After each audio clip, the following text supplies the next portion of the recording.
Alright. We should be good. Okay. So, let's see. If I got this correct, the two of you, let's see. The two of you are in the city of TwinRiver. TwinRiver is called that because there's two rivers that kind of merge into a single river, a little bit southwest of the city itself. It's a major trade route through which many farmed goods and stuff go out of the country. And it's not a big city. It is flanked by two rivers, so it's only so much it can grow. On its outskirts to the northwest, there is a significant amount of farmland. To its northeast, there's a path that leads further into the county province of Twin. To the southeast, there's a road that leads out towards the province of Ironwood, and so forth. Inside of a small-ish tavern in the southern part of the city, Zala, you were kind of lounging around, trying to figure out how you were going to do what you needed to do next. When you watched as a very, very tall man with fur that you recognize as a furball walks into the tavern, and the two of you get into a conversation. Basically, generally speaking about, Zala, your wish to move further north towards Vizamar, is that correct? Mm-hmm. The capital, yeah. And Leo, you're fairly gung-ho to head in that direction as well.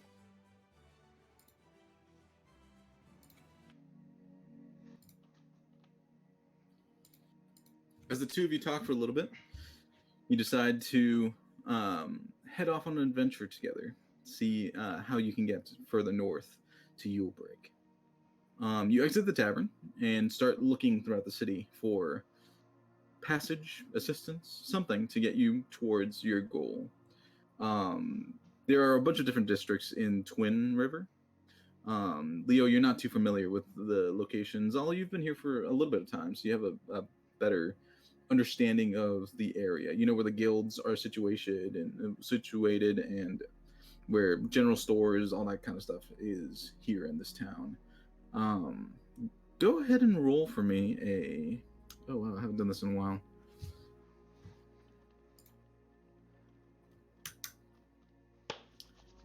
Investigation check.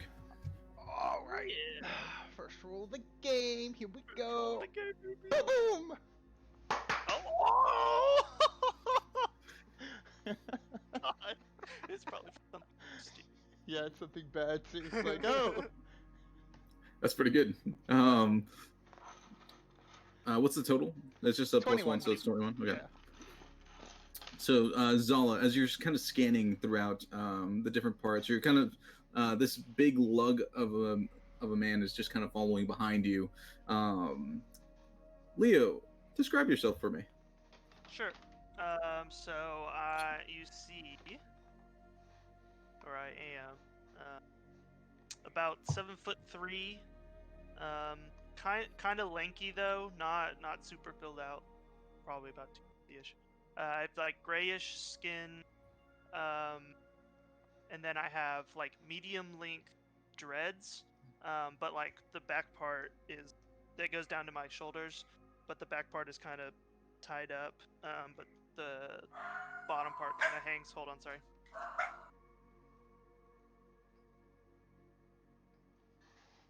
We can cut this part out.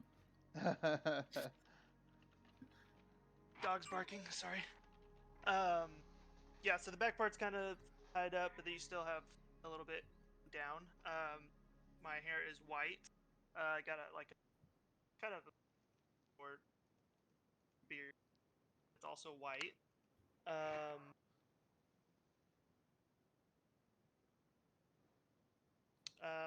I have,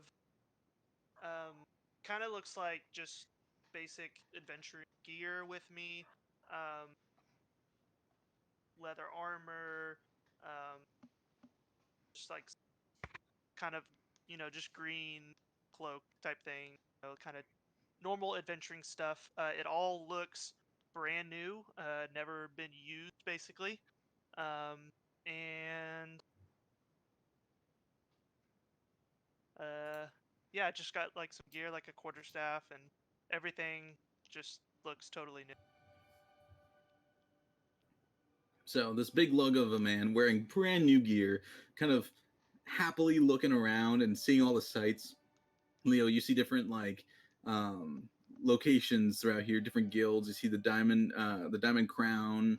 You see the Battle Lads. You see a bunch of different types of guilds throughout here that um, you've maybe read about in stories, or you've seen or heard of.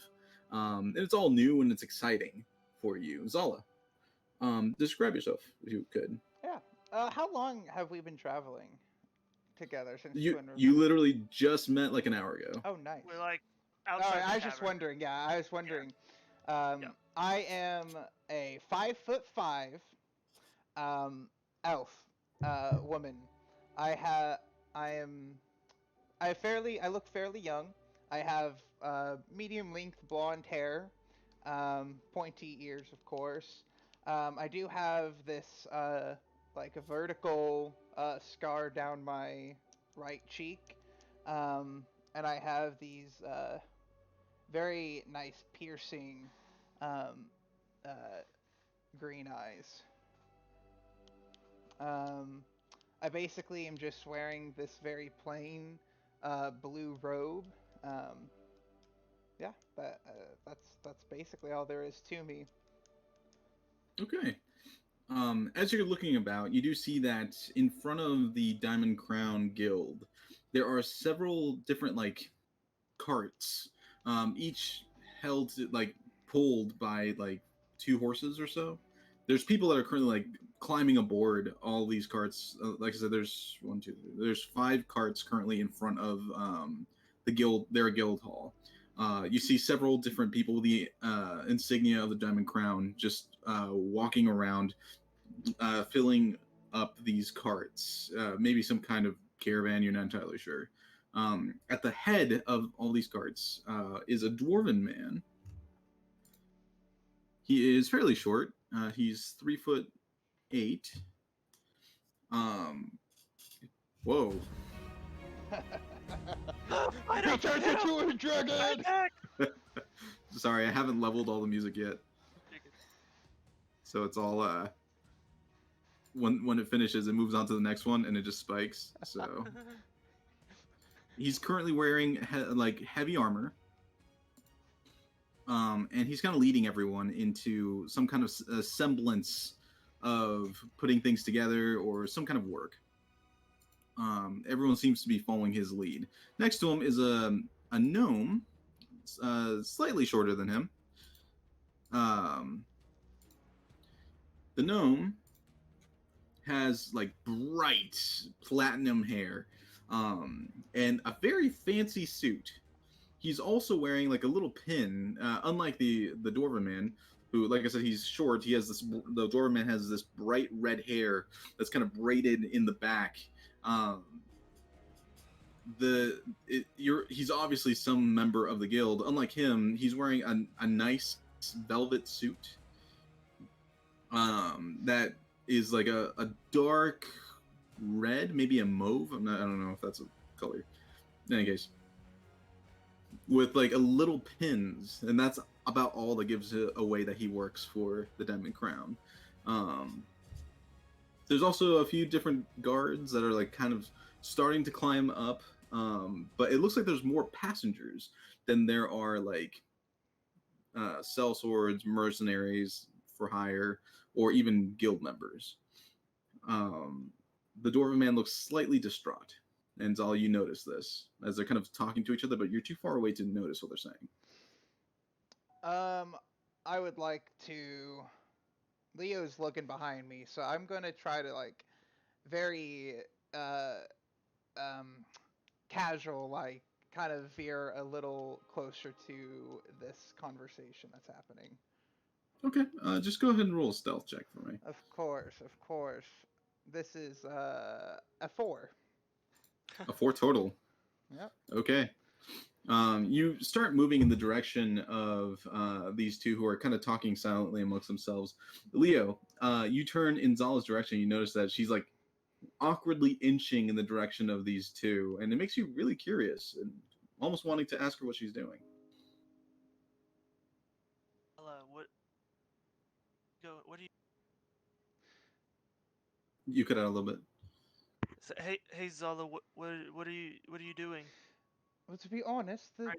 people over there seem to be having some sort of interesting conversation that I would like to know what's happening. Oh, is this eavesdropping? I've read about that. Okay, I want to help. Let me help. Yes, in a way, we do have to be quiet, however.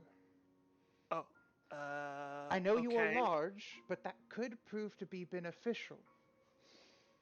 sure. If we need a distraction, you will always come in handy. Whatever you say. Okay, let's go. Uh, uh, Leo, perhaps, are you approaching the two and trying to like uh, eavesdrop? yeah, let's move Yeah, let me. forward. Perhaps you could go out. You're friendly. Perhaps you should just go be the one to ask. They look distraught. Go figure it out. Okay, I'll be back sure. here and keep an eye out. Okay. Okay, excellent.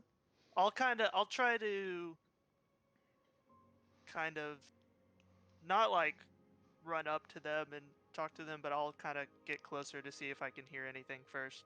Okay. I'll listen from behind like a tree or something. Okay. Leo, go ahead and roll a perception check Okay. because they are muttering. It's not. They're clearly trying to keep this pretty. Yeah. Oh, only a 5. You you start like sliding in their direction as innocuously as a 7-foot furball can. Um, innocently, you kind of lean in their direction, and it kind of looks like a palm tree slowly like move, like swaying slightly in the wind. Your shadow overcasts on one of the. I'm gonna say on the dwarven man. He's not facing you at the moment, so he doesn't notice immediately. You don't catch anything under the mumbles as they're kind of talking fairly silently. Zala, you're trying to listen as well, right? Mm-hmm. From like a nearby tree or something. Yeah. Yeah, roll perception for me too. Yeah. It's rolling. Perception. It'll happen. An Oh, 18. 18. 19. A 19. Okay. nice. As Leo's moving closer and closer, you see him. He's like maybe one cart away at this point. You're noticing that a few of the guards are kind of having to move around him to put like supplies into the carts themselves, and they're kind of like looking at him, like, "What's he doing?" He doesn't seem to notice the guards trying to position themselves in a more opportune way to put things away. But as you kind of like listen, you close your eyes and you hone in on what they're saying. You do catch a couple of words on the wind in your direction. You hear, "Need more people. Nothing like this has ever happened before.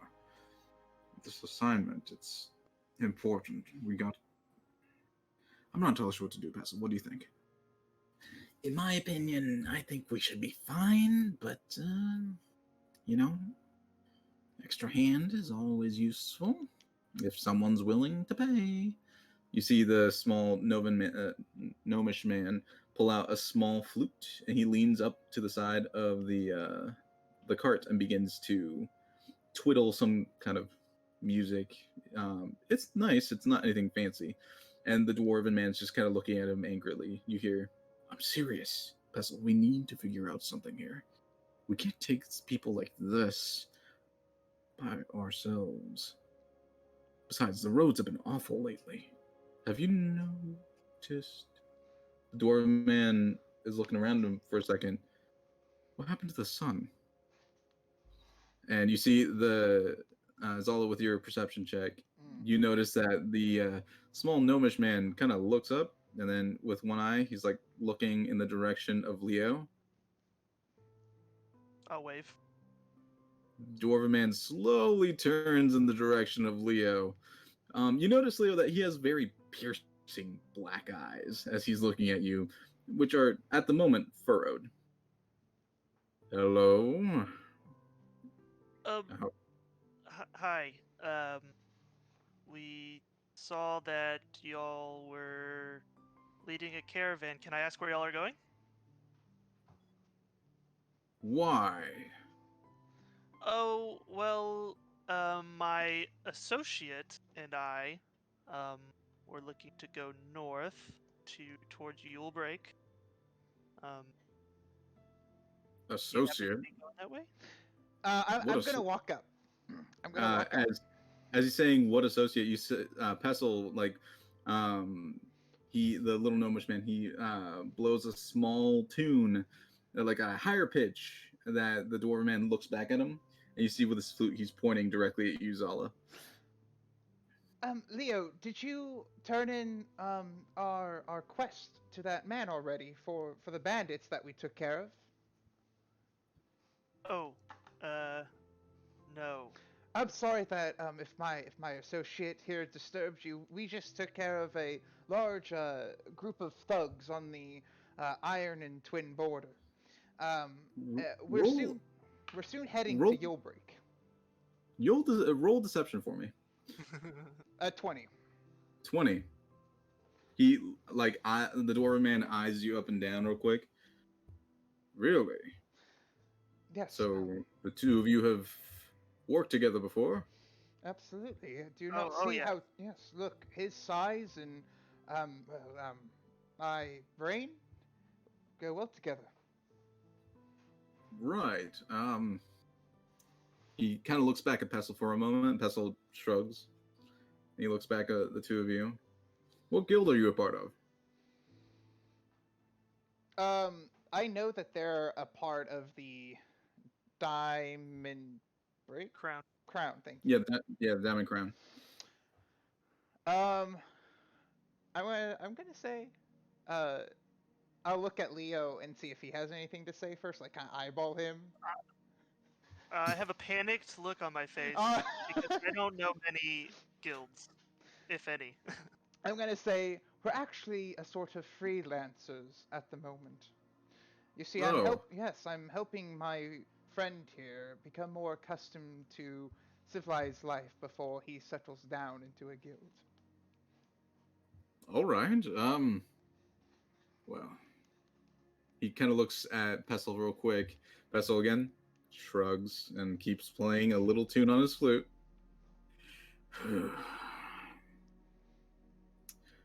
How you said you're turning in a commission. Once you're done with that, you said you were heading towards Yulebreak. Yes.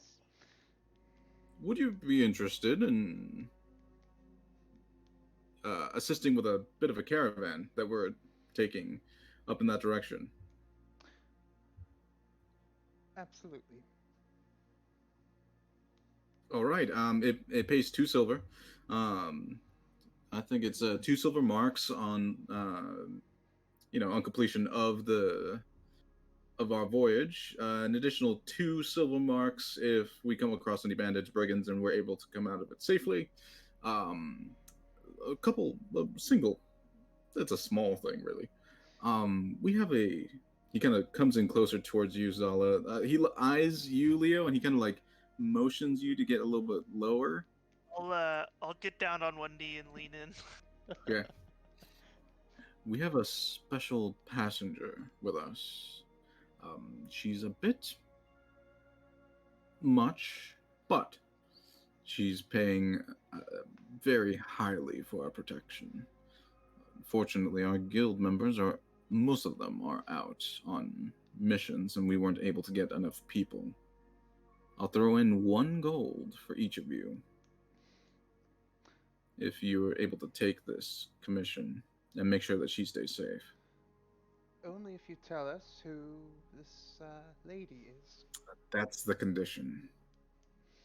I can give you a name, but nothing more. A name That's would better. suffice. Better than nothing. You may call her Lady Frenda.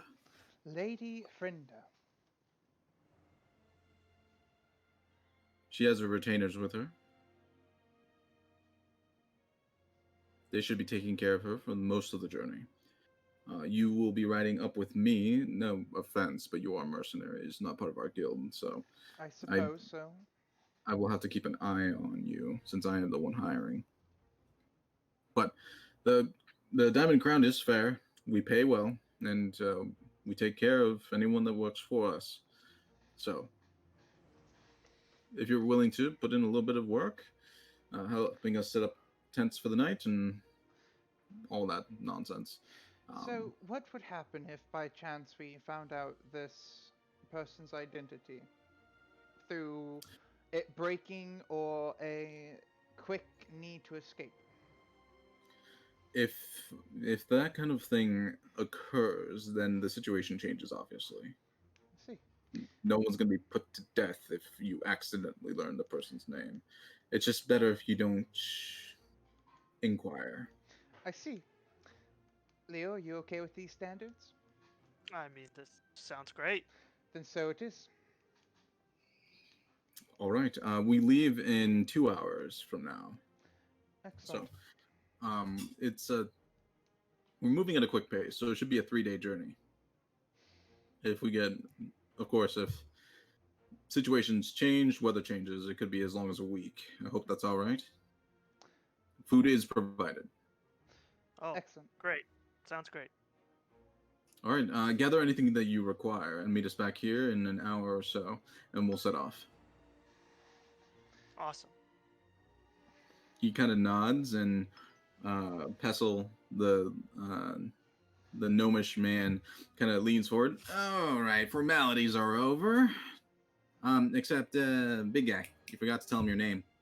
Oh, right. My name is Andean Wardeer of the Diamond Crown. And my name is Pestle Whittlework. I deal with the entertainment. So if you're bored and want a story or some music, just let me know. Don't get on my bad side, though. You don't have to worry about that. Wouldn't dream of it. Nah, I didn't think so.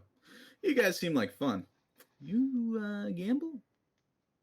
I play chess. Oh, that's fun. What's gambling, Zala? I'll tell you about it later. I can play chess. I got a set somewhere in this caravan. I'll make sure to dig it out before we set out. But in any case, Indian, we've got things to do. Right. An hour then. And you see Indian stand kind of like back away from you guys. He kind of nods in your guys' direction, begins to walk down the line, checking on the different carts that are being prepped for transit. Pestle like walks up to you two, and he fishes something out of his pack, and he pulls out 2 silver marks, and he like flicks it in your guys' direction. You guys catch it, or just let it follow the ground? I'll catch it and I'll go. I thought we were being paid upon arrival. Think of this as a advance. Besides, you still need the other mark. You guys are trustworthy enough. He kind of eyes you guys up and down really quickly. Zala, roll an Arcana check. 7. 7? You rolled a 15. No. You're missing a roll. Oh yeah, I wasn't rolling. Okay, there we go. I have a negative, What? I have a negative Funny. 8. That's hilarious. Oh, with a 7, he kind of eyes you guys up and down. For a moment, you think you see a quick flash in his eyes, but you're not entirely sure. It might just be a trick of the sun. And he nods and is like, "Glad to have you on board. Your names were Zala. Oh, I'm Leo. Zala and Leo. Any last names you care to share, or those kind of mercenaries that like to keep things?" Oh, well, yeah, my name is really Leo Ran Leafward. but you can call me Leo. Leo Rand Leafward. I find short names are easier for people to remember. All right. I like you.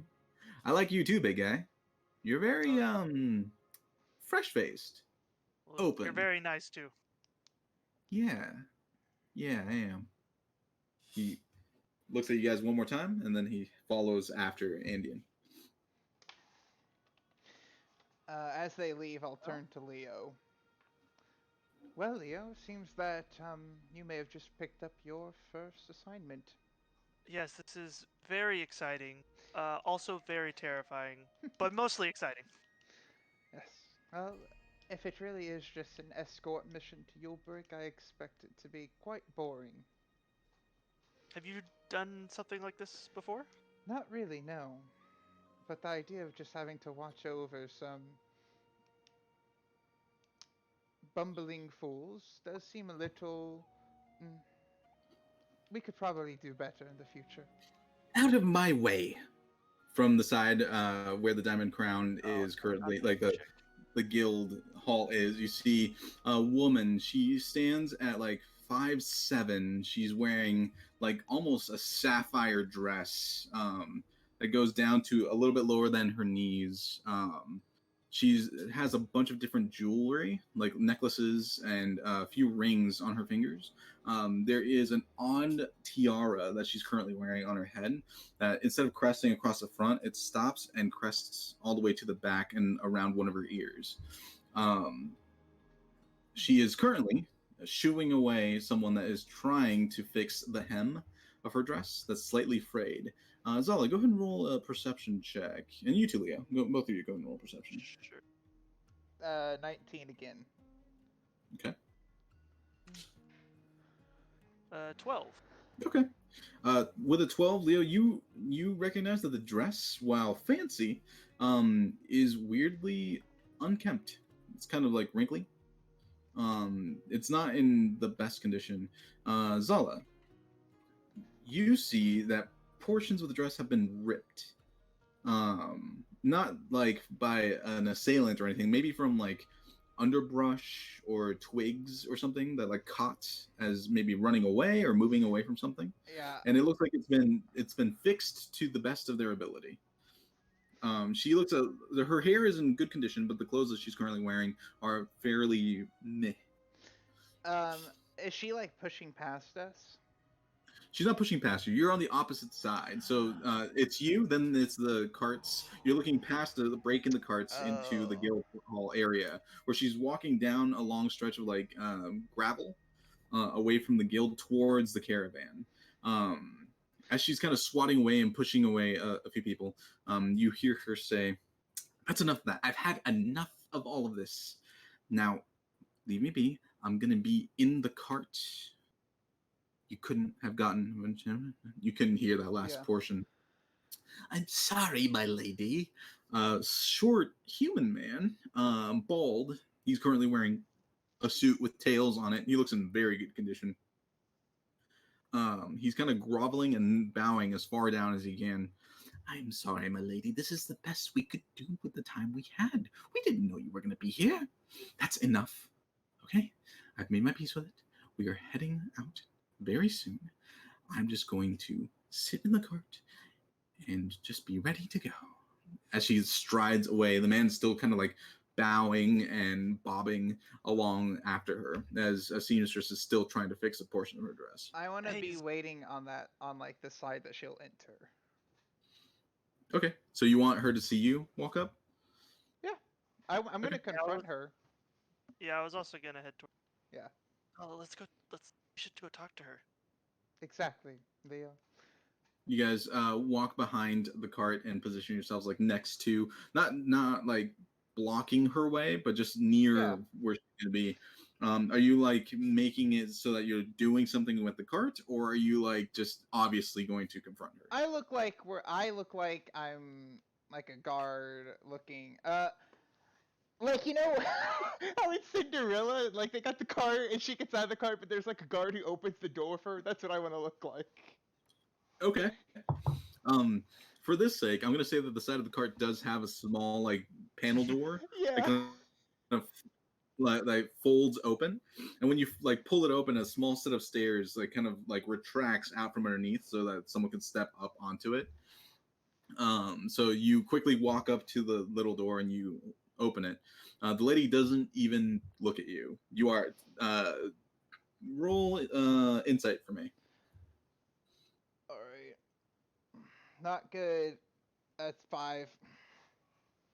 Never mind. Yep. You pull open the door, and the lady just steps up into the cart and like plops herself down. The entire thing rocks a little bit as she does a violent motion within the cart itself. The springs hold, but it was an awkward entrance into the cart. You're still kind of holding the door open, and the little man is starting to like walk towards the little like the door that you were holding open. Then you feel you feel like your hand slip away from the door as someone from the inside pulls it shut. The little man stops in front of the cart door and looks kind of amused and starts walking away. So we're just outside the cart. Mm-hmm. Can she see, like, is it like a covered cart, or is it just open? There was just a door also. I would say it has like a covering that it can pull over on top of itself. It's currently down, Okay. and for a normal human, like the vantage point wouldn't work. You wouldn't be able to see her, but you're very tall, so you're kind of like at eye level with like her shoulder at this point. Okay. Excuse me, miss. I couldn't help but What? What? Uh, the man was trying to help. Excuse me. I asked for privacy, if you would please. I think I could If help you you though. would please. Okay. Lady Frinda. I say through, I guess, the partition. This Have you man. climbed up a little bit to? A little bit, yeah. Okay. I'll lift Zala up a little bit. Gentle, Okay. gentle. Lady Frinda, as your guards, the only 2 people who are in protection of your life, I feel it is your duty to tell us 2 people in charge of my life. who or what you are running from. I was told there was at least 10 people guarding my life. My friend here is worth at least 12. I'm waving with my other hand. I will say this as patiently as I can. Zala, roll persuasion with disadvantage. That is fair. Oh, high number 8. Oh. 8. Oh. With an 8. Oh, I'm only gonna... wait, it's a 10? Okay. I'm only going to say this once. Leave me alone, and you will get your pay. Don't leave me alone, and I'll make sure you're left by the wayside. Am I clear? Well, if we leave you 2 alone, you may end up lifeless on the side of the road. So, alright, Leo, we'll just protect her. You heard her. She wants us to leave her alone. Can I just... I think I could help with your dress. She turns in your direction. Roll persuasion. Oh, that's a good one. Leo the gentle giant. 14. 14. I'm gonna roll counter and see what happens. Yeah. Leo the friendly giant. The big effing giant. Okay. She looks at you, and then it's almost like it's the first time she's actually noticing that you're there. A furball. Huh. I thought all of you kept to yourselves. Typically, but... What can you do for my dress? Well, I've seen people in my tribe fix things, so maybe I can try. She looks at you curiously for a couple beats. Very well. Come on up. Cool. Okay. You walk over to the little door. It is a very little door, especially for such a big person like you. You kind of open it, and you just decide to kind of lean over a little bit through it. What would you like to do? Okay, I'll try to cast mending on part of the dress, I guess. I don't know how that works. Yeah, I'm gonna say that like it's small tattered pieces. It's not like one giant tear. Okay. And it's about a cubic inch that you can, or 5 cubic inches. I think it's one no larger than 1 foot. Break or Mm, tear no that is no larger than 1 foot in any dimension. yeah, that's fair. You kind of lean in, and uh, the biggest pieces, they're not. It's about maybe 6 inches of like torn pieces of dress and whatever. You kind of like wave your fingers and describe what it kind of looks like what you're thinking, or do you want me to describe it? Well, yeah. So what I'm just trying to think back to my tribe and like watching our shaman like repair our carts that we used for trading, um, or like our tools that we might have used for like farming and stuff like that, and just thinking back to that and trying really hard to see if that works. Okay. You kind of remember the hand positions that your tribesmen use. It's kind of like a very flowy and wavy type of energy. And as you put your hands around, like near the tears, you summon that internal energy that kind of spirals out, and small tendrils of white light just start emanating from your fingertips, almost like threads. As they begin to intertwine with the broken threads of the dress, it quickly like sews together and melds into a perfect representation of the dress. And while the part that you that was torn was pretty dirty and had a bit of dust and dirt, just kind of like it hadn't been cleaned. It was just put on because that's maybe all she had. Um, the section that you restored is perfectly clean, and it matches with the hue that it should be, not the hue that it is. You do the same gesture on several different parts until the dress is back to a semblance of um, a single unit rather than torn pieces. She looks at you and is impressed. That, That that helps.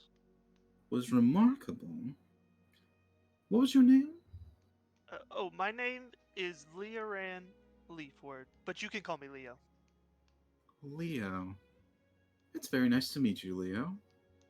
I haven't seen And, very many furbolgs in my time.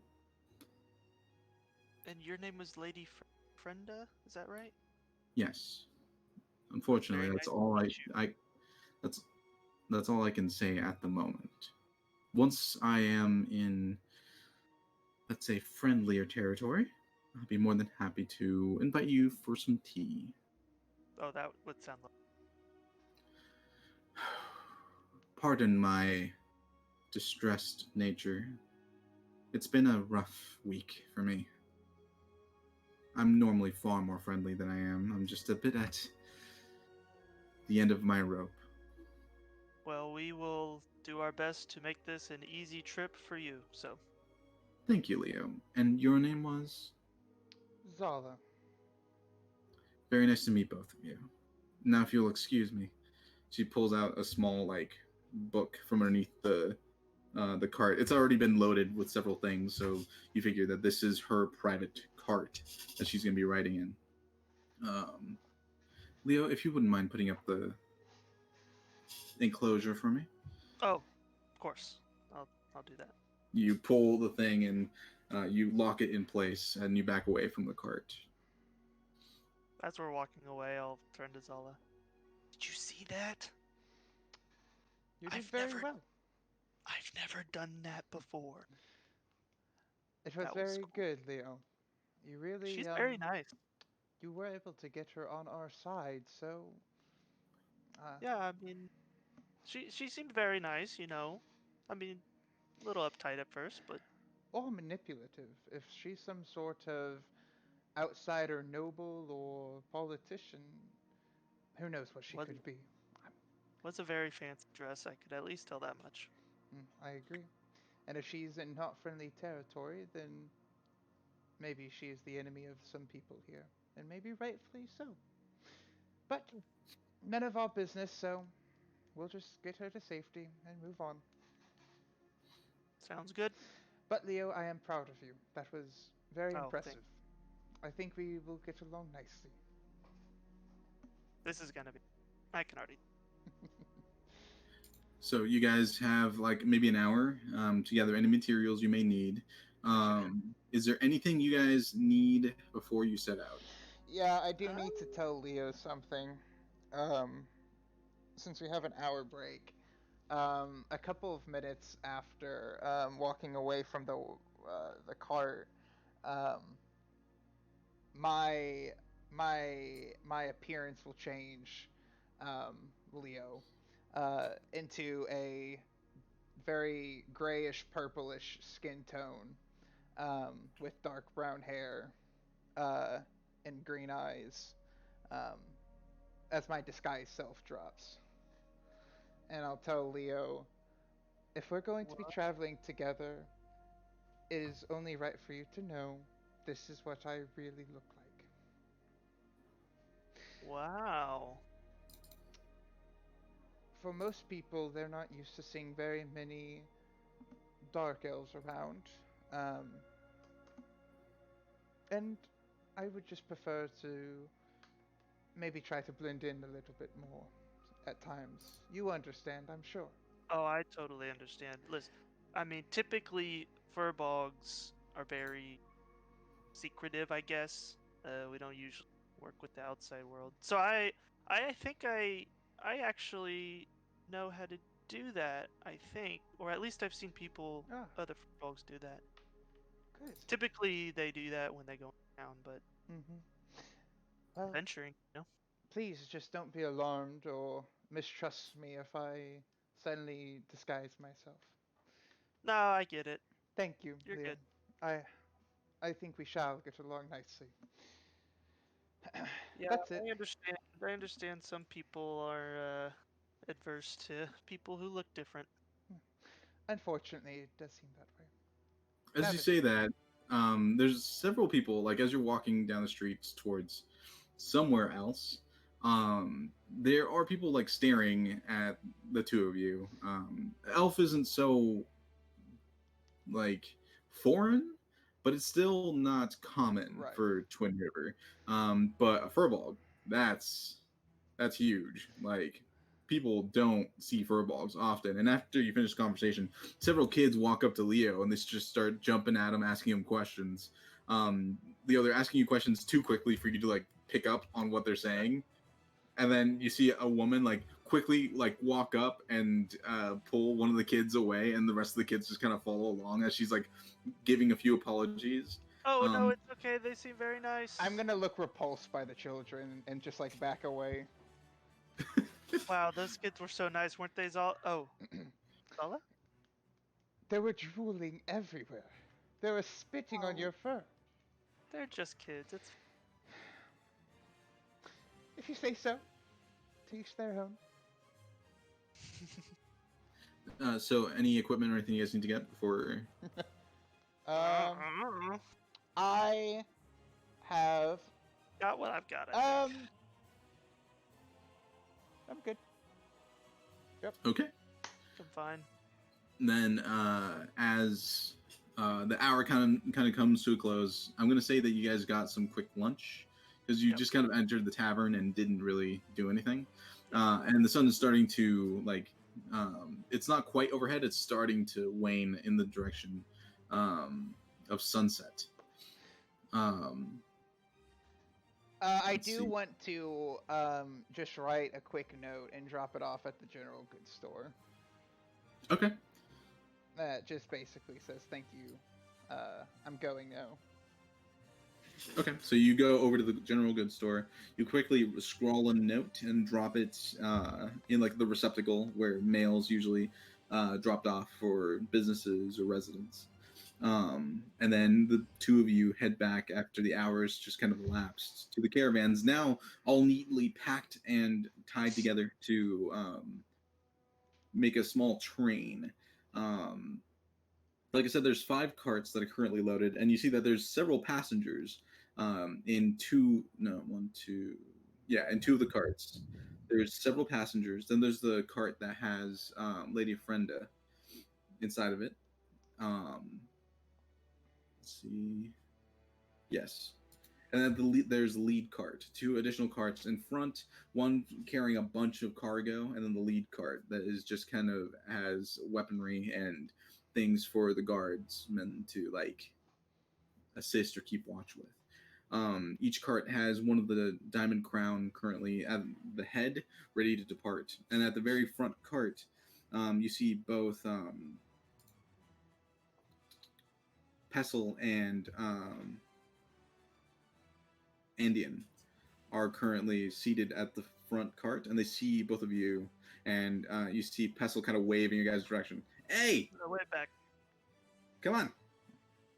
I'm waiting for you. Alright, we head up that.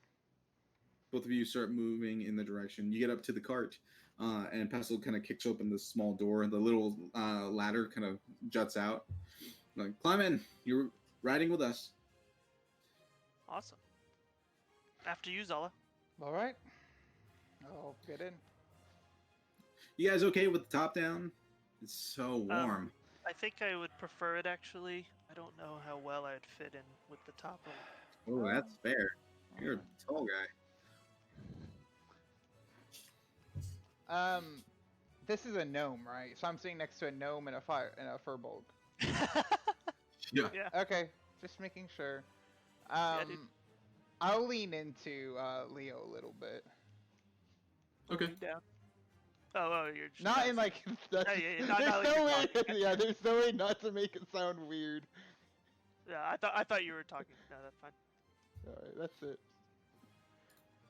Let me check something. Yeah, it did the thing. Here we go. It was looping the music. Pestle, what happened to the game of Dragon Chess that we were going to play? I figured once we get moving, Hmm. unless you want to start now, but then, everything's going to rock and we're not going to figure out the rhythm until... You're right. But I do have it. He kind of like taps the seat next to him.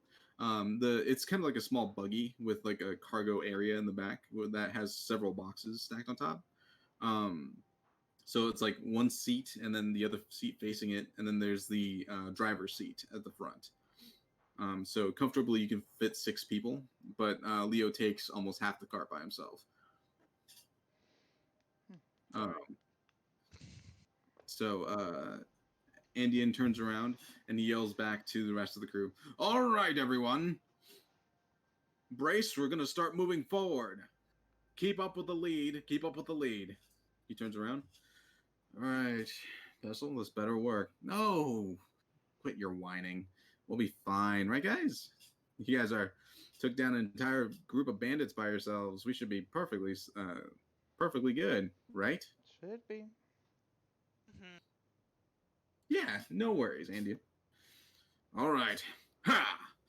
He clacks the lead, and the carts start moving out of TwinRiver. The town's not that big, so it doesn't take very long. So about 15 minutes, and you're at the edge, crossing over the large bridge. One of the 2 large bridges. The south bridge is the one that leads towards Iron. The northern bridge is what leads to Yulebreak. TwinRiver is at the top of a very high land area. It's not quite a mountain, but it's not a hill either. It's just a large plateau, and it kind of all drops off towards the Yulcrest, Torel, Miasma, and Yulkai area. Twin and Iron are just on a higher elevation, I guess. So you guys ride northwest for maybe an hour or so, and then you hit a tree line. There's a small forested area that you pass through for a little while. I'm going to say about an additional hour. And after maybe after an hour, 15 minutes or so, the tree line breaks, and you feel everything start to like decline. As Leo, roll perception for me. Also, I was gonna ask. I don't know if you said already. How many carts do we have in our caravan? 5. 5. Okay. Perception. 22. Nice. 22. You kind of like stand in the cart, which is like a periscope inside of a submarine, You're looking out, and in wonder, you see a massive valley stretching further than you can even tell. It's just, you see a horizon. Almost like when you're standing on the top of a mountain, you look out and you see like the entire valley beneath you. Um, as the carts are starting to go on a fairly steep decline, the horses are. Um, the carts themselves have been like artificially restrained, so like they're slowly going down. The horses aren't really even doing anything at this point. They're just kind of like trotting ahead of the carts, trying not to be hit by them. Um, the massive valley, you see farmland in all directions. It is, it's quite a sight, especially for you, Leo, someone who hasn't seen something like this before. Ah, Yule Crest. Big old valley of Yule Crest. Just a bunch of farmland. Yes, A this bunch is of farmland. massive. Yeah, it's Goes all on the forever. it's all the food and all of Safiria. So this is Wow. how Yulcrest makes their money. Right. Have you never been to Yule Crest? Unfortunately not. I've spent most of my time near the mountains east of TwinRiver. I've been looking at rocks and old artifacts. An Oh, archaeologist. Not a very really? not a very good one, to be honest. That's why I No, quit. you dropped out of the Runifer College then. Hmm. But I found a new passion, so it's okay. Well, hey, everyone's gonna have a passion, right, big guy? Oh, definitely. What's your passion? What do you like to do? I'm looking for adventure. Well, Safiria is a pretty good place for that. Bunch So of I've heard. fools. Bunch of fools. Enough with that, Pestle. Andean says from the front as he's leading and kind of holding back the carts from too steep of an incline. Don't mind Pestle, he's a pessimist. I'm a pessimist as far as I can. Yeah, it's whatever. No, Safiria is a great place. I take it, Leo, you're from Well, Twin Iron? Where are you from? I'm from the Iron region. Oh, all right. So, Ironward? Um, it was more like closer to shoot name. Bop, bop, bop.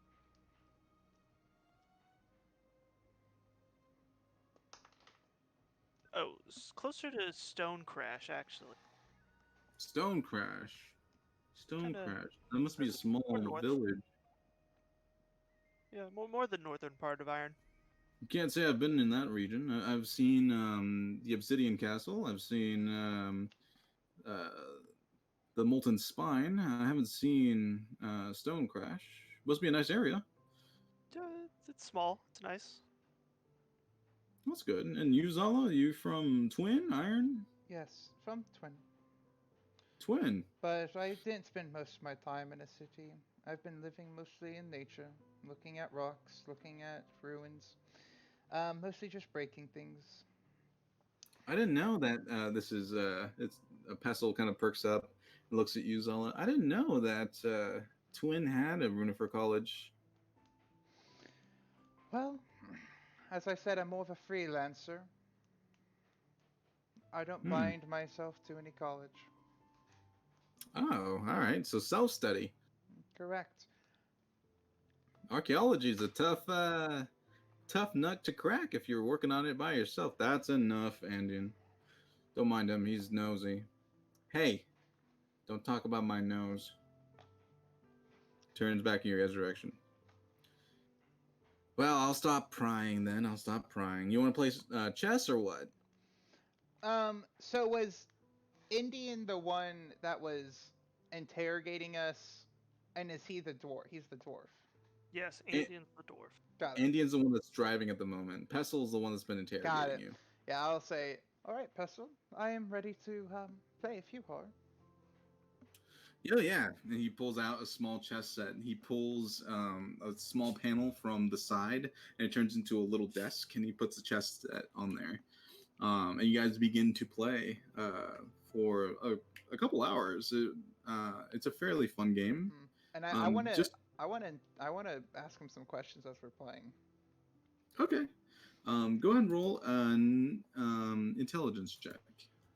Oof. Is that my roll? 16? Yeah. Yes. Okay, 17 then. 17. Okay. I do have proficiency in dragon chess sets. Oh, then you can add your proficiency Then bonus 19. too. 19. Oof. The first game you beat him pretty soundly. He rolled a 6. So tell me, for winning that game, what is that thing that happened with your eyes when you were eyeing us up and down when you first met us? What sort of magic were you using? You noticed that, huh? Is he's like wiping away the board and starting to set everything back to the default. I was just making sure you were all in the up and up. And what's that supposed to mean? I was identifying you, making sure, you didn't have any Duvamai or anything crazy on you. All right. Fair enough, I suppose. It's only... makes sense. All right. Another game? Yeah, what kind of guard would I be if I didn't watch and see who we hired? You want to play big guy? I've never played, but sure. Yeah, we can play 3. He kind of scoots the pieces and adds another set to the side. It's a 3-player Dragon's Chess. It's a pretty easy game. You just got to remember this piece does this, then this piece does this, and make sure that the person doesn't do this to this piece, and this piece does this, and this, and this. But make sure that this piece does this, this, and this, and make sure you position this one here. Otherwise, this one, and this one. You can take out this one, and this one, and this one. And he kind of goes on like that for a little while, trying to explain the intricacies of Dragon Chess to you. I'm just smiling and nodding.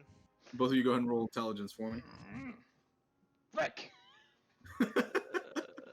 Oh my gosh. Leo really threw me for a loop on this one. Oh, frick! Ah, we hurt each other. We just keep hitting our pieces into each other. I'm still trying to. Wait. I have a 4.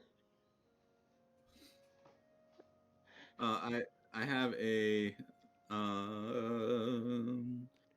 where's my proficiency bonus? Oh, dang it. Yeah, like it's a wet needle fight. He beats you.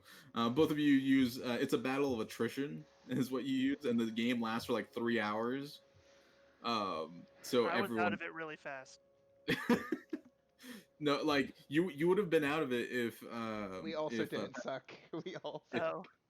If Pestle didn't keep like making sure you stayed in the game, so you keep play it. Yeah. So yeah, the game took like 3 hours to complete. You guys finally get to like a level incline after like an hour or so while you're still playing the game, and you continue on the roads north towards Yulebreak. This little dot here on the map is signifying you guys. Yeah. So I'm going to put you guys about here now.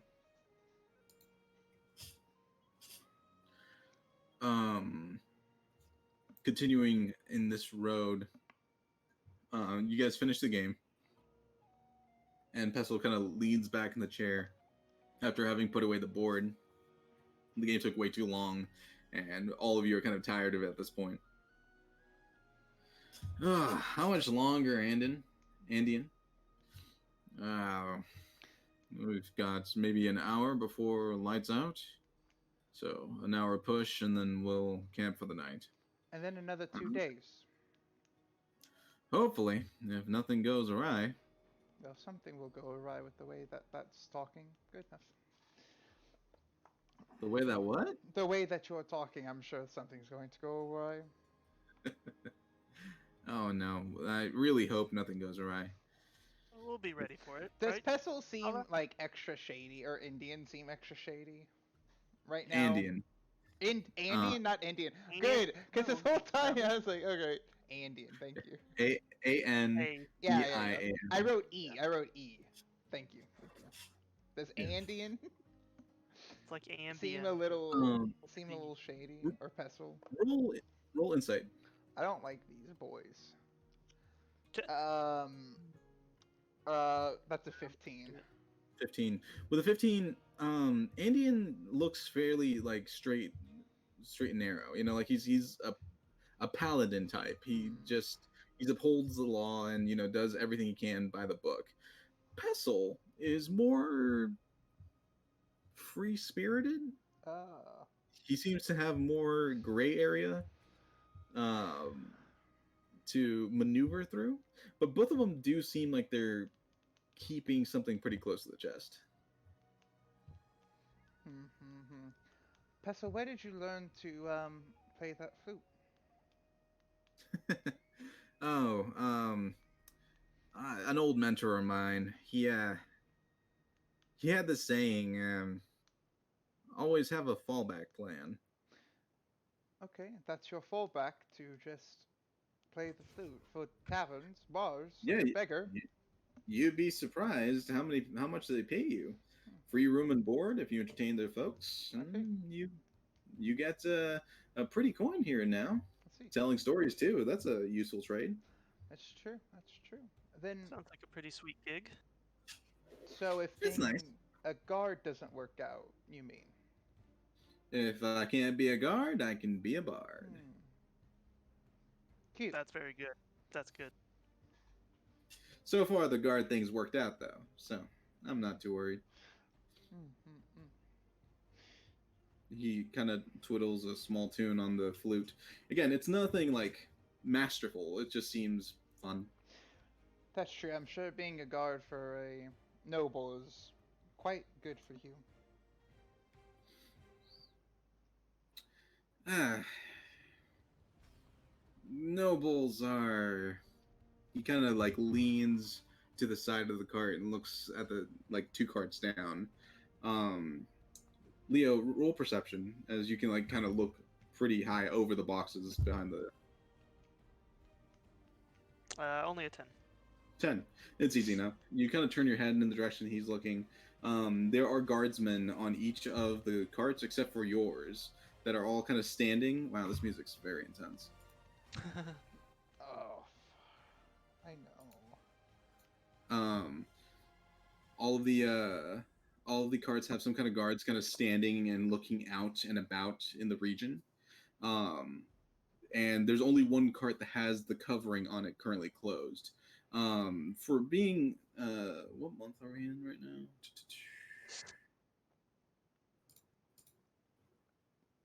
I have the thing. There it is. For being Caldwell, it's particularly hot right now. So like everyone kind of has the covers down except for the one that's holding Lady Frenda. Nobles can be tricky. Sometimes they decide that your services aren't good enough. They don't pay, and it's a whole shebang, whatever. But you got to keep them happy because they fund the guilds. So, what can you do? At least we're not bloody knights, all right? Well, Exactly. Lady Frenda seemed pretty nice when we talked to her, at least. You're pretty new to the game, aren't you, Leo? Oh, can you tell? He kind of walks up. He like leans up towards your armor. He pulls out a small knife and he like cuts it a little bit on the front. Not enough to like do any like heavy damage or anything like that. Just enough to like make it look like there's a groove mark on it. Does it look cooler now? It's not about looking cooler, Leo. It's about looking like you've been in a fight. Oh, fair enough. Okay. Yeah, you want it to look new enough to that it looks like you're, maintaining your equipment, but not so new that people think, oh, he just got that. Ah, that's pretty good. Um, I'm gonna pull out my book and like in the back, like kind of where there's free space, like I have like notes, and I'm gonna write like that as a note down. He chuckles as he sees you do that, and he flourishes the knife and it vanishes from his hand. Whoa. Nah, it's dealing with nobles is it can be good, it can be bad. It just depends on how good of a service they think that you pull off. So you Isn't think that right, that Zala? you think that she's going to get rid of you? No, she doesn't really have a choice. I'm just worried about who's going to try and get rid of her. Hmm. Indian turns and says, "Hey, sorry." All right. So you think she trusts you completely? Nobles never trust you completely. Hmm. Fair. All right. Well, Just, just like you should never trust a noble completely. that's right.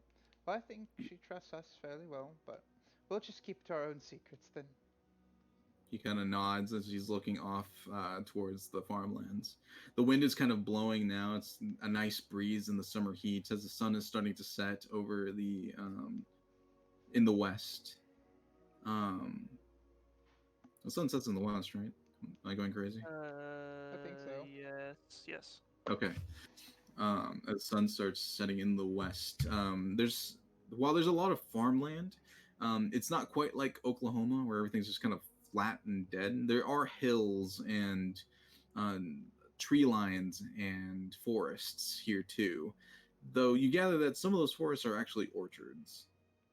Um, as the sun is basically almost set, the King's Road is not the safest thing to be at night. And you guys pull off into a kind of like cut out area where it looks like travelers and other people kind of pitch for the night. It's not like an inn for by any means, but it is like a camping site off to the side of the road that's fairly defendable and safe.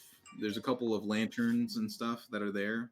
No oil in them. They're just ready to be lit in the event that someone needs to occupy the space. As everyone kind of veers off to the side, um, people start like dressing down the horses, taking off saddles and reins, watering and feeding the horses. The other travelers that are with you, which are several, I think it's like 10 other people, dismount and they kind of like stretch from being inside of a cart for so long as the other guards start taking down necessary materials to make tents and pitch for the night. A couple of the guards are heading out to grab whatever they can to light a fire as Andean kind of hops down from the front and starts walking in the direction of the rest of the guards. Peso looks at both of you. All right, now, well, set up for the night. Bedrolls, tents, whatever you got, and assist with the cooking if you can. He kicks open the door. It's like, I am going to do what I do best. Peso, Yep. are there specific spots where each of us are making our tents? As in, are we making sure that our cargo is going to be secured in the middle? Usually, per protocol, we keep all the carts in a circle. Um, like, old Western movies, kind of like a circle of carts. We circle the carts in the back, and we all camp in the front. And then we have one or two guards on lookout in the rear. It's just good form. Don't want any bandits in the night.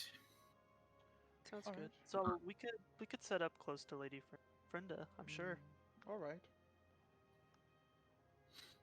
You do what you think is best. You're hired mercs. He hops down. Just stay safe. And he walks in the direction the direction of a field. As you watch him just literally walk into the field, like, and disappear into the tall grass. That is a strange little man.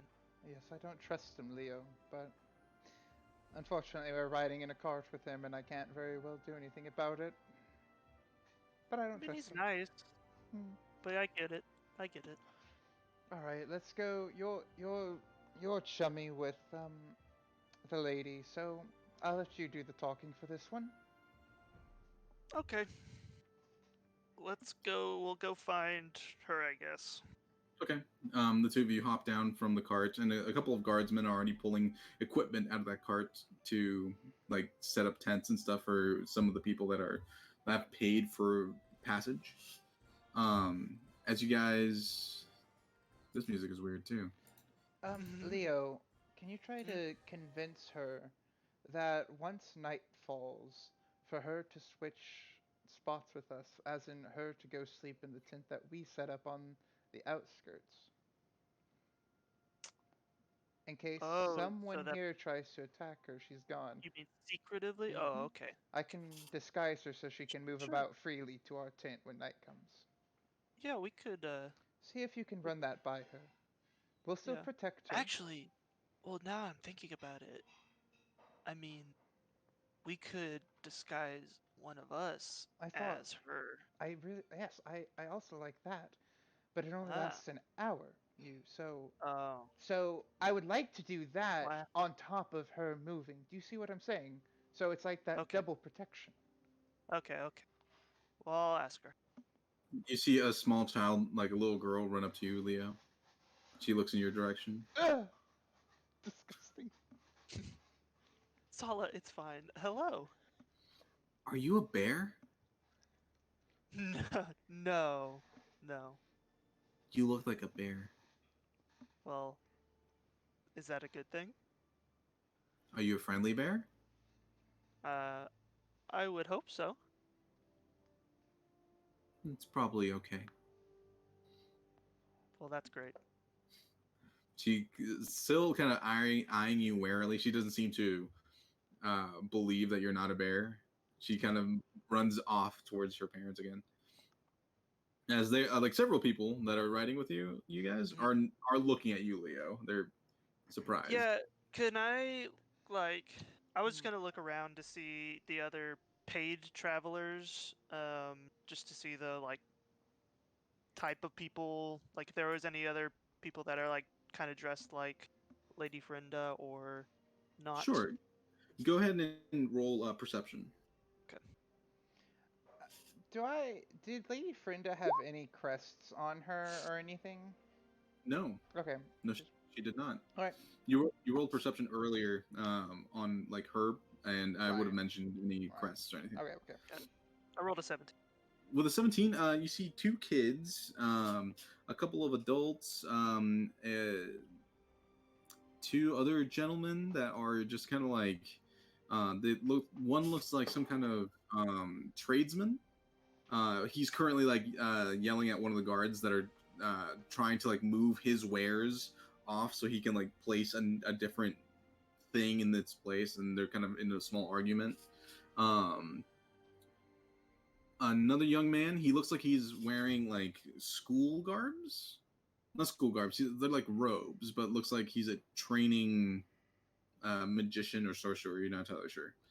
Um, and a couple of other families that are just kind of have paid for transit to Yulebreak. There's also Frenda's retainers, two younger women, and the old man that was talking to her before.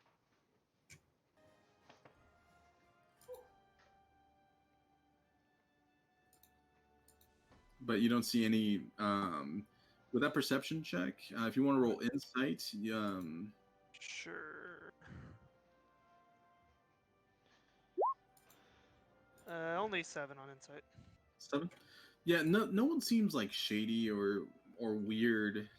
They just seem like travelers that are trying to get to a place. Okay. As the carts are being positioned into a better spot, um, the tents are being set up, and different guards people are on the exterior of like tents of the people that are being like protected, I guess. I specifically want to keep an eye out for where Lady Frinda is going to be put. Brenda looks like she's going to be put in the middle of all the tents. They're currently set in a small circle. They're currently set in a small circle, and there's a few other tents on the interior, and one very large tent where Frenda is going to be. There's a total of 8 guards with you guys. not including Andean and Pestle. Hmm. How foolish to have such a large tent for her. Right, Leo? It is a little obvious. Do the guards, are they doing their own thing? They're currently doing different things, like setting up Okay, people's okay, tents, okay. yeah, prepping things. Like they're all doing different things. Other than there's two on lookout at the moment. Mm-hmm. One of them standing on top of one of the of all the cargo on one of the carts, just keeping an eye out on in all directions. You see Andy, and he's currently giving like directions, and he helps Frenda out of the cart and starts leading her in the direction of the large tent in the center of all the other tents, as her retainers quickly follow behind. Can I?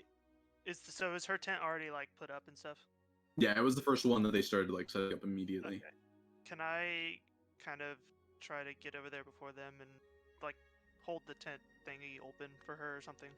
Yeah, you with like roll dexterity. I just want to see. Yeah. Boom. It's not terrible. Nice. 13. Nice. Yeah. Boom, boom, boom, boom. You get to the front of the tent and you hold the flap open. Roll charm. Oh, What would that would be charisma? Yeah. charm. Sorry, that's Kids on Bikes. Oh Sorry. no, that's fine. Oh, that's 20, baby. I'm charming as frick. God, dude, you're gonna like, marry her. You I'm charming as frick. you hold the flap back, and then you do like you remember that like in all of the stories that you've read, they do like fancy bows and stuff, and Yeah. your Can I interpretation. can I do the curtsy instead by like just Oh, not thinking about it? 100%. Okay. You kind of like Zala, you watch as Leo like thumps over to the tent, like well ahead of the people. They're all kind of surprised at his sudden movement. For being such a big guy, he moves very quick. He holds the tent open, and you see him do like the most adorable curtsy. I just kind of like, And then you hear the little girl off to your right at some distance go, "He's so cute." I'll just kind of whisper to this little girl, you know, he's like a princess. As I'm gagging, talking to this small one. Leo, Andean is looking at you like really weird. Like that was a weird thing to do. I'll wink at him. He's like nods, kind of understanding, but not sure what you're up to. Frenda is just kind of like has a big old smile on her face. It's like, "Thank you, Leo," as they head into the tent. You're still holding it. Yeah. Lady Frenda, Yeah. can I have a moment of your time? They're already inside the tent. Oh. Can I poke my head in? Yeah, you kind of have to lean down a little bit. Now, this tent would probably fit you fairly well. This is not your tent, however, as you kind of like stick your head in. Lady Frenda, can I have a moment of your time? Let me get settled, Leo, and I'll summon you. Is that all right? Great. I'll poke my head back out. And she nods. While you're looking inside the tent, you notice that there's a small carpet laid out on the floor. So it's not just dirt flooring. There's a small basin that maybe like folded out from something with water already in it. A fairly makeshift mirror and a cot already set up for her. It's fairly luxurious comparatively to what everyone else's like positions are going to be. She also has a small trunk where she probably keeps like changes of clothes and whatever. Gotcha. As you poke your head back out, Andean and her retainers are in there with her talking about some stuff. As you're just standing outside the tent. Can I try to listen in if possible? Yeah, roll a perception check.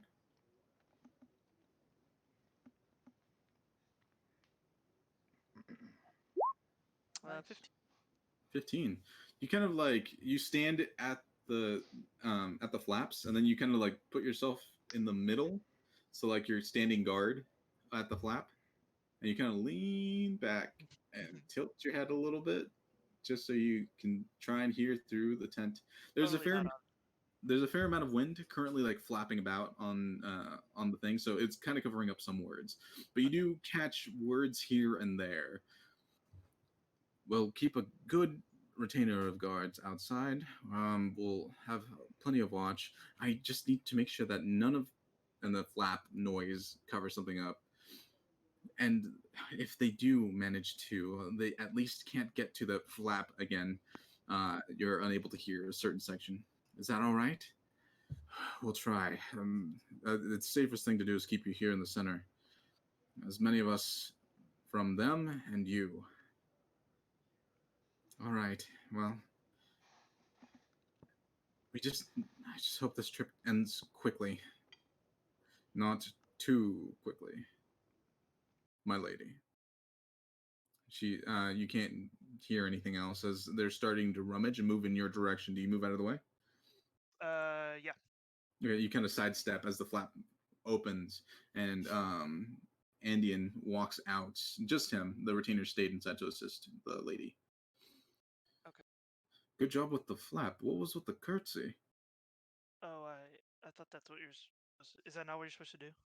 Not normally. It worked on you somehow. I don't know how to describe it. It was friendly.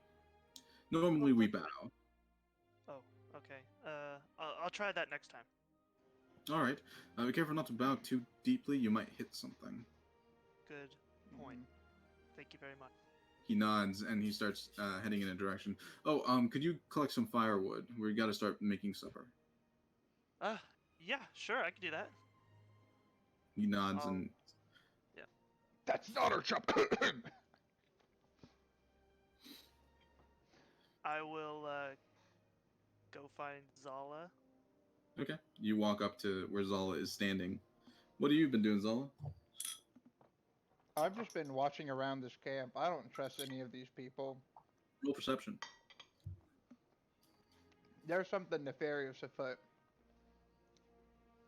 Oh wait, it's at disadvantage because it's daytime. Oh, yes. Thank you.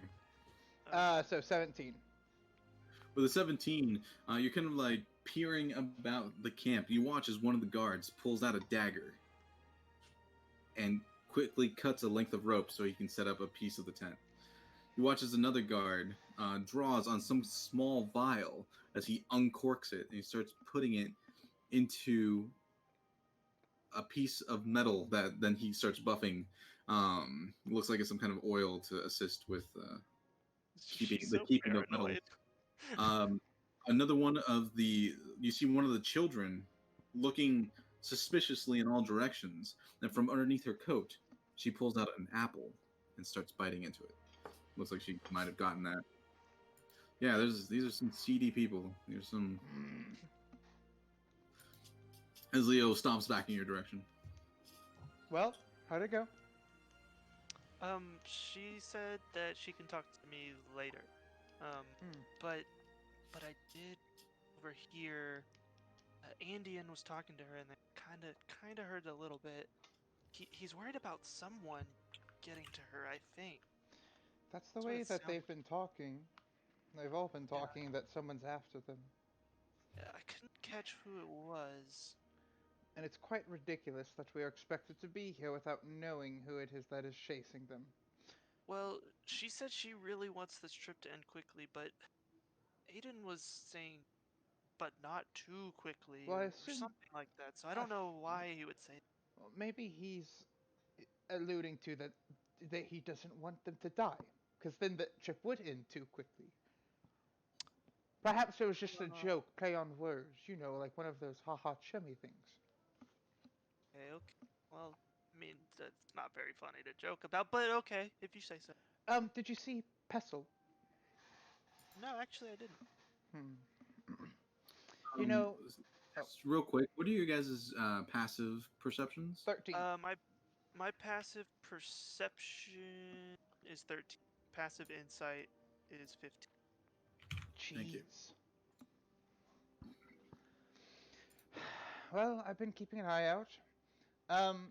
Some of these kids seem a little rotten, but for the most part, I haven't seen anything shady.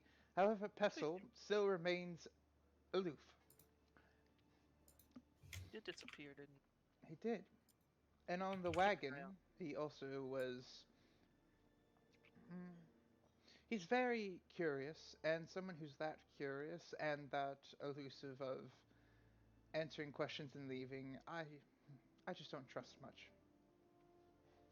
Well, um, Indian asked if I could help get some firewood. Do you care to join me? Perhaps it would be best. Let's go. Okay. You guys look around. There is a small cluster of trees a little ways into the farmland. All right. I will make sure there's no one here to ambush us in case you were led into a trap. Let me look around. Oh, good idea. I'll scan to see if there's like an ambush waiting for us. Okay, go ahead and roll. So paranoid. Roll investigation for me It's gonna pay off one of these days. High five! No. with a 5. You start looking around within the grassland. It's not grass. It looks like it's some kind of barley or hay. You're not entirely sure. Okay. That's kind of like this is. It's a farm area. Um, you're basically hopping a fence towards like a cluster of trees within a farm. And it's also the direction where Pestle I was walks. about to ask. All right. Leo, are you good with like tracking things? I don't know what you've done in the wild. Um. That.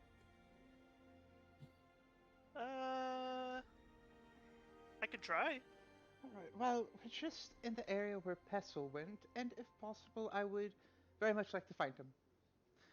But of course, we have to get the firewood, of course. But if we do stumble upon anything that looks like gnome tracks, we will follow them, and we will discover his secret. Okay. Okay. Excellent. Leo, go ahead and roll survival for me and see if you can find tracks of gnomish size. Since we're both doing it, can he just roll twice for me? Can you not With roll? advantage. Oh, I mean, I haven't rolled yet. no, I was just asking. He's asking if he can help. Oh, I see. Yeah, you can roll with advantage. Okay. Sorry, I said that weird. No, you're fine. So 12 plus 5 is 17. 12 plus 5 is what? Sorry? 17. 17. 17. Okay. You're looking about, and you don't see gnome tracks. You don't see like small footprints. You do see earth that's been recently disturbed, like wiped away, as if someone were covering their tracks. And you only know this because you spent so much time in nature in the wild and know what disturbed earth looks like. Under normal circumstances, you probably wouldn't have noticed this at all. And it does lead further into the farmland. Looks like it leads. Oh, you're Follow talking it? about this disturbed earth. I would have never noticed it, Leo. Good job. Oh, thank you. Yeah, it looks like it goes that way. Most useful, Leo. Good job. Good job. Do you think you could help, like, follow it? Yeah, I'll follow it and see where the trail. I'll follow Okay. behind Leo. Yeah, you guys push into the field. It doesn't take you long. The tracks lead you, they wind a bit, but they end up at the small cluster of trees. At the cluster of trees, um, you guys are just at the edge of where the grass, where like um, where the wheat and barley and stuff is covering your persons, and you're able to look at the small cluster of trees. Who wants to roll a perception check? Probably not me. Okay, I'll roll it. Okay. I go, Leo, I'm not one with the sun, if you understand Oh, what no. I'm saying. Oh, no. It's a 9. 9. You look at the cluster of trees, and the trees are, one of them is fairly sturdy. The rest of them are very small and kind of dingy.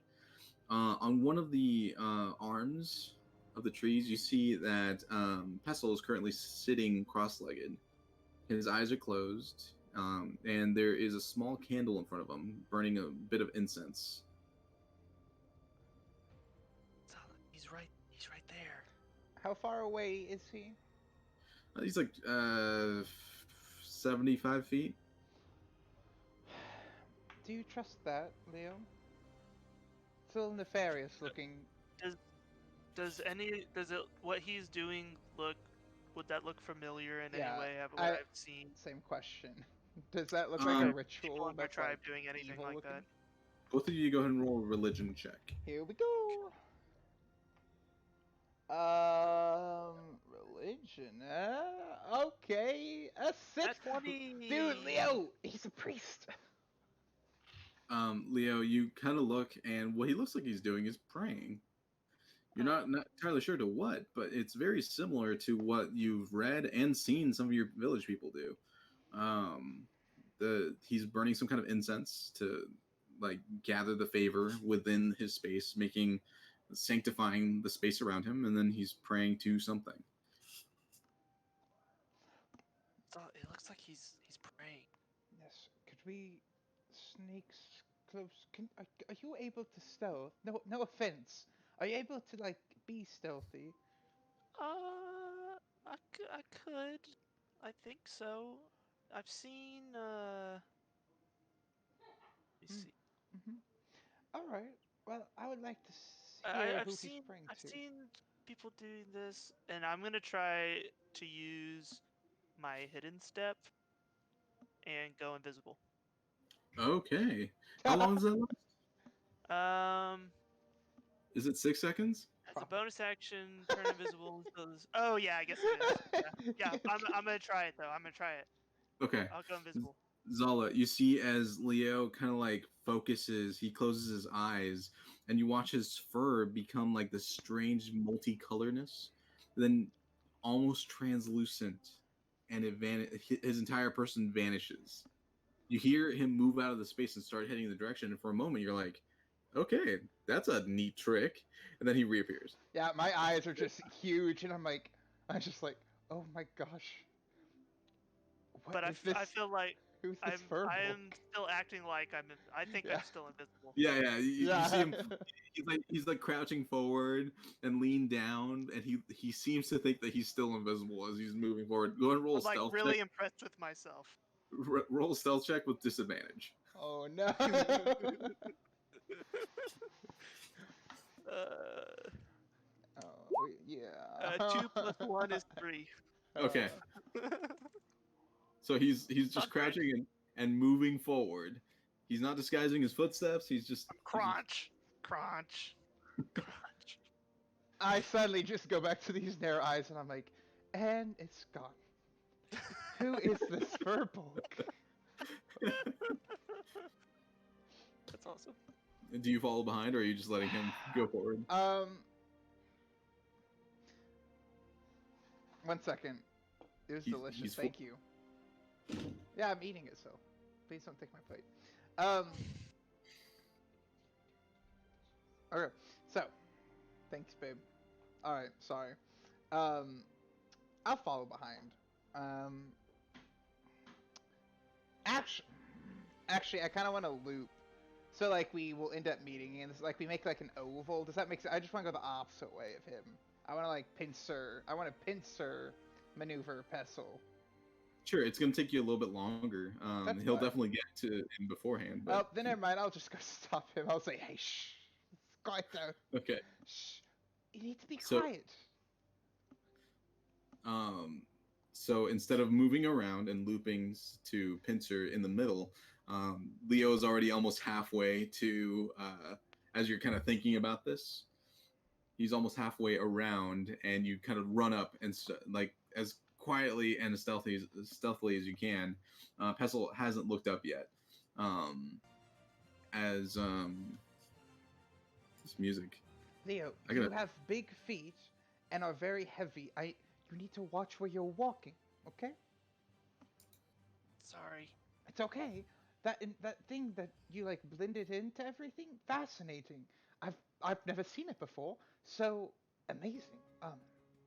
But you still have like a physical thing you need to keep track of. There's as more. both That's it. as both of you are like moving quietly forward, you make it within like 20 feet of the tree that Pestil's currently up on a branch. There's plenty of like loose twigs and stuff down below. So if you want to start gathering, you can, or you can try and mess with Pestil. He is still closed. His eyes are still closed. The incense is still burning around him. I'll lean over to Leo and say, Leo, act like you have like a couple of twigs in your hand in case we get caught. I'll know. look around to find some branches Yeah, or something. easy enough. It's all strewn about from these trees. It looks like they're um. It's really hot for the summer, like the end of summer, nearly fall. And the dead trees and like limbs and stuff are fairly easy to gather from the space. So you scoop up a few of them in your hands. Wait. Leo, I've had a genius idea. What? Tell me if you hate this idea, Leo. What if I disguise myself as Lady Frenda and we act like we're escaping to Yulebreak early? And see how Pestle reacts. No, that could be pretty funny. It would be I'm funny. in. You're in! Yeah, Alright. that sounds awesome. Alright, so you can act. Excellent. Okay, All so right. what are you guys doing? Who's turning it? I'm disguising myself as Lady Frenda. Okay. And I am going to basically be like, oh, Leo, you were so much stronger. Thanks for letting me get to Yulebreak early. You'll be my guard there as we like are running off together. Like we're gonna Follow get to me, I Yulebreak know the early. way. Yeah. Okay. We're So tr- you guys, you disguise yourself as Lady Fremda, and you kind of approach the rest of the way. Leo, you still have a couple of twigs underneath your arm. As you say this loudly in the space, roll a performance check for me, Zala. Yeah, we're like bolting. We're like really going into it. All right, we're looking for big money at 13. Oh, okay. Yeah. 13. As you pass the tree, you're saying these things, and you take a few more steps before 4 daggers show up at your feet. Do you Wait, stop? who dares do this? Leo, take care of it. An ambush. Le- God. Leo, you look in the direction of the tree where Pestle was. He's not there anymore. He's gone. Roll, He's roll perception check.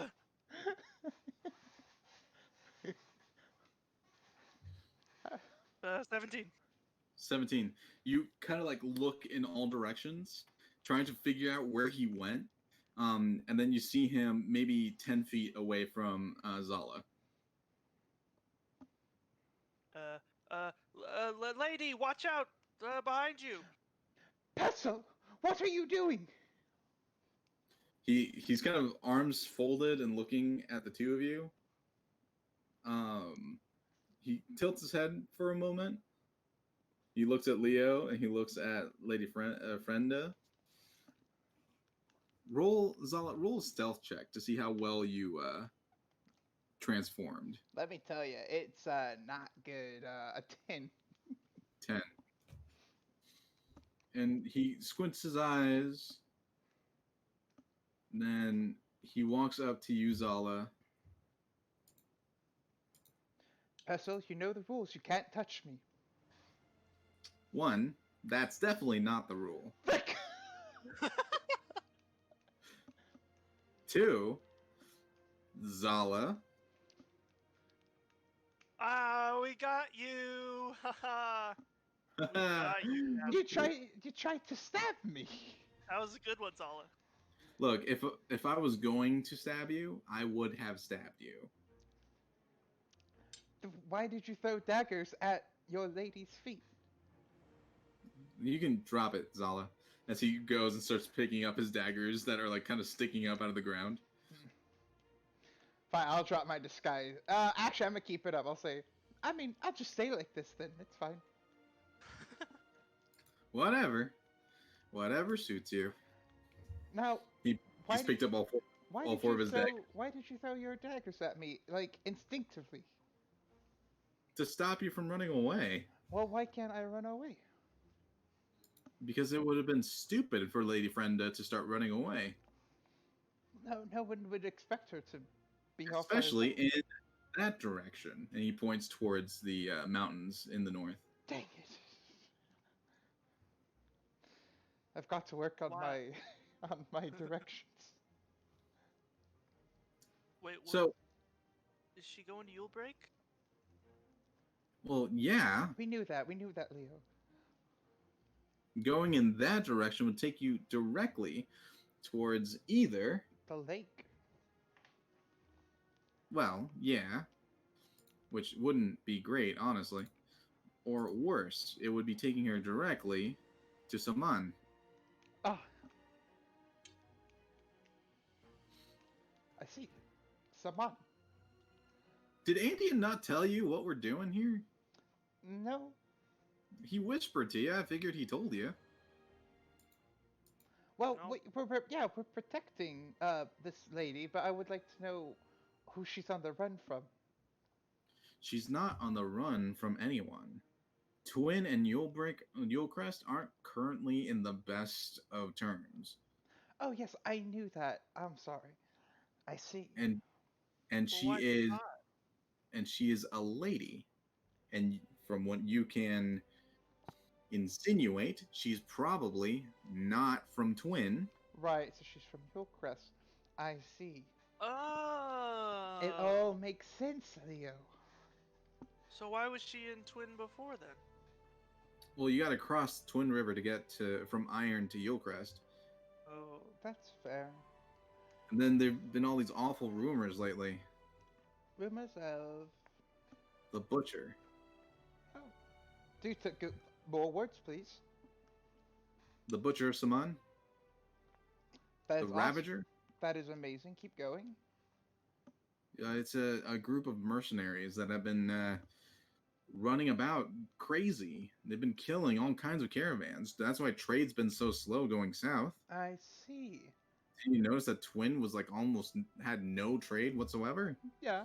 A group of people call themselves the Butch. That is just amazing. Thank you for that information. Yes. In any case, the less people that know that she is around, the more likely that the Butcher won't hear that she is, out in the open and not where she should be, in the city. Gotcha. Wait, did you think that I was gonna do something to Lady Frenda? Well, Oh, no, this was just a prank, It's just a prank, bro. it was a prank. Well, you're both bad at it. Well, we're not... Yes, yeah. What were you doing out here anyways? I was praying To who? to my god. Which is... You probably wouldn't know. So you're just not going to tell us? Never That's know. quite rude. Her name's Kaza. I see. And I was praying for protection. Like I do every time I stop. I see. So, seems that we've just been on a wild goose chase then. Well then, do I believe him? Roll insight. Heck yeah, I believe him. That's a 9. I mean, he's sleazy, but he doesn't have a reason to lie at the moment. Alright. That you can tell anyway. Alright. So this Kaza is this that's your god, right? Well, yeah. They do they deal in like light, thunder, stuff like that? Lightning and thunder. No, not really. She's the god of justice. The Great Balance? Ever heard of? No? Alright. Yeah, I just stare blankly at him. No, well. Do you mind? What did you guys come out here for? Just to play a prank on me? No, but we're Oh, gathering firewood. yeah, we were getting firewood and stuff. So Well, the sun's going down, and they're gonna need those fires for the cook. We're very fast. Don't worry. All right. Well, I'm gonna finish my business, which, ironically, it also I need to, um, I gotta poop. Just move. we will leave. Revolting. Goodbye. As you guys pick up the remainder of your branches, he hides behind a tree. As you guys continue back to the camp, the cook fire's light. There is a meal that is prepped, and uh, Andean and Pestle are kind of working out the details for the tomorrow's trip. As you guys finish your meal, which consists of mainly some kind of stringy meat, beans, and some fairly crunchy bread. It's okay. It's just travel food. Um, a few of the families turn into their tents. You guys have not set up your tent yet. Um, Just letting you guys know. I'll start setting up our tent. As you take out the tent, have you ever set up a tent before, Leo? Good question. I'm sure I've read a guide about it. Okay. Then this time and this time only, I'm gonna make you roll. Okay. Go ahead and roll, and it's okay. It's either gonna be dexterity or intelligence. I'll let you choose. Let's see. How'd your character die? We couldn't set up a 10, Dexterity it is. so we got frostbite. 7. 7. You've set up the basic components of the tent. You've got a couple rocks weighing down the edges, and you're trying to lift it up. Zala, you're kind of finishing up on the last bits of your meal, watching Leo struggle through this. Yep. As a lady retainer walks up and catches your attention, in that same process, the entire tent collapses in on itself. Oh, pardon me. Which one of you is Leo? Ooh, I'll that's silently point. Yeah, I'll silently point. Lady Frenda said that you wanted to speak with her. Oh, yes. Zala, you can handle the tent? Okay. I'm gonna go. Okay, I'm gonna go. I'll go. Okay. I don't have any idea how to put up a tent, by the way. So. I'll make you roll too. Don't worry. Okay. As the attendant leads you, Leo, back to the large tent in the middle of the circle. She kind of opens the flap, and Lady Frenda is currently getting her hair brushed by her other attendant. As the small man is currently reading a small piece of paper towards her, and stops when he sees that the flap has been opened. You enter, and you find that you're able to stand your full height, and the top of your hair just brushes at the very top of the tent. Wow, this is nice. Hello, Leo. Hey, How can I assist you? just wanted to make sure you're getting settled in. And feel okay about the travel so far. So far, it's been adequate. But would you care for some tea? Oh, that would be lovely. Bertrand? She turns to the small attendant.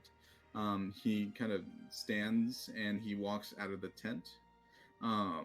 Not rudely or anything. And she kind of gestures to a chair like in front of her.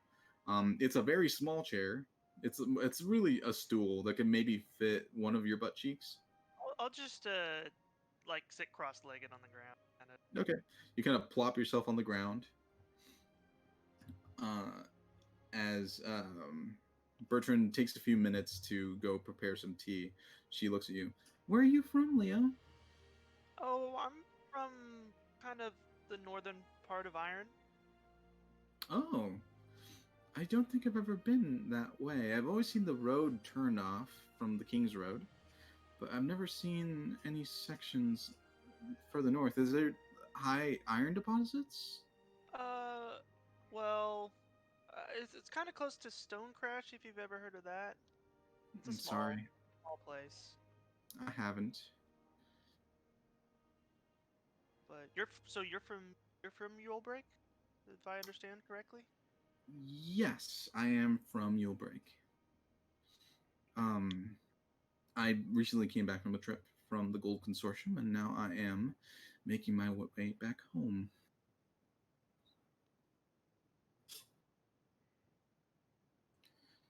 Don't you normally have a tribe? Yes. From what I've read about furbolgs, they're usually tribes, and they're fairly close knit. I don't know of any furbolgs that go off on this Yeah, kind of. it's doesn't happen that often. It happens sometimes, but not that often. But you know, I just didn't really fit in there, and I wanted something bigger. So now I'm an adventurer. And she kind of looks at you, not like warily or anything, just like a slight bit of confusion to her face as she says, "You didn't fit in. How tall are normal furbolgs? Oh no, On no, average?" about my height. I mean, we're all about the same size, kind of close. Some smaller, but not too much smaller. All Some right. bigger. So you just didn't fit in with like the culture and. Yeah, yeah. Hmm. That's just no offense. It's just strange. Uh, Usually, the cultures are the same. It's one tribe, right? yeah, usually our tribe's a little different, you could say.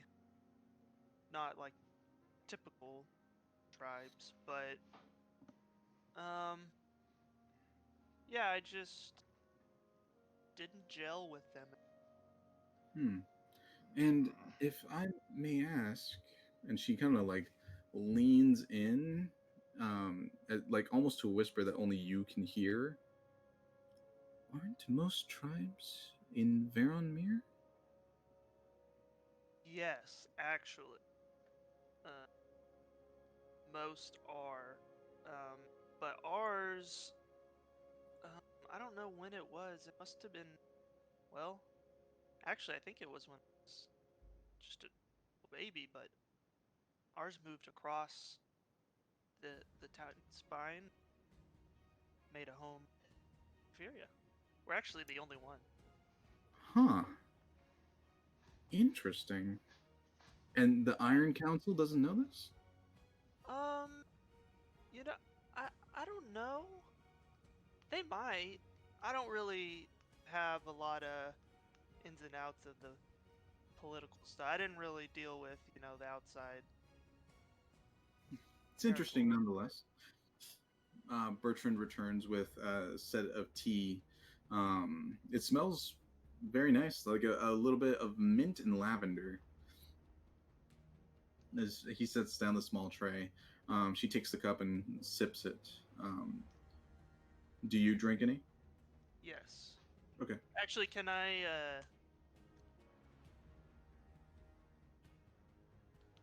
yeah, I don't have any reason not to. I'll drink. Okay. You sip the tea along with her. Zala, you finish your food and throw away whatever scraps you have left. And the tent is just in a pile in front of you. What would you like to do? The sun it has set at this point. The campfires and lanterns are the only I'm thing that gonna are left. I'm gonna call upon anyone that I see, like a guard. One of the guards be like, can you come fix my tent? Um, one of the guards that you pull off towards you, he looks at you like confused, and he looks at the tent. Do you not know how to set up a tent?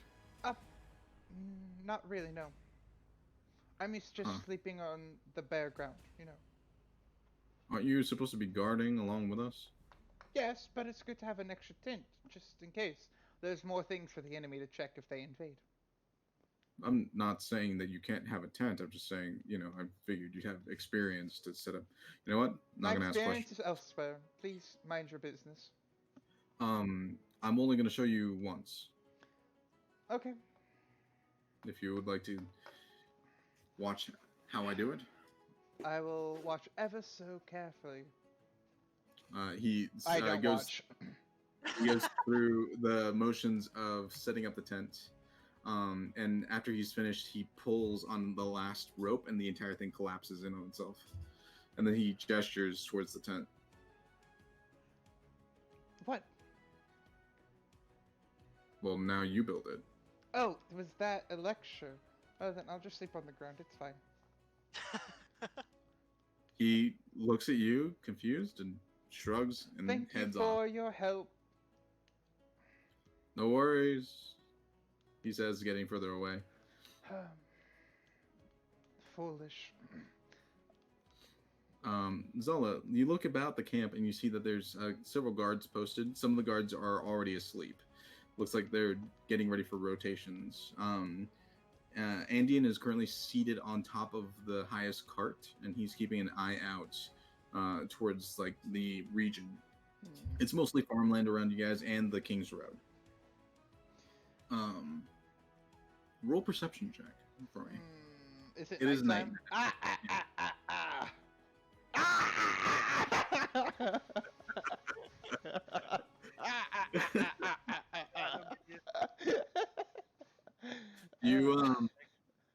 You look about in the camp area, and you're trying to scan the horizon for any invaders or whatever, and then a torch flashes in front of your eyes. Zala, hey! As you see Pestles flashing the torch to get your attention, you have those like burned lines in your eyes, yeah. and you can't see anything. Zala, hey! I've been Pestle. calling after you for like minutes now. Yes, I was trying to keep watch. What? What is it that you could want? What's wrong with your eyes?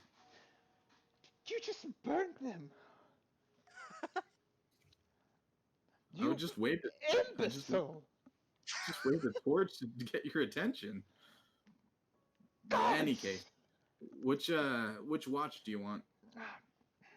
Which one are you on? I'm on the first watch. Not the first one, then. All right.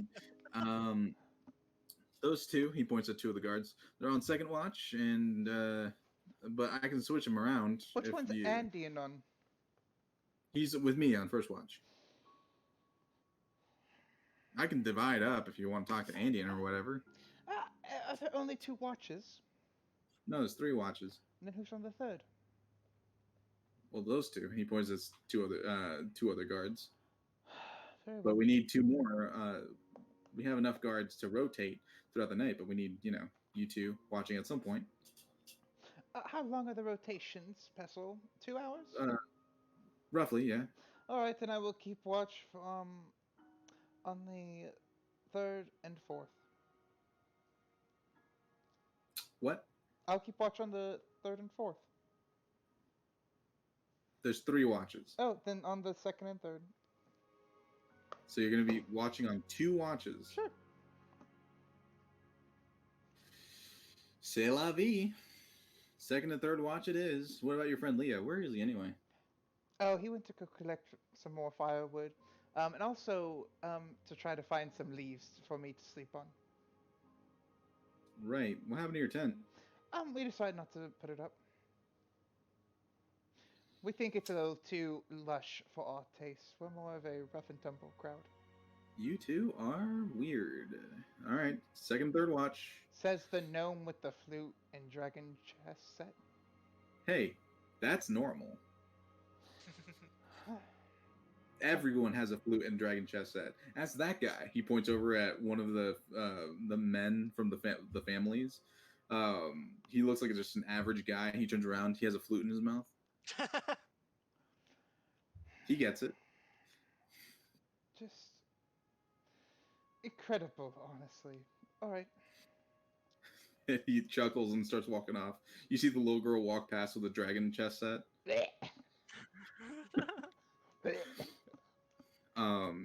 Leo, you guys have a lovely conversation back and forth. Anything else you want to ask her, or? Yeah, I was just going to throw out the idea that Zala had about maybe having her sleep in a tent, but I don't know if that'll work now because we don't really have a tent. But I'll throw the idea out. Okay, so you're asking her to like swap places and Possibly, if she would feel comfortable with that, if she thought that was a good idea as well. roll a persuasion with disadvantage. Okay, You're asking a noble to sleep on the ground. basically, yeah. Oh my gosh. Hey, Oh, 12. not bad. Okay, So- let me see what. 12. Let's see what she rolls.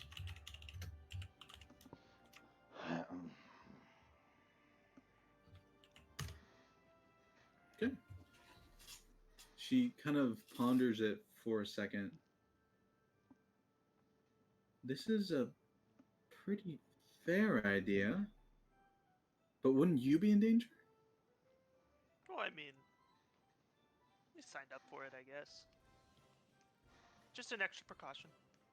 I suppose. Uh, Well, it depends on my accommodations. I'd have to see where I'd be sleeping. well, Zala was setting up the tent, so you check on that. All right, let me know how they are. Will do. Thank when- you very much for the tea. She nods at you and you stand. Do you curtsy or bow? This time I will bow. Roll performance. Oh god.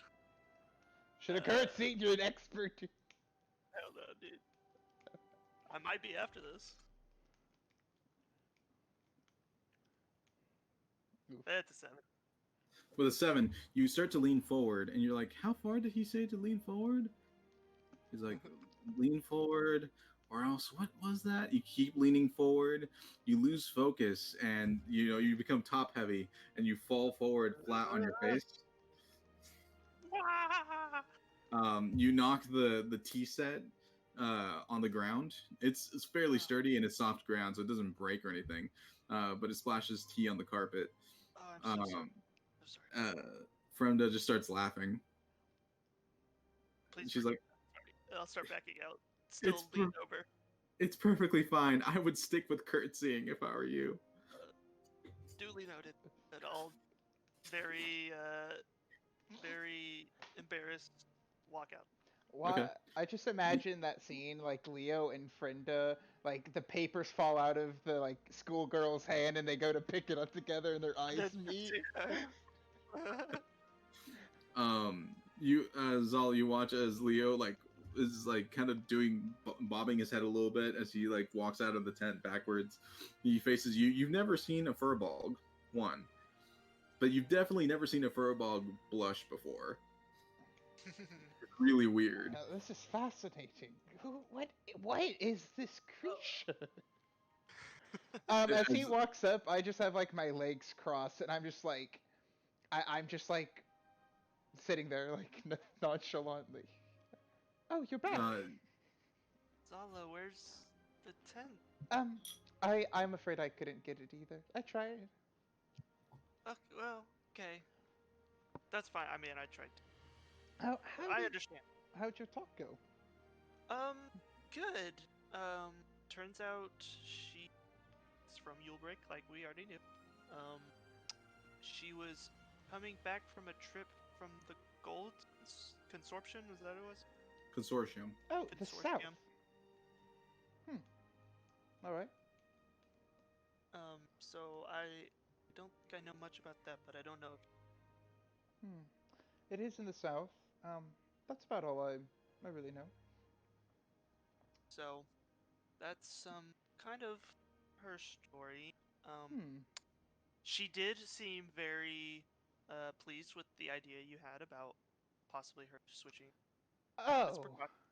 And I'll kind of look over at the tent. But she did say to check as long as the accommodations are right, which I don't think they're right tonight. So maybe I'll go back and say we'll try another night. Perhaps just let it be for now. Could so I would like to split our watches as I trust you. Would you take the first watch with Pestle and Andean? Sure. Alright, I'll be taking the second and third watches respectively. Okay. Question, DM. Yeah. So where we are we like where we're kind of camping? Are we near any trees really, or is it just kind of open field? There's small clusters of trees out in the fields, but it's mostly open fields with tall grass. Okay, so where we are? Okay. Um, You guys aren't necessarily covered, but you are right, still technically on the King's Road. right. Okay, but going to like those trees would be a little out of like away from. Yeah, it'd be a couple like 100 feet away. Okay, okay, then I wouldn't do that. And then we're also so are we close to the um like the carts as well? They're kind of close behind us, right? Yeah, the carts are parked behind you.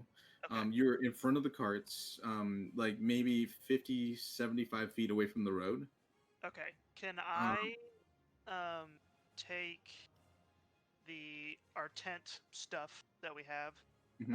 and I want to try to make like a hammock type thing. That is what I that's what we have in our village. That's what I'm used to. I want to try to make like a hammock type thing between two of the carts for Zala, since I couldn't put the tent together. So I want to see if I can use the tent materials to try to makeshift something like that. Okay, go ahead and roll a sleight of hand to put together a makeshift um, hammock with these materials. It's going to be difficult. So, Okay. knowing how to make a hammock would have made an advantage. Having the wrong materials is disadvantage. So it's just a Yep. straight roll. Okay. So, 16. 16. You have to like push two of the carts away from each other to make enough room. But after doing that, you kind of like start stringing up on portions, and then you have a doable hammock. You've doubled up on the materials, so like it's not gonna like slack through or break or anything like that, and it could hold you. Okay. Cool. Then that means it will definitely hold Zala. Yeah. Okay. Cool. Yeah, I look like I weigh like 90 pounds. Yeah. Yeah. I think I'll go find Zala again. Zala. So since we didn't get the tent, I put something together for you over there. If you want it, Mm, you don't have to. yes, I'll go lay in it for 4 hours before I awaken for the night. And I'll go do the first watch. Okay. You approach Andean and Pestle. Andean looks down. Hey, boy. Um, is it boy? How old are you? Oh, well, I'm 30, but that's kind of like starting. All right, boy. Climb on up. I Uh, you climb up to the boxes and you stand several heads taller than both of them sitting. Um, Looking out, it's a very peaceful night. Um, the two moons are currently above you in crescents, facing each other. It's a weird look for these moons, but it looks like two like crescents facing each other. So it's kind of like an oval if you like put it all together. One of them is like larger than the other, but they're kind of like hovering off to the side, and the stars are out. It's a fairly clear night. There doesn't seem to be any storm clouds in any direction, and you have a fair vantage point from like the road that you came from, which looks now like a small mountain trail that leads up to the path that you had just seen.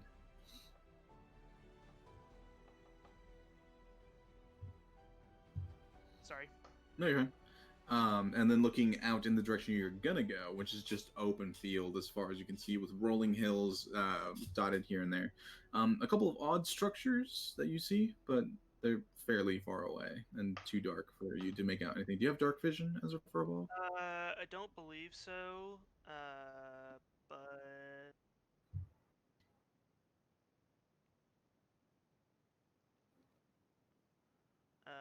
I can cast light like on my staff, give myself a little bit of light. Okay. There's currently torches out and about in the Okay, camp, so you can see like to the edges of the camp at the moment. that's yeah. But no, I do not have dark. Okay. Pestil's kind of sitting next to you, like bobbing his legs against the side of the box you guys are sitting on. He pulls out his flute and he starts making a small tune. And Andean looks in your direction. You ever kept watch like this before, Leo?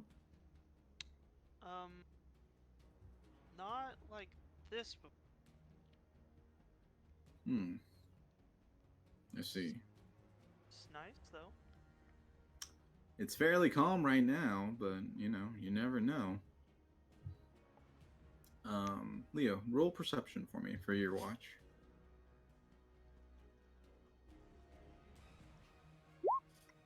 14. 14.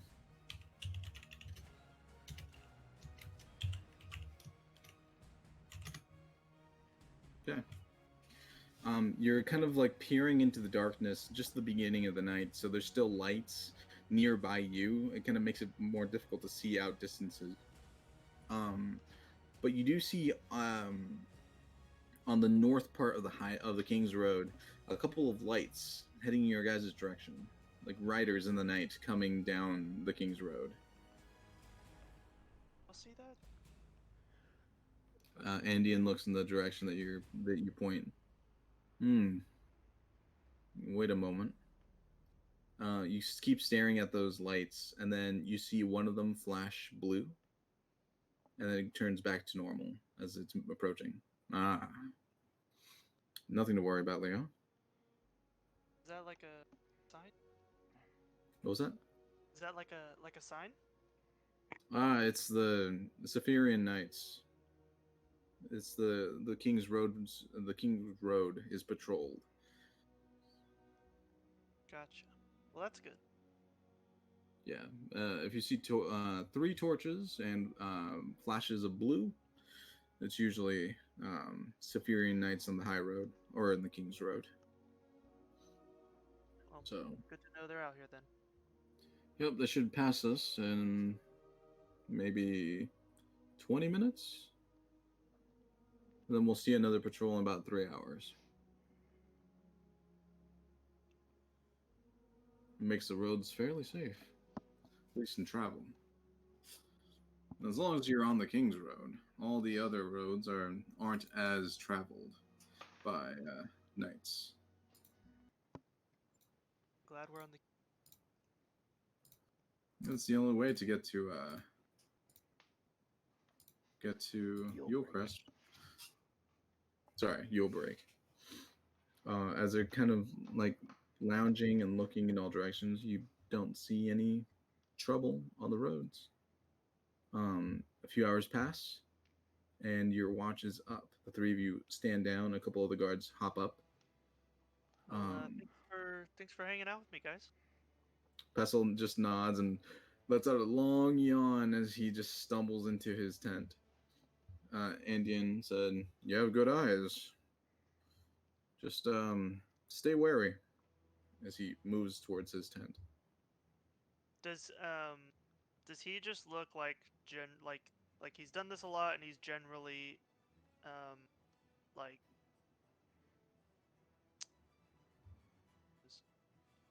not paranoid but like always watchful, or does he seem like he's looking for something specific? Andean? Yes. He's just probably done this a lot, and as a guard, you gotta be on guard as often as possible. Gotcha. So you go and you kind of shake Zala from her meditation. Ah. Your turn.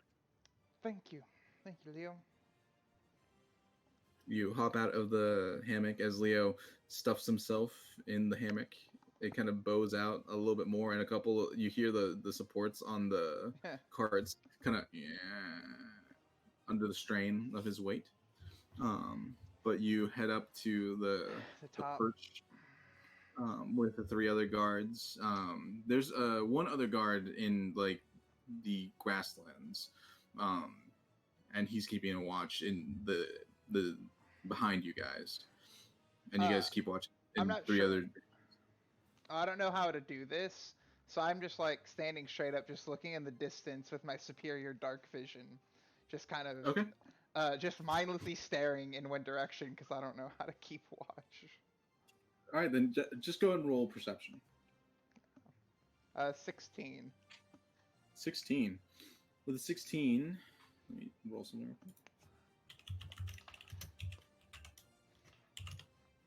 Okay. With a 16, you're looking out in one direction. It's basically towards the high road, the northern part of the high road, just seeing if anything comes from there. And then you see a flickering from the corner of your eye to the north. You turn to look in that direction, and you're not entirely sure, but you see something in the tall grassland, in the farmland north of where you were, even further than the trees that you had walked into. Something's moving out there. I guess I'll bump the guard next to me and go, you there, guard, do you see something out there? He stands up and he starts looking in the direction that you point.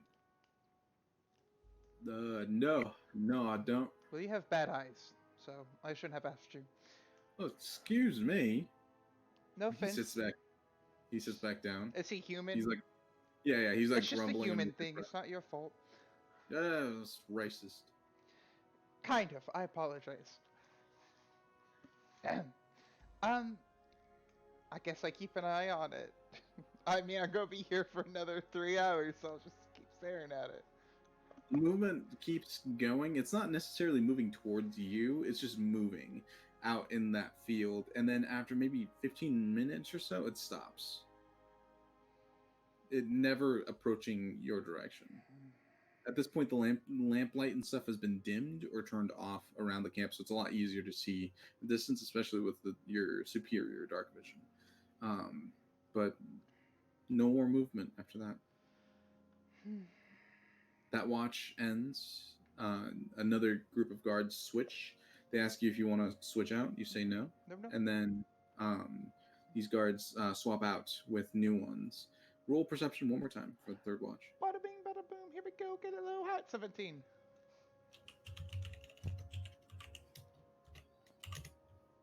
Okay. You're still keeping an eye out in the direction that you saw that movement, and nothing moves out there. Not entirely sure. Interesting. The sun comes up. Perhaps this is one of those lightning bugs that I've heard about. The sun starts coming up, and people start waking up. Tents begin to be removed and put away. Lady Frenda is escorted back to her wagon. And as everything is prepared and packed, you guys go back up to the front cart, and Pestle is like half awake. He's holding a cup of something hot in his hand. Morning. How do you two sleep? I want to pull Leo and Pestle aside and just say, to the north in the plains, I saw some sort of light moving last night for several hours. Oh, it wasn't light. It was just movement. Oh, I saw movement. Yeah. Just was there a blue light with it? No blue light. No. Okay. Did you see something? Well, yeah, we saw some lights, and then they turned blue, and they said that was the what was it, Saphirian Nights? Yeah. Yeah, it's the King's Road patrol. Yeah. For the evening. They said they were just patrolling, so that's all we saw. But you no, didn't see that. No. This was not like torches. No. This was movement in the plains. It didn't seem to get close, but I lost sight of it. So How far north? Farther than where we saw you. Did it look big or small? Well, since I could see it, I would say probably a little bit bigger. I'm just advising we stay very watchful going forward. Andean, what do you think? I agree. He turns around, he shouts out instructions for a doubling of the watch, especially to the north, to the rest of the caravan, as he calls out to the driving order and how long they're going to be riding for. they yip and they start heading north on the trail. You guys will cover a lot of ground on this leg, but we're going to go ahead and take a quick break before we Yeah. continue on. I'm gonna go grab a drink. Dope. This is fun. Yeah, Emil, I don't know if you think we're moving too slow, Oh but my gosh. I am relishing it all. I'm having so much fun. Yeah, I did a few new things with characters and how quests go, so I'm just trying stuff out and seeing how it goes. I don't know if this is fun to watch, but I don't care. Yeah, This is fun. I am loving. There's only two of us, but I am living for this dynamic. Anyone else that's out there? How's it going on the your guys' end? I just got back. So I'm having a good time. Oh, good. I'm good. enjoying it. I can definitely tell y'all are like trying to figure out like your characters and like try to get into it and stuff, and it's really funny. It is. But it's very fun to listen to and to watch. Good, having a good time. So. Thanks for the audience members out there. Noah has diabetes. Thanks. I appreciate that. I'm a big fan. Villager. I'm a big fan. All right, well, I'll be right back. But it's funny because like while y'all were playing, I like reread my backstory. Nice. And I I put together like a Pinterest board. Yeah. My character or whatever. Dude, it helps so much. It does. It helps a ton. I'm glad that you saw us and were like, oh, they're so much better. I gotta step it up. I'm kidding. It's something I've meant to do. Yeah. You watch the Masters now. Now you gotta step it up. Dude. Well, the only reason I said like, man, another campaign where me and David just aren't gonna get along, dude. That sucks. That's just true, how though. it is. That's just how it is. It's okay.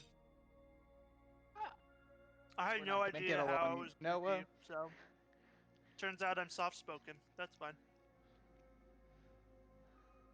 I think Noah and I's characters will go get along. I'm gonna make sure of it now. Yeah, no. I'm gonna my guy's gonna make sure of it. Oh. I'm charming as frick, dude. Dude, okay? heck yeah. Dude, when the first roll of the campaign was a nat 20, that was so hype. That was so hype. I think we rolled Actually more than insane. that one, though. Actually insane. That was epic. That was insane. It was like an investigation track. Yo, Yeah. Jake. What? I'm playing Arena. Mhm. This guy has Solemnity and 9 lives, and I can't kill him because he has Solemnity and 9 lives, and I have like 1,000 goblins. But he's Dude, just I made sitting there. a Zenith flare deck. A cycle deck? Yeah, it sucks. No, cycle decks are good, I think. Well, it's kind of good. I'm already in I started in gold for this, and I'm already in platinum. So I'm already running into stuff that like can beat it pretty easily, but I think cycle. it's just funny. It's a big troll deck. Just cycle all my cards away. This guy just runs an infinite combo. That's so lame. I made 1,000 goblins. You should be glad. You are 1,000 goblins. No, because in Arena they take so long. Yeah, just concede. No, because his timer can run out. You're so. And if his timer runs out, I win. You are So so. why does Luminous Broodmoth go infinite with Uro, dude? That's so dumb. It only goes infinite with Solemnity. Oh, true. That's a good point. You baddie. Didn't even realize. I can tell. Should have never added this card to the game. That's too much. Should have never made the game. Kinda true, dude. Kinda true. Should have just had Pokemon.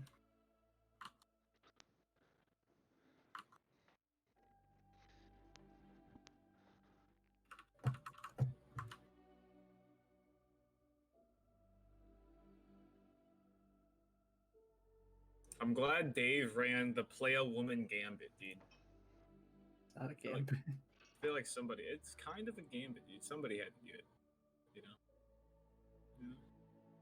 No, I have no idea what you're talking about. to play a woman gambit. Idea. Single clue. Leo, are you there? Oh, he left. He left.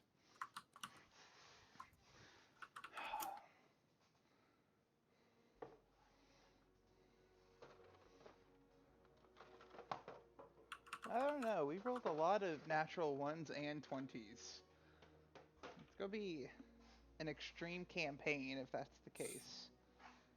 All of our campaigns are extreme, man.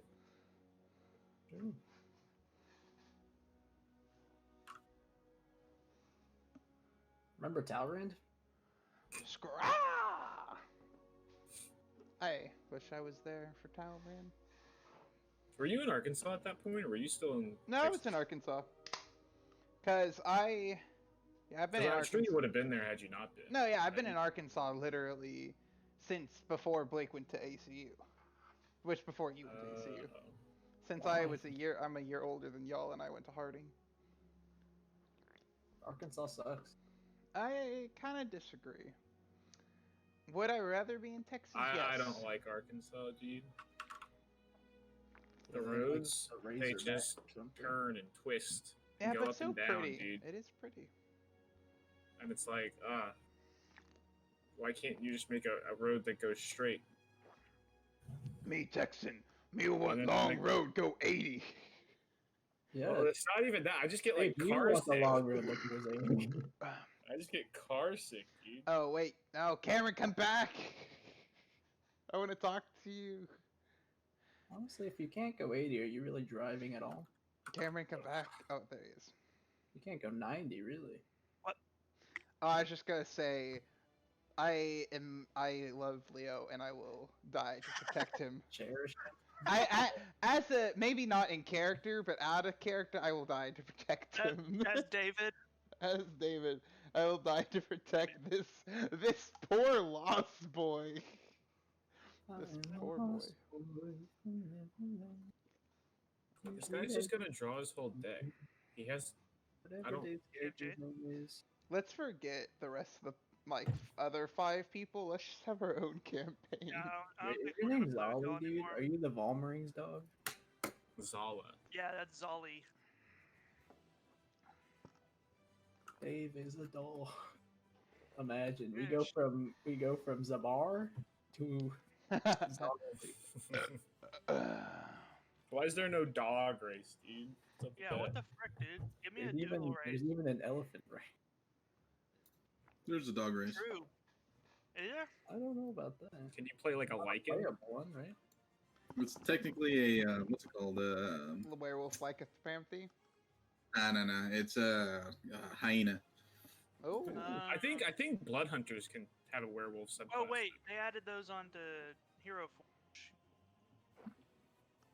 True. Like hyena people. Yeah. I forgot the name of them. It's not kobolds. It's Are they They're- just kobolds stacked up on each other? Yeah, 3 kobolds in a trench coat, dude. It's called a They're an knoll. It's a knoll. no, yeah, gnolls. Oh yeah, I've seen these. Yeah. Yeah, Plays they, a have, knoll, they get right? knoll ears, dude. You can now. Oh, you can?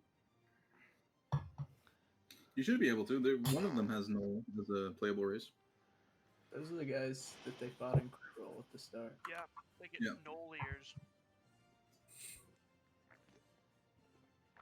Well, All right, you guys ready? oh, I am ready to play all night. This Okay. is my favorite session. Let's do it then.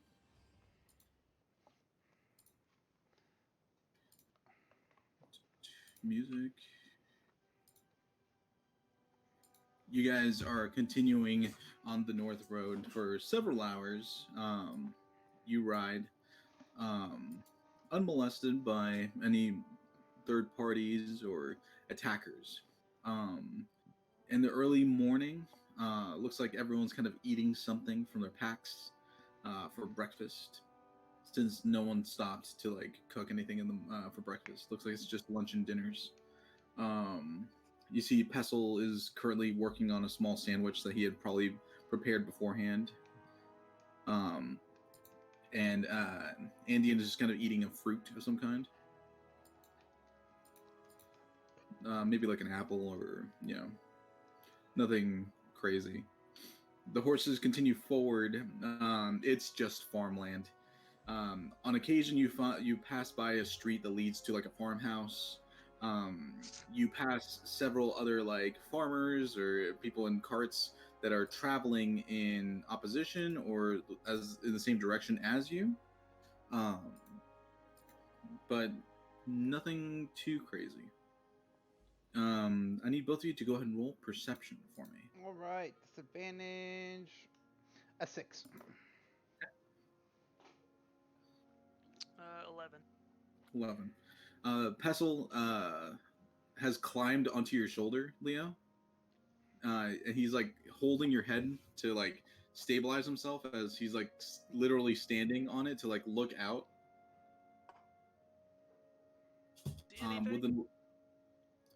No, not really. Just more farms that way. And oh my gosh, look that way, Leo. I'll look wherever You whip around and he's like he was playing a prank on you, but like you're technically holding him up, so he like falls off and lands on his butt on the cushion next to you. Oh, that didn't work. Sorry. That didn't work how I wanted to. Oh gosh, my spine. I was just kidding with you, Leo. There's nothing. It's just farms. It's always just farms. Andean from the front turns. Well, yeah. We don't really want anything else, do we? I guess not. You know any games, Leo?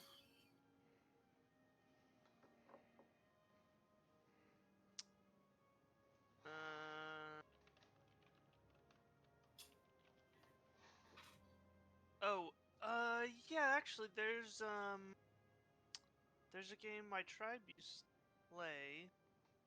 So I will think of something that we could see, and you have to guess of what I'm thinking. Okay. And you can ask question. Oh, that makes way more sense. Yeah. You want to get in on this, Zala? I think not. Okay, party pooper. Is it something yellow? Yes, it can be, yes. Oh, that does not help me. How many questions do I get? You get 20. 20, so 19. Okay. Is it something blue? No. Okay. Is it something on the road? Define on the road. Like, is it like something... directly on the road? He kind of like grabs your head and points it in the direction of the road. Is it something along this road here? No. Okay. Dang it. They continue to mutter these questions back and forth. Zala, what are you doing? I'm just saying, I used to play a more strategic game with black and white beans. So quiet. Is it something? Well, if it's something that can be yellow, it's not blue. It's on the road. And Andean kind of leans back towards you, Zala. Oh, don't mind him. He's easily bored or confused. You want to sit up here? Kind of pats the bench next to him. I'll raise an eyebrow and go, I suppose I'll just move up there. You hop onto the bench. The bench has springs to it, so it absorbs way more shock than the actual like cabin does. So sitting on the bench itself is actually a much smoother ride than being in the cab. Even though it does sway on occasion due to like now there being two people instead of a single person. There are horses up here, right? Like he's controlling. Yeah. I'll go, I have experience handling horses if you want a break. And from behind you, you hear, so is it something red? Parts of it could be, yeah. Oh gosh. As he looks at you, like one eyebrow raised, Zala, And he's like, all right. And he hands the reins over to you. All right, now for me to put my money where my mouth is. Go ahead and roll an animal handling check for me. That one, baby. All right. Oh. You Oh, like man. grab you grab it with one hand, and with a flourish, you snap the reins, and they trot a little bit faster. Not too quick, not too slow. As And, I said, I'm and experienced. you casually just lay the reins on your lap. On occasion, just twitching your leg to make it so that the horses know that there's someone in the lead, holding the leads. I mean, you could literally be reading a book right now, and they would follow your every instruction. Impressive. Thank you, Andean. But I don't need So- your affirmation. Of course.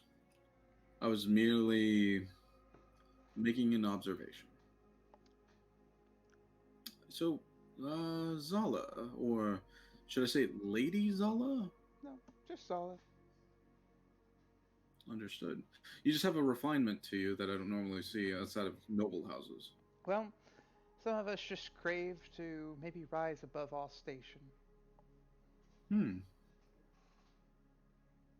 So, you're not a noble. You're from Twin. Mm.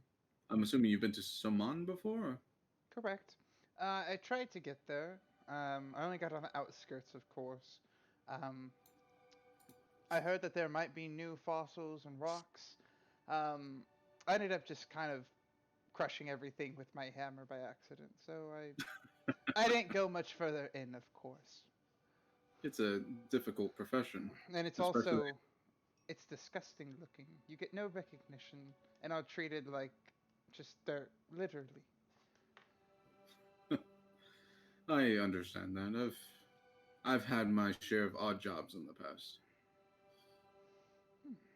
Is it something purple? No. Oh my gosh. Okay, this is my 19th question. Is it a deer?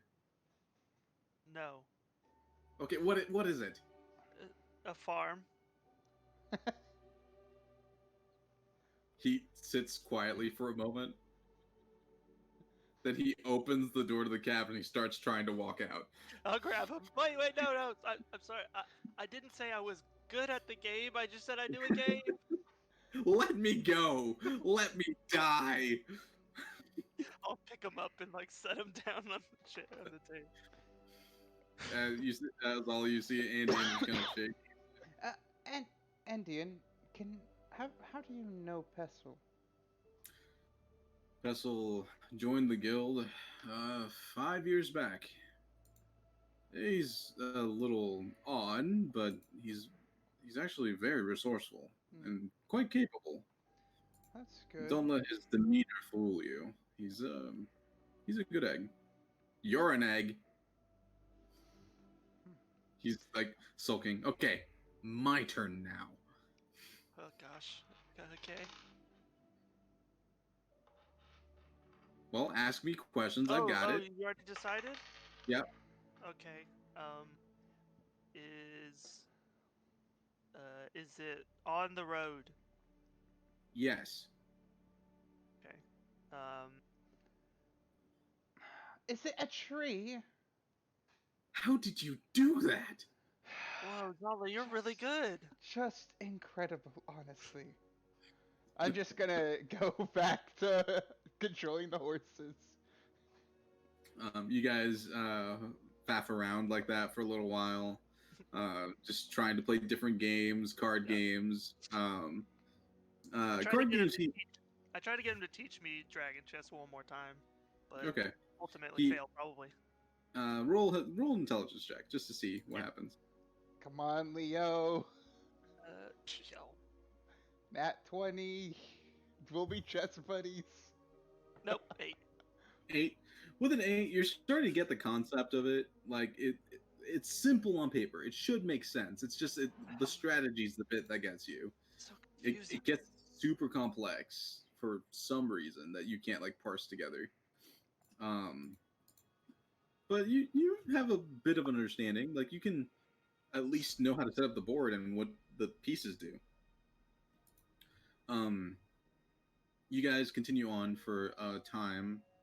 After a while, Zal, you get tired of controlling the reins and head back to Andean, who takes it gladly. Mm-hmm. And the sun creeps up to above where, like, to the height, and tells you guys it's about lunchtime. The reins kind of get pulled in, and the carts start veering off the side of the road. It looks like everyone's kind of prepping for some kind of lunch. As everything kind of like settles, we're stopping here for lunch, and then we'll be moving forward. Half an hour. We'll only be out for half an hour, and then we'll continue on. All right. The area currently around you is still more farmland. It's far more hilly than the previous night, where it was fairly flat, with only a few hills. There are no trees that you can see. So they start pulling from the reserves of kindling that they have inside of the carts. As a couple of the guards start preparing some kind of makeshift food for lunch. A few of the families just like start running around, like the kids are let out so they can run and play for a little bit. The guards are on high alert and looking in all directions as Pestle, having goofed around for the last couple hours, has taken on a more stern face. And now he's also very hyper vigilant, looking out and about. Hey, both of you. Keep an eye out. I don't like the look of this place. There's too many places to hide. Yes, sir. Mm-hmm. So I need both of you to go ahead and roll a perception check. Swoogity. 4. But not 1. Okay. Got it. Not 20, so 23. 23. Zala, the sun is directly above you. Everything's reflecting back. It's really messing with your vision as you're squinting and covering your eyes as much as possible, but you're not getting a lot. Leo, looking north, there's been fairly consistent fields and hills in that direction for the majority of the trip. And within the grasslands, you see like a bit of movement. It's a ways away, but there's a bit of movement within the grass. You can probably attribute it to like maybe herds or some kind of animals or whatever. But then you see a light glimmer as if something was shining off of the sun, and you know that this isn't like cattle or anything like that. There's something man-made within those movements. I will tip off Passel and Andean and Zala. Oh. Okay. Pestle looks in the direction of the movement. He's trying to like see it, and then his eyes widen for a moment as he recognizes what you're talking about. Andean, I'm gonna go ahead and see what's going on out there. I would just prepare a forward defense. He hops down. He looks at Leo and Zala. He looks at both of you and says, "Go and cluster around the lady, if you would. Wouldn't want any intruders." And he vanishes into the grassland. As Andean, not trying to look or like seem like anything's out of the ordinary, he starts walking down the line to the rest of the guards, tipping them off of something being afoot. Good. So he asked us. Did he ask us to go check on Lady? Yeah. Okay. Well, should we Let's make our way. head over? You guys walk down to the cart where the lady is. The cart finally has its top pulled down, and the lady's kind of seated still inside of the cart. She has a fan, and she's kind of waving it for herself, trying to cool herself down. And she sees both of you. Ah, hello. Hi, we're just coming to check and make sure everything's okay over here. Yes. Everything all right? Everything's fine. They're just checking out the perimeter and Just keep an eyes out. Sounds good. When is lunch going to be ready? Good question. We can find that out. It'll Oh, be a please. while. Please do. As Uh, she kind of turns away and looks in a direction, you watch as Andean is coming back, and he hops up to like a higher part of one of the carts, and he's kind of looking out in all directions. I need both of your passive perceptions are 13, right? Yeah. Yes. Okay. I'm gonna go ahead and show you the map. Nice. It's D&D. Oh, look at this map.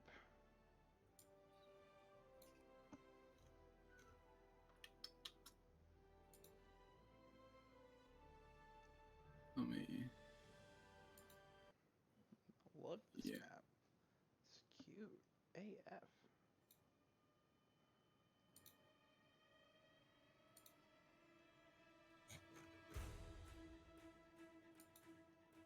With your passive perception, off in the distance, you hear you just hear like a pop off in the distance. It's very. You figured if you were closer, it'd be very loud, but you're not entirely sure what it was. And then you see. I had things set as a default, but I'm gonna move things around real quick. Technically, Andean's here. Pessel's out in the fields somewhere. You guys don't know exactly where. I'm just gonna put a marker on him so you know that you're not entirely sure where he is. Okay. Both of you are about here, just kind of on this side, looking out, and the guards are further down in this direction with the rest of the carts. That noise pops off, and you're trying to discern what exactly that was. Oh, no, hold on.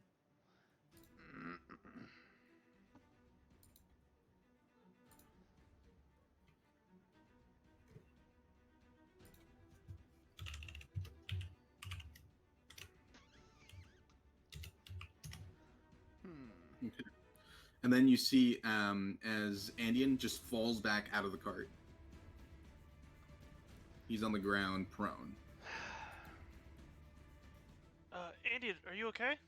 There is a hole in his armor, and there's blood currently coming out of it.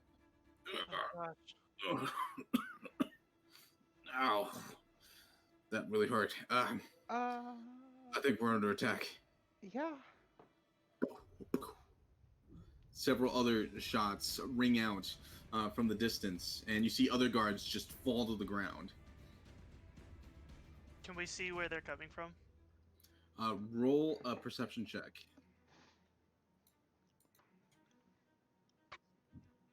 20. 20 total. With the 20 total, you see lines coming in from the grasslands, kind of moving in your guys' direction, and they're getting very close. It looks like a couple of the grasses have actually veered very close to your position. Here's a couple lines that you can see in the tall grass and farmland. They're over there, and I'll point like where I see them to the guards that are. Okay. The guards that are up, one of them grabs like a crossbow and he starts like pulling it together. Another one pulls out a small device, cylindrical in nature, and it has a small glowing filament on the inside. He turns off to the side and he fires. It's an incredibly loud pop as a spark of magical energy like evades the area, and it zooms in the direction of the grassland. It kind of whatever that bolt of light was disappears into the grass. Nothing.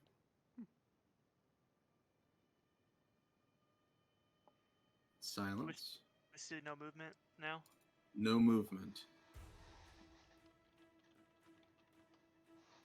You're not entirely. Pestle went in that direction. You're not entirely sure where he is. Lady, just stay down. Yeah, you see the lady's already like down on the bed of the cart.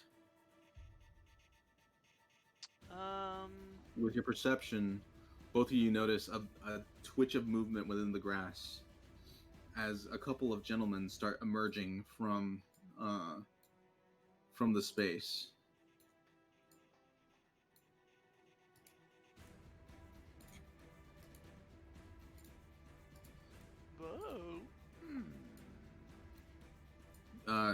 a couple of the guards that were in the rear start moving up.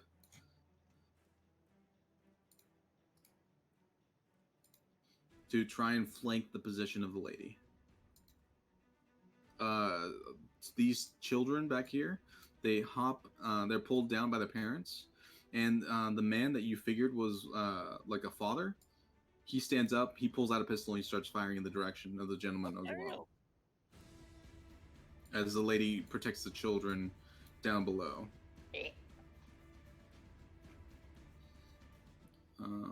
Yes, this guard here moves up a little bit, and these three gentlemen are currently in the grass. You see, one of them is currently holding another one of the cylindrical devices. Small cartridge is attached to the side. You're not entirely sure what it is. The other two, one of them has a crossbow, and the other one has a strange-looking spear that has a curved blade at the top. I need you guys to roll initiative. All right. Hey, Emil, you said for this campaign we all know a cantrip, right? Everyone knows one cantrip. And is it from our class list of cantrips? It can be any cantrip. All right. Well, I couldn't add the one that I was looking for, but I'll talk to you later about it. Not a big deal. Okay. No big deal. Not a big deal. So. Yeah, I guess I'll have a question about that later. 8. Yeah. 8. And we still do not see Pascal. Pestle. Yeah, you don't know where Pestle is. I can't move my token. Oh yes. You weren't here Yeah, early enough. it's my fault. Here, 1 second. Get you up and running. I'm trash. Don't worry. Wow, our initiatives suck. Well. Right, you should be able to move your character now. Yeah. I mean, I don't want to be first.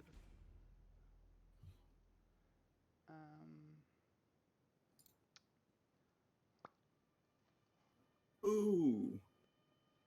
Nice. Oh. Because Cool. Zala was put into turn order before I had control, I can't put in my initiative of 8. You go? Yeah.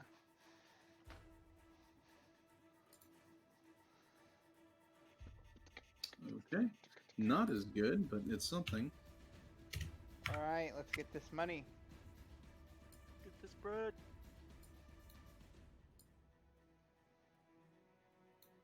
Okay, let me roll for the bad guys. If they're bad guys. Yeah, I don't think they're bad. We can talk this out. Whoa. Oh, thunder? Yeah, is it raining? Today? Interesting. It's 114 outside. Well, it'd be like that. 103 severe thunderstorm warning. That is not how Terrible thunderstorm. That is not how I spelled Pestle. 60 mile an hour winds. I just did, yes, P-A-S-S-E-L is how I did it. Yeah, pestle. You know, like pestle and mortar. That's fine. Yeah, that's fine. That makes sense. Crap. 100% chance of storm from now until, holy crap, like 1 o'clock in the morning. Nice. Well, hopefully my internet doesn't go out. Yeah, we'll be fine. Yeah, we got it. Okay. So for my own sanity, I am rolling the NPCs that I've built in Roll20. Yep. It's not in Roll20, in D&D Beyond. Yeah. So I don't have to like hop back and forth between the two. That is okay with us. Yeah, that's fine. Okay, and then I need to pull up this guy too. Right? We'll see. Yeah, that works. Okie dokie. First up, we have... Oh, I didn't roll initiative for these guys once again. And we still have... Oh, yeah, I already asked. We still don't see. Yeah, we don't know where Mr. P is. Yeah, you guys aren't sure. Ooh.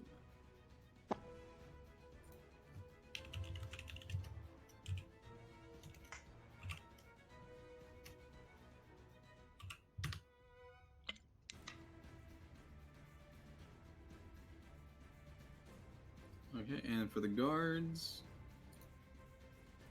Sorry, I'm getting back into the swing of things. You're good.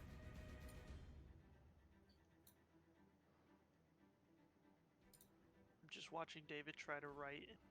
Got it. On Roll20. I got it. All right, so Andean turns in your direction, Leo, because you're like the closest. Still clutching his side, he looks at you and he says, "Protect the lady." As he rolls forward, he's to a standing position. You guys are level 2, by the way. Yes. Yes. Okay, just making sure that we had that correct. Did I not do that? Let me see. Sorry. I do that? Give me a second. Frick. Frickin' Oh, I thought we were leaving off for last campaign. I'm level 20. Yeah, me too, dude. I'm Nicene though, so I'm level 21. That's a good point. Thank you. That's a really good point. You can move 15 feet right here.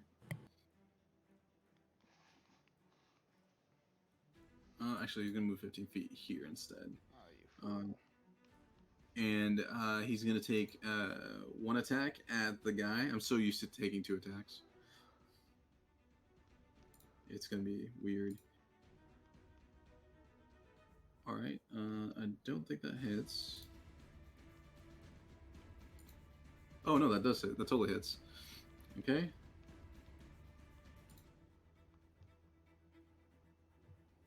All right. This dude here takes 7 points of damage. Whoa, that's not what I meant to put. I put 73 points of damage for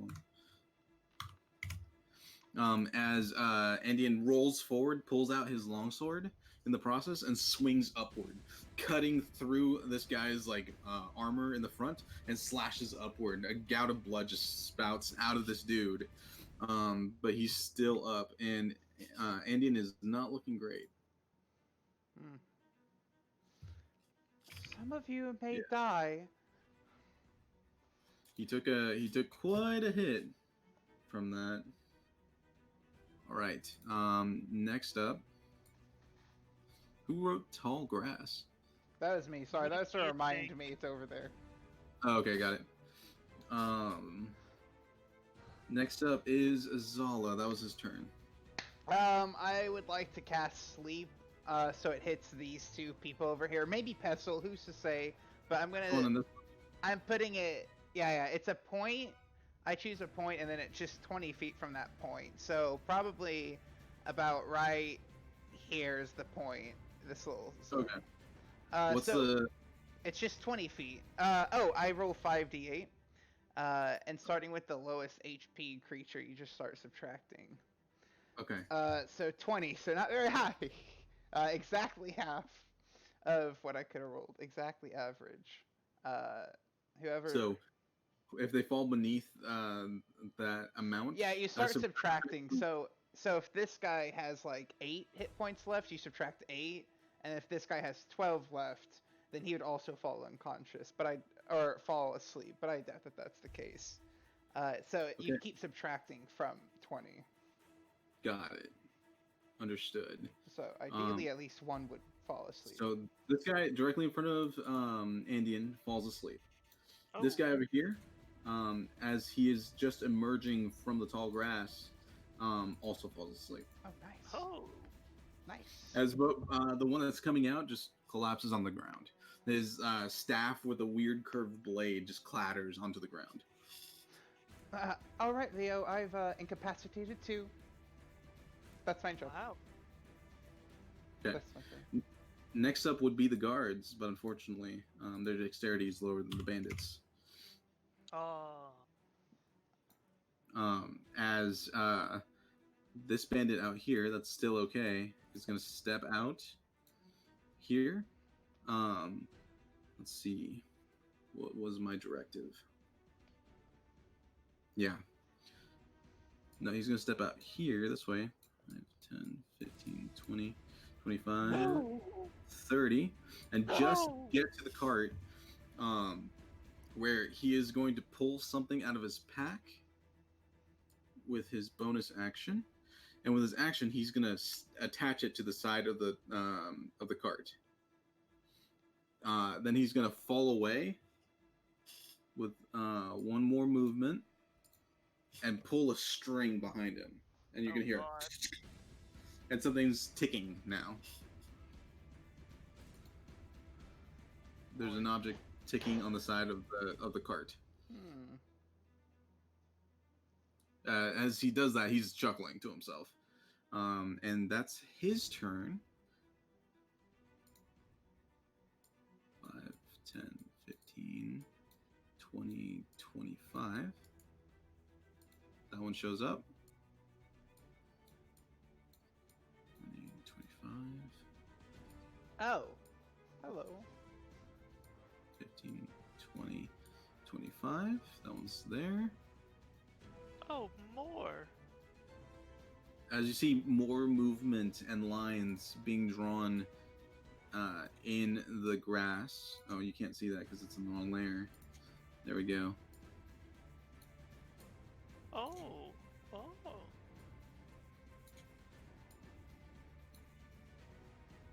God. As more movement is heading in the direction of the cart. Okay, and that's the bandit's turn. Actually, one of them, from within the grass, you're not entirely sure where, is going to fire a shot. Oh, you're not supposed to be able to see that. Yeah, we see that. Dab. There we go. Light crossbow. Light crossbow to 11 to hit. It's not going to be either one of you because you're covered. He's going to go for this guard here. Goodbye. Let me see what the AC is. That's their AC is higher than that. It's going to clatter off his armor. You're going to see him like kind of dazed and fall back into the chair. Lady Fremda, I wrote it incorrectly on here. Hold on. There we go. Lady Frenda is gonna be like, what's going on? What's that noise? As that happens, it's the guard's turn. This one's gonna hop off and it's gonna start moving to engage that one. 15, 20, 25, 30. Get right here. 5, 10, 15, 20, 25, 30. Kind of taking up the space there. One's going to take an attack on this dude that just pulled away with a spear. Not supposed to be able to see that either. Oh, poor guy.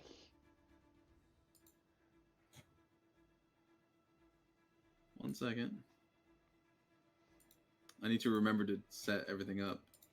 This is a new campaign. All the stuff isn't set beforehand. Oh, right. It's D&D. But in any case, an 8 to hit, which it will not. Definitely won't. Not against bandits. That's his one attack. These two attacks against this dude. Oh, that definitely hits. And that also hits. 22 and a 19. Nice. Okay, and it didn't roll damage, so that sucks. Because I haven't set it up to do that. So I'll just roll 2 more times. Ooh, not great. As those two guards like plunge their spears into this dude, the armor catches most of the damage. He takes a few points, but not too much.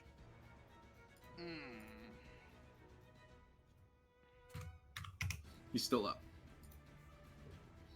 All right, Leo, your turn. All right. Do I still hear the ticking? Yeah, you definitely do. Okay. Lady Franda, come with me, and I'll try to like pull her out or like help her out of the cart. Yeah, go ahead and roll strength. Okay.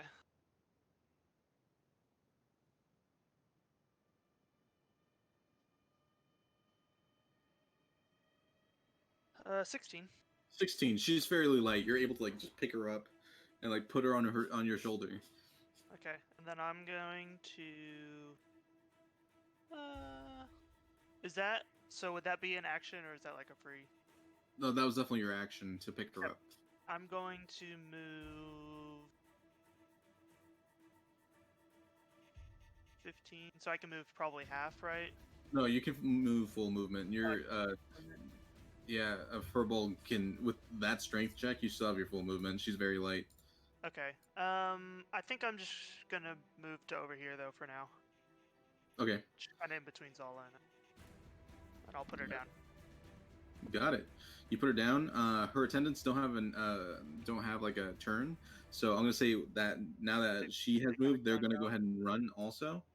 Okay. 10. Actually, I'm gonna move a little bit further now that I'm thinking about it, just because the ticking. Yeah, the attendants are gonna move about there. Yeah, I'll move her to like right here. Okay. You're basically going into more farmland. There's thistle and like wheat and all that stuff that you're moving around. Everyone stay low. Alright, that's my turn. Okay. Next up is Pestle. Seeing all this go on,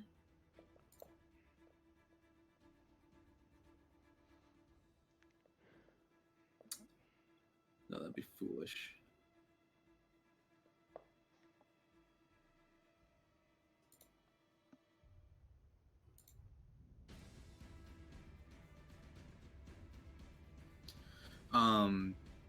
You watch as what's the range on this?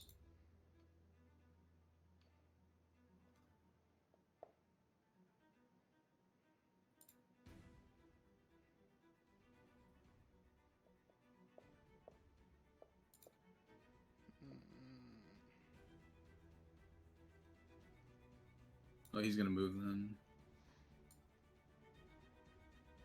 Yeah, right there. That's a sweet spot. You're gonna watch as from a spot in about right here in the grassland, it's just gonna erupt into flames. And as the wheat and stuff is burned away, you're gonna watch as Pestle, like with his hand open, a small rune emanating from the hand.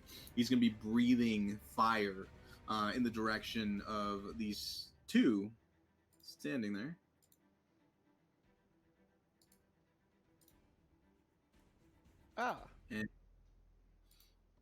And he dealt a significant amount of damage on both of them. Nice. I hate him, but I'm also in love with him. He is now exposed, though. He's not hidden anymore. That's his turn. Ooh. Now, need to do one more thing.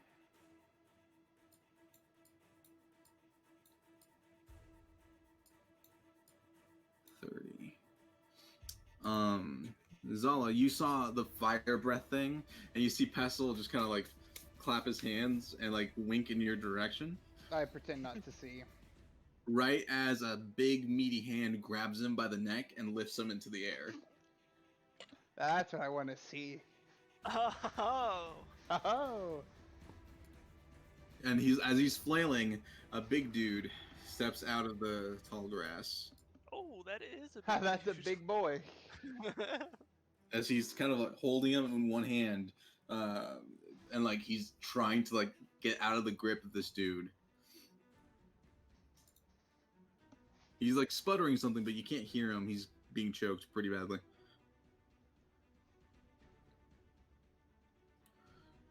Alright, so let me check. Ooh, yeah, that's not great.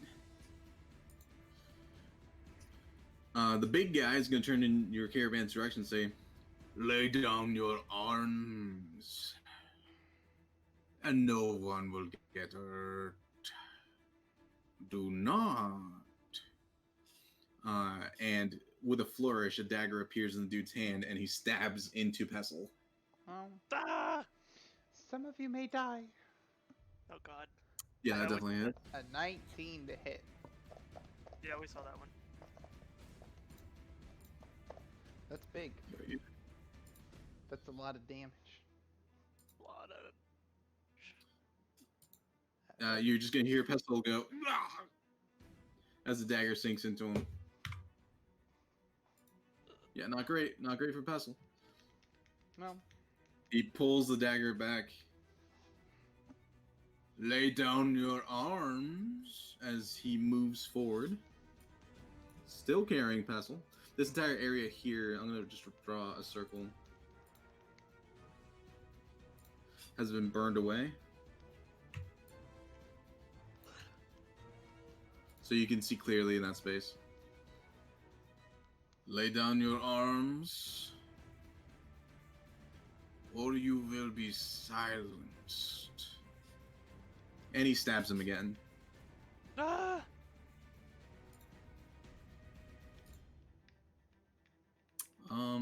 This time you see as Pestle kind of awkwardly twirls around and bats it away with one of his hands.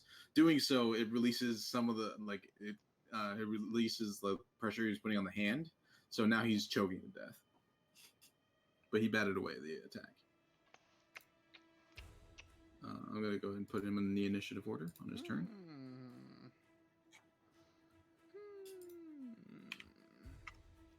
Indeed. Andean, seeing this, he's gonna roll.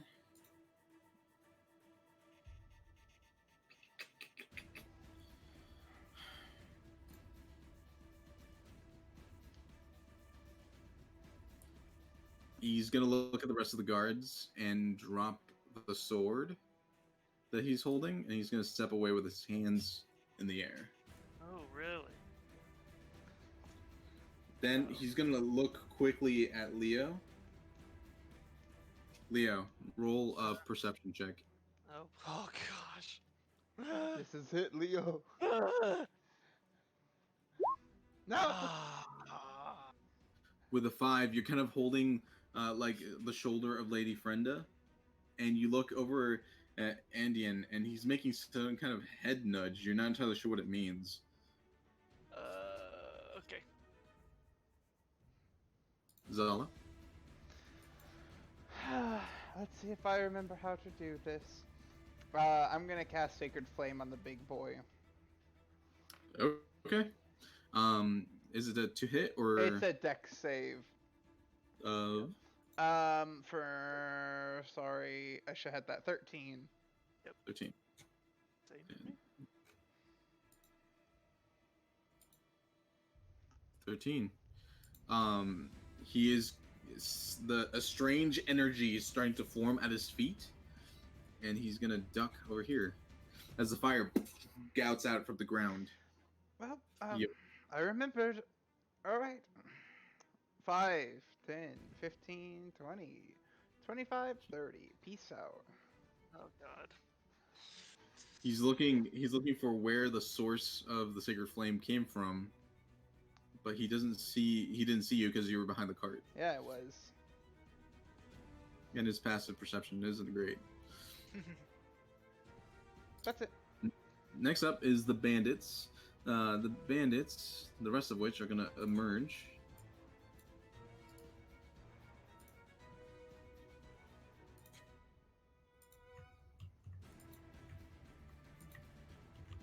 Oh no. There's what? The rest of which are going to emerge.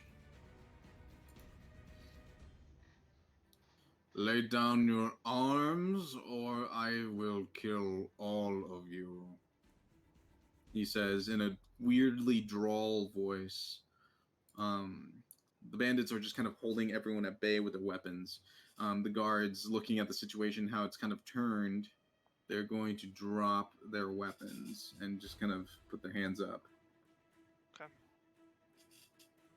Leo. While everyone else is pretty obscured by the tall grass, you are standing a little bit above it. Basically, your head shows up above the tall grass. You're not sure if you've been noticed or not yet, but you can still see you. Okay. I will move I'll move out here to be seen. Okay. And I'll say, what is it that you want? The big guy turns in your direction. And he like cocks his head a little bit. I want your stuff. I'll look at Andean, like, do we have stuff to give him? Andean just like has his eyes closed and like is shaking his head slightly. Like, oh, come on. Okay. Do I have an action still or anything? Yeah, you just moved forward and you said something, so. Okay.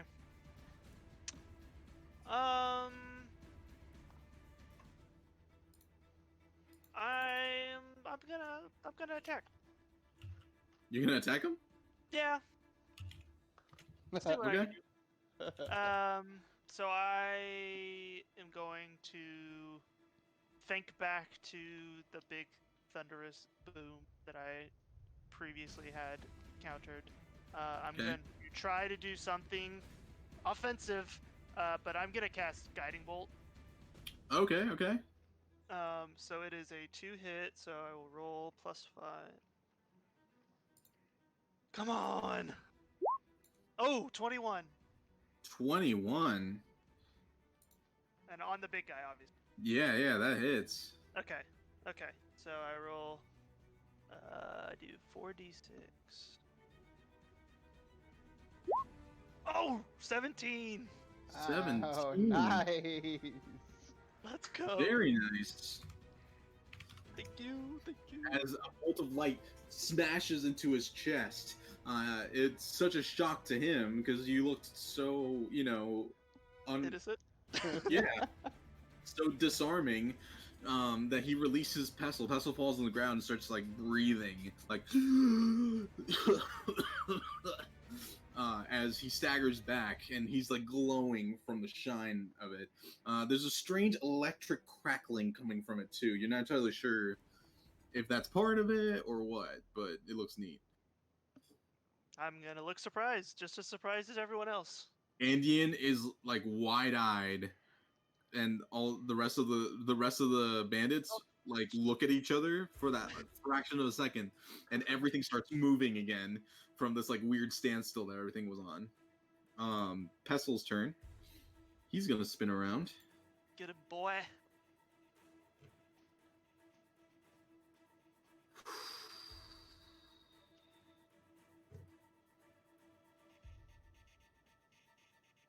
Ooh, this is tricky for him.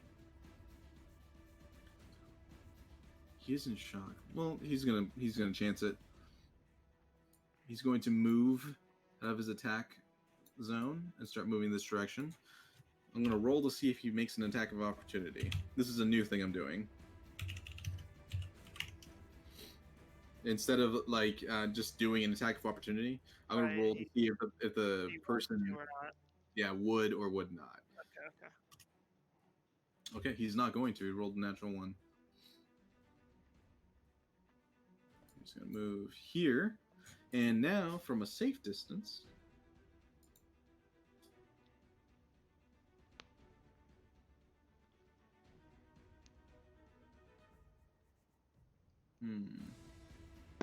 Yeah.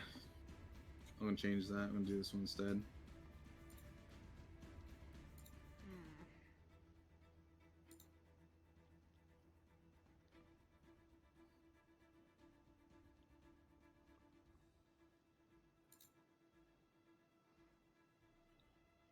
Okay, so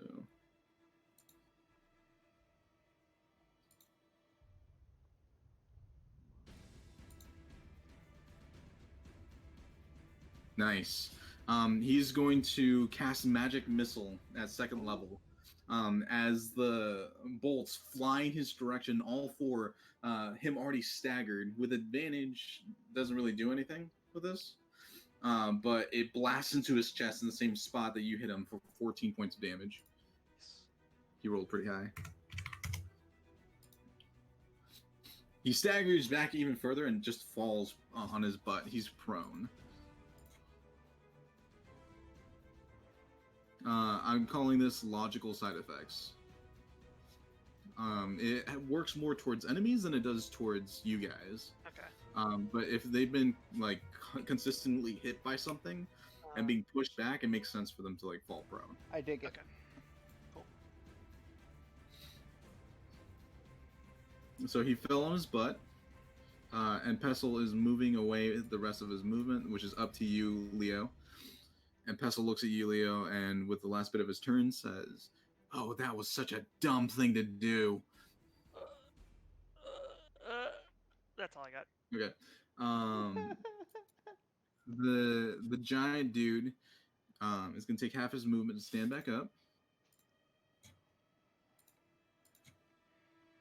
and step forward. That's as far as he can get. However,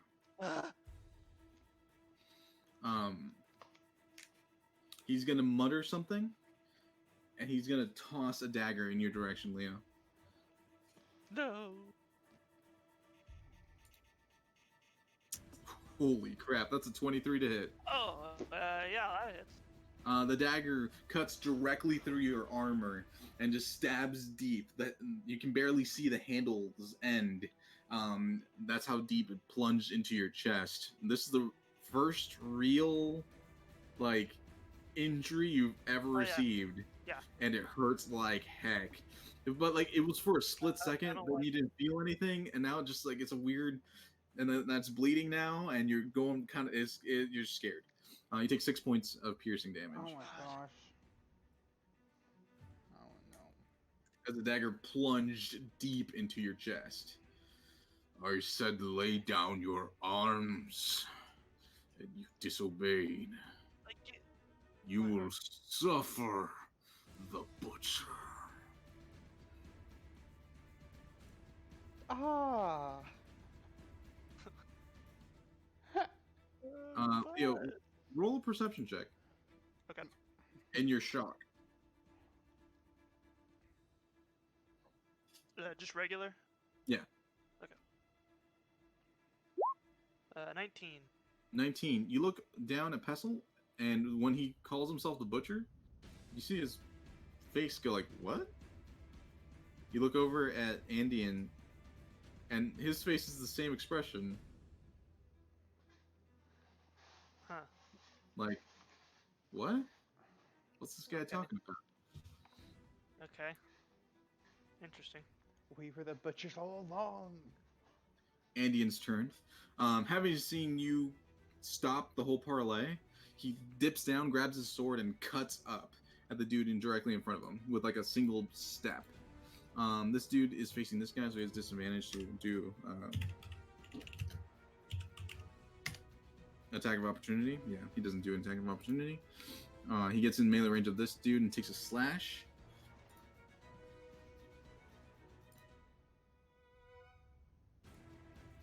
Ooh, okay, yeah, that definitely hits. Ooh, yeah, this dude's out. As he cuts, like, swiftly up the other side, another massive gash, and it cuts also through his throat. This dude starts sputtering and falls to the ground. And he quickly spins in the direction of this guy here, just to be ready for his next attack.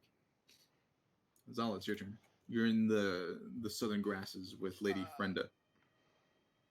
What's happening? What's going on? Well, we were attacked by, people. Leo grabbed you, carried you out. Here I am. You should You'll probably, defend? you should stay here, yes. I'm gonna go check on what's happening.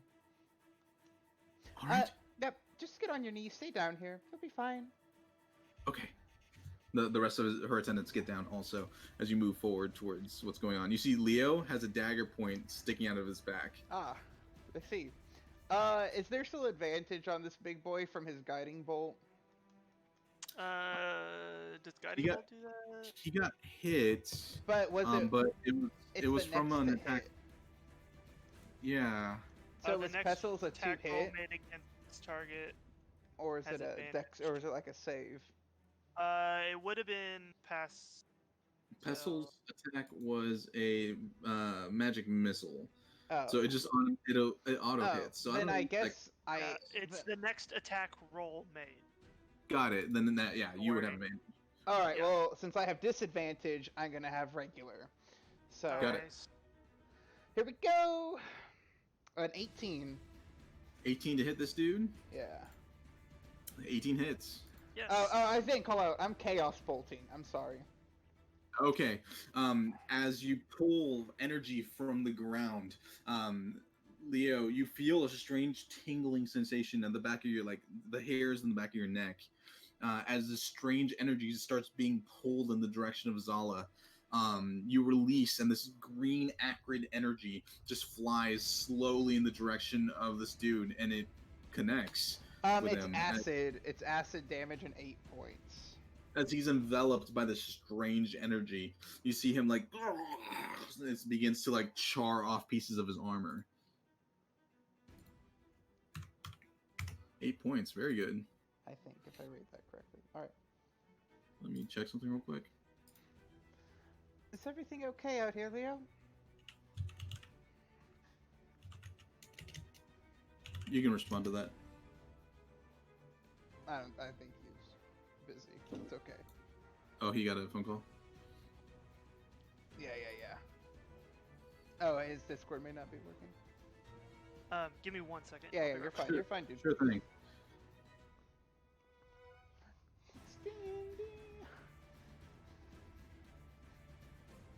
What kind of spell was that? Sorcerer evocation, first level. Okay.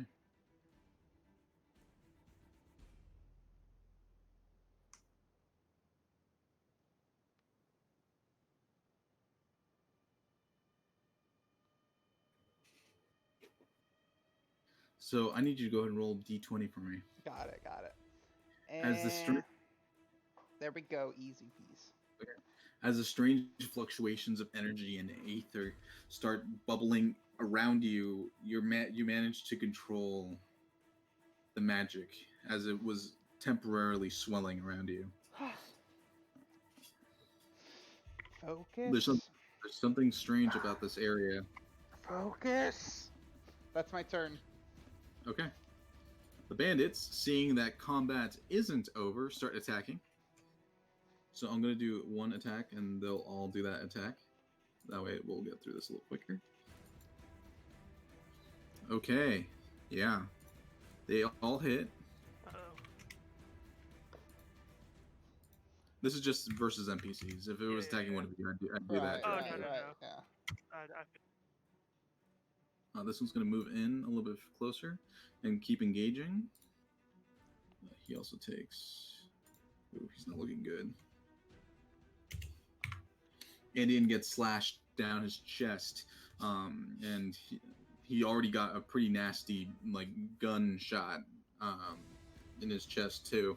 So he's kind of holding that space while trying to attack, and he gets another slash on his arm that crosses down into another part of his chest. He's bleeding pretty badly. That was the bandit's turn. Now it's the guard's turn. Same deal. I'm gonna roll for them to attack. That hits. Nice.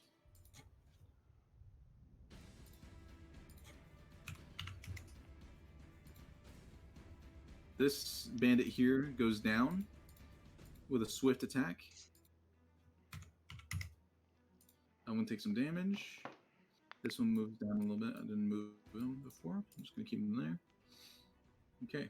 Leo, it's your turn. Did I lose internet? Okay. No. Yeah, your pictures, videos. Yeah, the storm is starting to rage outside, and I'm a little worried. Okay. We got this. There we go. That should be better? Yep. Yeah. You're good. Okay.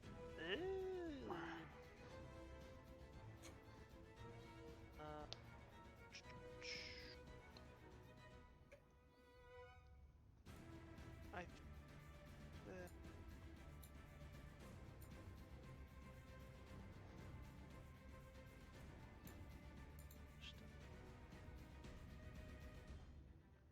Okay.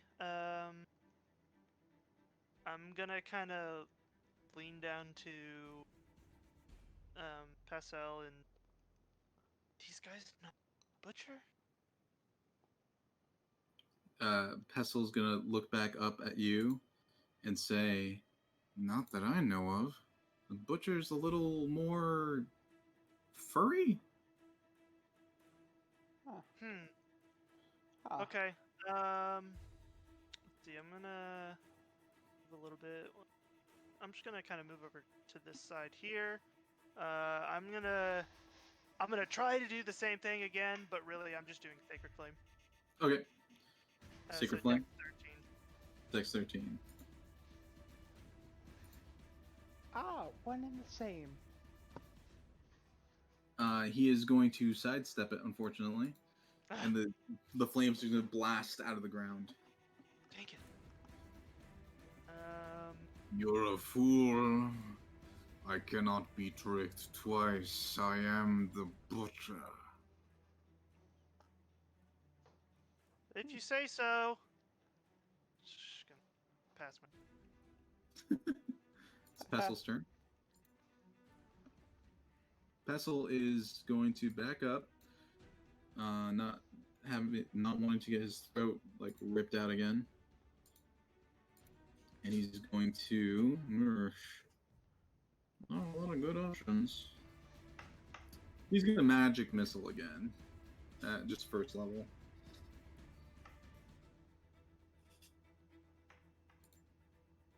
Get him.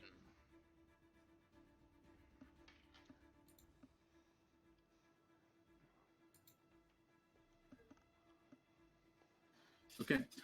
3 bolts are gonna blast into his chest for 9 points of damage. This time, however, the butcher's just gonna like puff out his chest and let the bolts hit him. Pieces of cartilage are ripping off of his chest as the bolts impact and detonate on him. Yeah, but he's still standing. And Pessel's like, "Oh, this dude is psycho." And he looks at you, Leo, and says, "Have fun." And he runs into the grass. Dang it, Pestle. Next up is the big dude.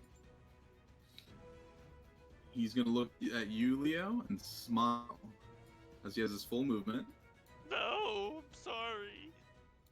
He's gonna pull out his scimitar. And he would take all 3 attacks. Oh, gosh. If the cart didn't explode at this point. Oh, thank goodness. Oh yeah. Because you guys didn't Yeah. remove Nah, the... I Well, thought that's- about it. I moved on. I made peace. Yeah, but too bad, because this is how I die.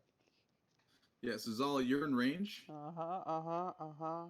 And so is almost everyone else. No! Not Wait. lady! No, lady! No, lady not. Lady is not. Lady! But one of those peeps is. One of those peeps is. So I'm going to go ahead and roll damage.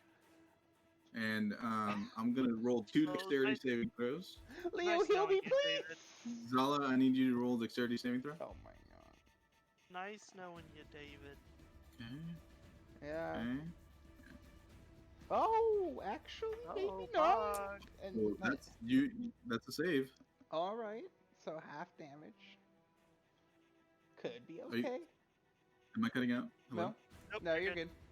Okay. All right, let me roll damage real quick. If I can find it. 50 points of damage. Actually, I can just use this here. Oh no. This is gonna be so bad. No, I am not looking for Fireball whiskey. Are you sure? It's a fireball? David will be after this. Yeah, I'm actually just dead. That's so much damage. Gonna do something to pour one out for. Yeah, fair. Oh my gosh. Yeah. What's your full HP? Zala? 12. Good to know. Oh Oh no. God. That means a 24 is just, or a 50, a 48 is instant death.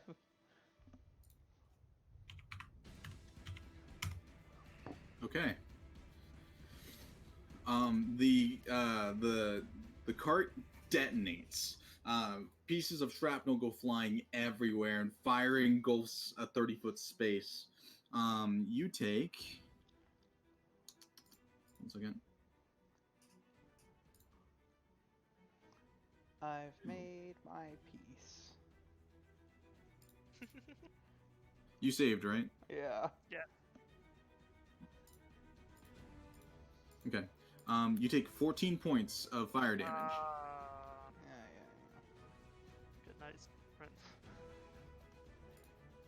I'm gonna hit you with one of these. Leo, you see the fireball just you fall backwards as this dude directly in front of you falls on top of you. Ah! Is he still alive? Oh, are you like dead, or are you unconscious? I'm like unconscious, unconscious. but He's I just unconscious. am gonna put my X. Pretty much anyone within 30 feet is either dead or unconscious. Nice. Even big guy? Even big guy. Oh, he got high on his own supply, that fool. He got high on his own supply. Oh no, there's another explosion. Don't hate the player, hate the game. There we go. Yeah, basically anyone within that circle is either dead or unconscious. Oh, that's good. We saved all the ladies, people. Nice. But Andy is gone, dude. He's gone. Probably gone. I can. There's no way he survived that stabbing. And Hey, we're fine, dude. We've got 2 guards still against 2 other people. Andean is unconscious. He's not dead. Okay.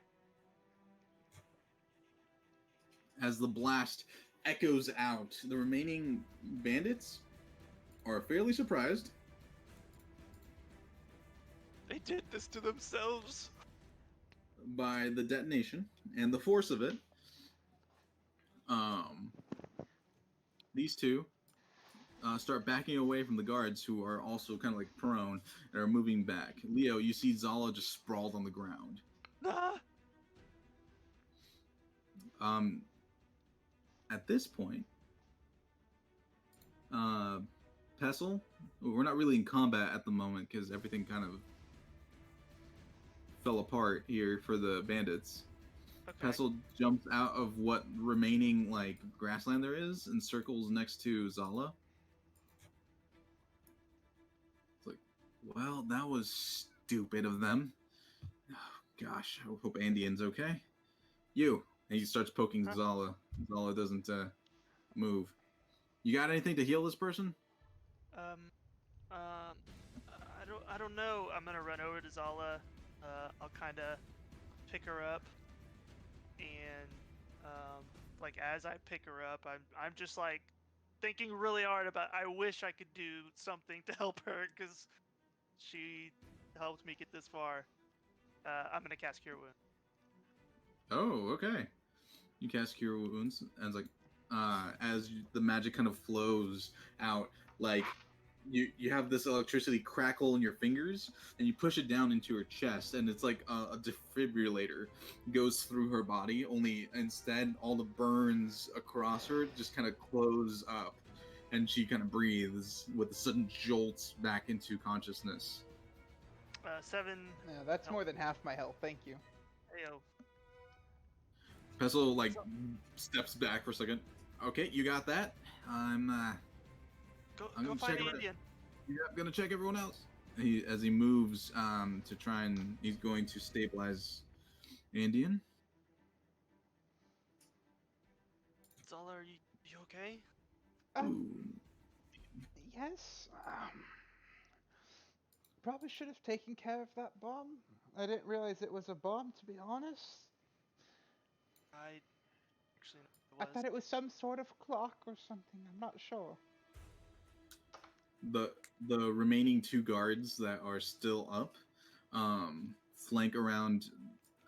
Actually, the remaining 3 guards flank around the dude over here. These 2 bandits over here, and hold them at like different weapons. They drop their weapons and hold their hands up.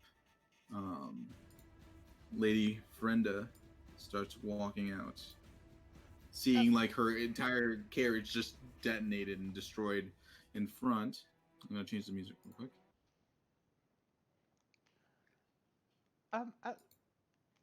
Your carriage was destroyed, but it's just a carriage. Yes. I'm more worried about all the people that died. Oh. I think most of them lived. And she looks around.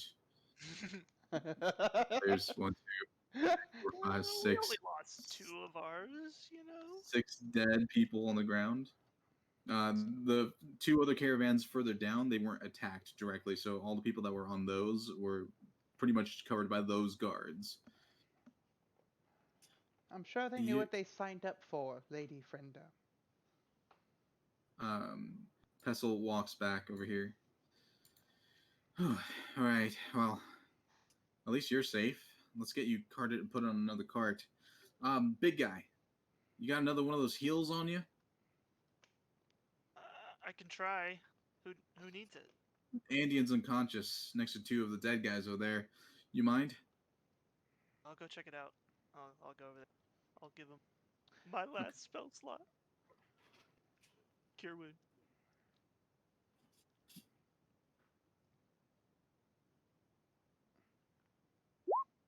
8.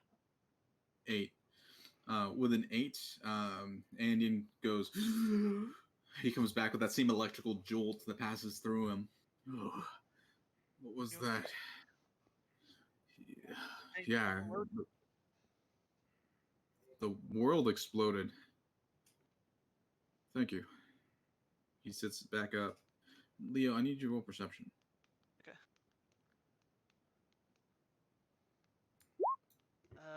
Not good. 6. With a 6. You hear a whisper in your ear. So there is a lady. I see. She was so close. But my men were fools. I'll have her next time, big one. You quickly turn in the direction, and through the grass, you see a pair of gold eyes looking at you. For a fraction of a second, you see a humanoid. But it also looks kind of like a tiger. God. Oh, get away! Standing right next to you. No. Freaking. Tell her Tamen sends his regards. What was As it? he's Tamen. As he slinks into the grasslands, you don't even see movement in the grass. It just vanishes. Great. What's wrong, big guy? Andian says, no, are there more of them? He like stands up and looks out into the grasslands. It's like a tiger person. He looks at you. Here? Just a second ago. Said his name was Tommen? Yes, the butcher. And he runs he runs as best as he can in his condition to where Pestle is currently standing next to like this cart's technically completely gone, so I'm just gonna banish that. Yep. He runs over to Pestle. We need to move now. The big guy just saw Tommen. Oh shit. Everyone, back into the carts. I don't care, Lady Frenda, that if you don't have a nice cart, just get into whatever cart we have. We gotta move. Here, get into this one, the front one with us. Lady Frenda starts moving in that direction. The caretakers all kind of bundle up into this next available cart here. They have to like double up and pile on each other. So Pestle gets here. Leo, you run and Yeah. jump here. Zala, you're up front with Andean. Hennian. These two tie up these guys here, Can oh okay. and this dude here. They take this guy with them. Okay, I was They about put him. They put him in one of the back carts, Cool. and these guards are flanking him at all times. This dude comes back up here. still He's on one. alive, right? Yeah, he's unconscious. As quickly as they can, everyone kind of regroups. They move the bodies off to the side. They'll let the knights deal with them, and they clack the reins and they start moving as quickly as possible further north.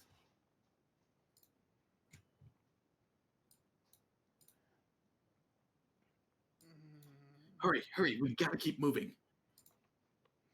Don't let up. Hold on, turn the music on again. If it'll turn on.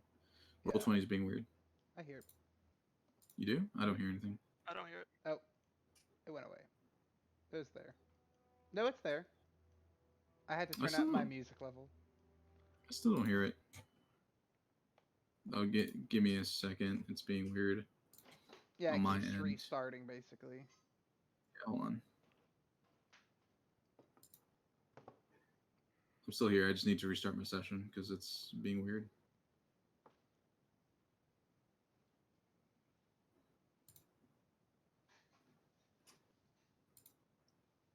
Again, the weather's odd over here, so everything's kind of choppy. Do you guys hear me? Yeah. Yep. All right, I should be back.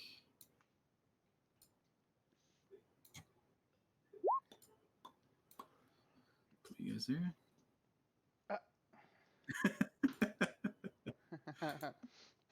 Hey, we kept you safe. I'm gonna send a message to you, Leo.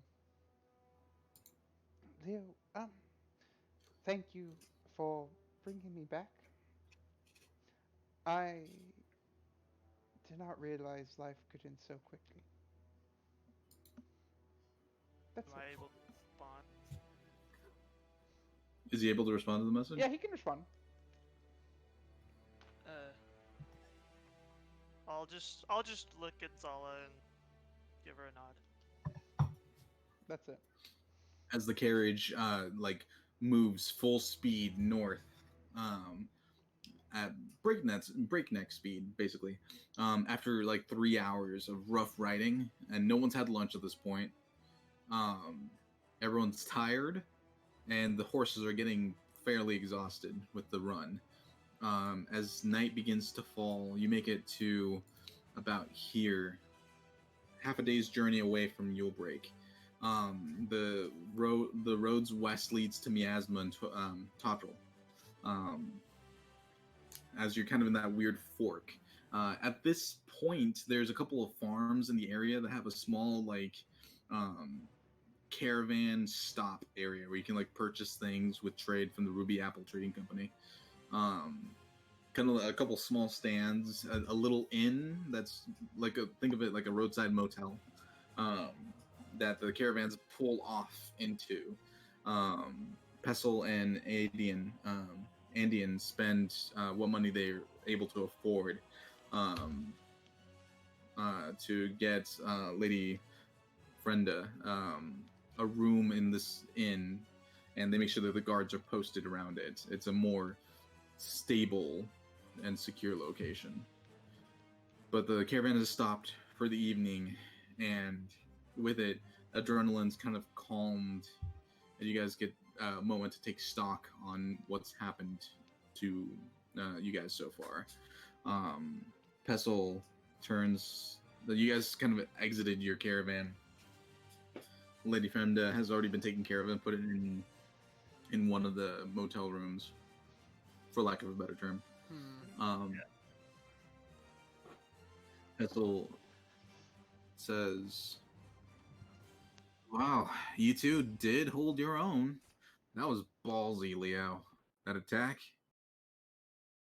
That was terrifying. Yeah, but you just woof, and then that was impressive. I didn't know. I mean, I figured that you like fought with your hands or whatever. I didn't know you dealt with magics. Well, it's kind of new, but I didn't know that could hurt that bad. Yeah. Yeah. Speaking of which, that dagger is still on your chest. Oh God. That's You're probably right. what. That's probably why it still hurts. It's been a couple hours. Are you feeling okay? I'll try to pull it out, I guess. It hurts a lot. Ah, You that you want me to, hurt. you want me to take care of that? Yes, please. Okay. Zala, if you wouldn't mind, do you have anything like you can bite down on? Wait, what? I'm afraid Yeah. not. No. We gotta pull this dagger out of his chest. No. Sorry. Like a belt? I Anything? don't. Just do it. mm-mm. Just go. I just don't want you biting your tongue. Just get it over with. Here, I don't want you. here, tongue. bite this twig. Bite this twig. He grabs the twig from you, and he like, here, put this in your teeth. There you go. All right, ready? I'm gonna count to 3. 1, and he pulls it. Ah! With a lot. It's just a little spray of blood comes out as the dagger fully removes from your chest. There's a big old hole, and now it's bleeding pretty badly. He's gonna go and roll medicine, try and cover you up. I'll Oh, spit okay. the twig out. I thought you said 3. I lied. People do that. That's another good lesson to learn. And he takes a wad of gauze. Well, no, he grabs some alcohol. He uncorks it and he just pours it onto the wound. Ah! Yep. Sorry, big guy. And then he stuffs gauze into the wound. This is the worst day of my life. Oh, don't worry. There'll be worse. He pats the wound. Not aggressively, but it's really sore, so Yeah. it hurts. All right, now let's take care of the back part. The what? He leans you forward with like a swift kick to the back of your Like knees? your lower back. Oh, okay. He like knocks you forward a little bit, and then another burn from alcohol pouring on the back exit wound, and then he stuffs even more gauze there. By morning, this should close up fairly well. I hope. We'll see. He hops down from your back. All right. Well, our guys can probably do a good watch here. It's an inn, so I doubt we'll have too much trouble. 6 guys down. Who knew they would pack a bomb like that? But it turns out that Leo was, and probably was the most excellent bodyguard. Probably has a career in it, if I would say so. I agree. Hey, we just lost 6 guys in the Diamond Crown. If you ever want a position, I can probably vouch for you. Appreciate that. I'll keep it in mind. Mm-hmm. As he's starting to move away, Andean walks up, having paid the innkeepers. Well done, both of you. Good effort, anyway. We have to talk about some things. Is it payment? Well, we're not at Yulebreak yet. We still have half a day's journey, but I want to talk to Leo, actually, about what you saw. Sure. You said there was a cat, a tiger? Yeah, there was these. Well, at first it was these gold eyes, and then he kind of popped out of the grass. It was like a tiger, but human still. He said to send the lady his regards. Get her. Have you heard of the Madrin? Zala, have you? Zala? No. Sorry, I The, wasn't. Mo- I didn't hear that you said Zala. No. Sorry. the Modron are a clan of people. They live in the northern part of Twin. But lately they've been moving up to the northwestern mountains surrounding Yulebreak. I don't know why they migrated down here, but rumor has it that they are shapeshifters. Not in the idea that they can transform into anything. It's more like, have you ever heard of werewolves? Yes. Beasts.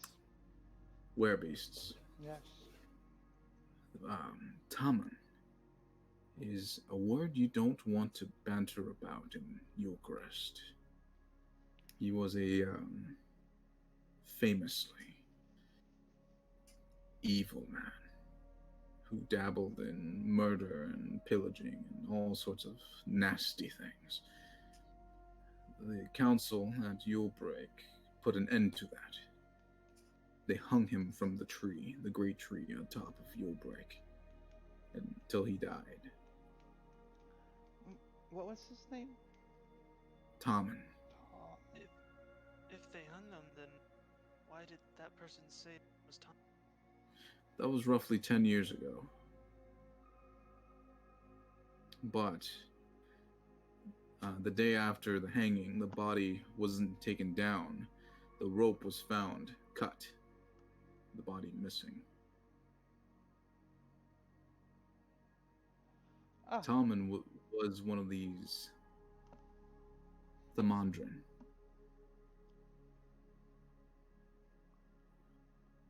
A were-tiger. They called him the Butcher because of what he did to the people. It's, I've seen renderings. It's grisly.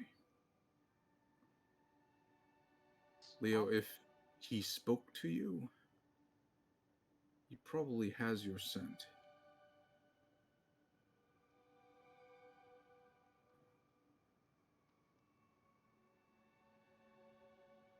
Be careful.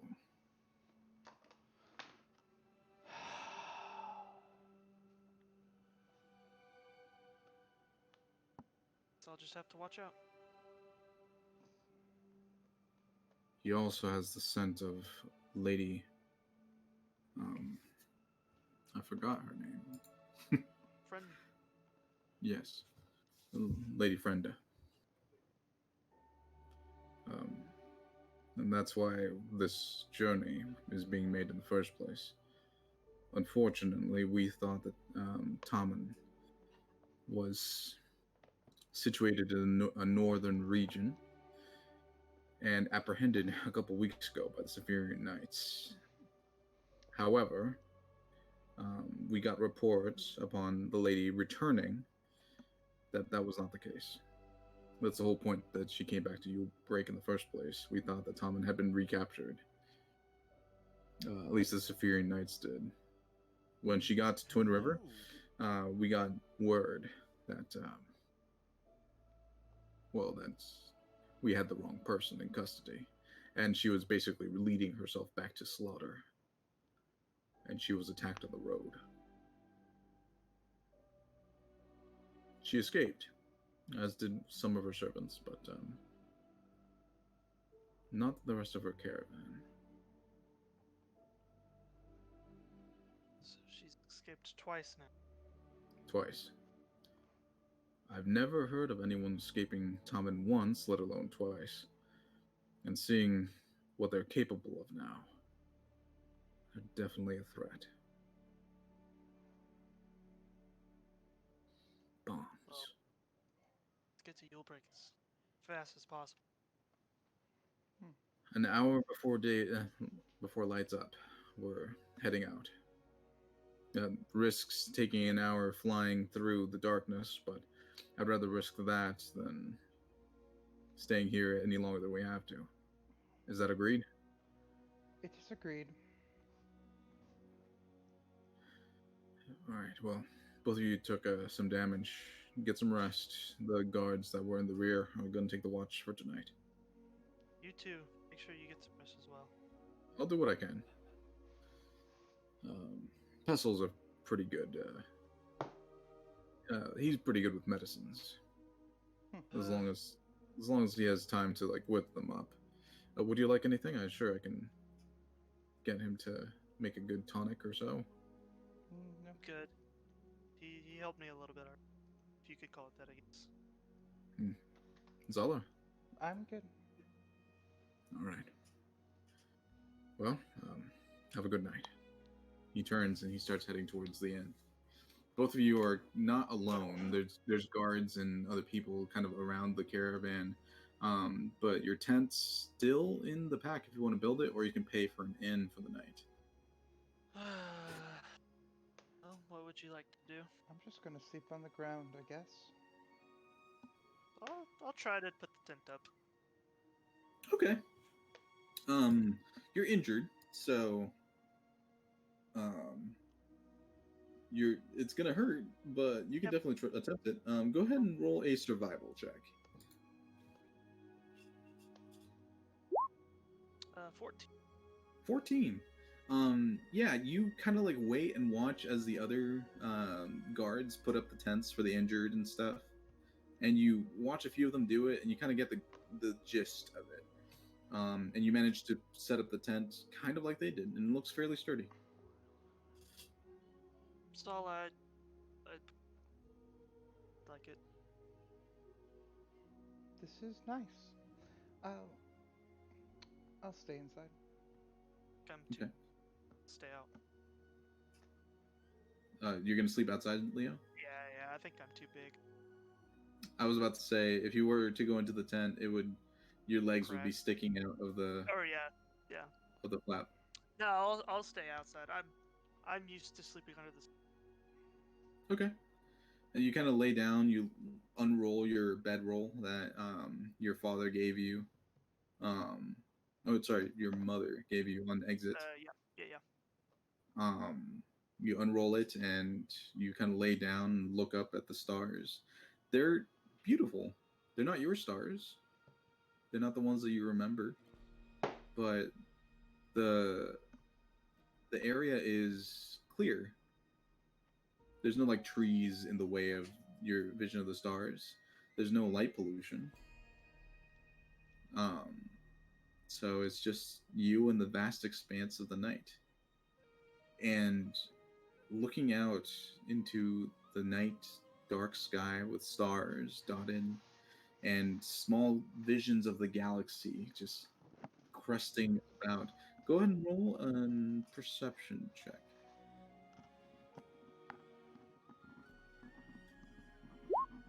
Seven.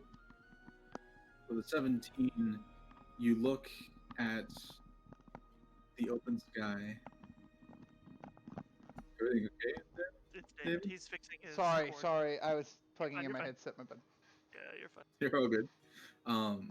Looking at the starry sky, you see a ripple of lightning crest across the night sky, cloudless.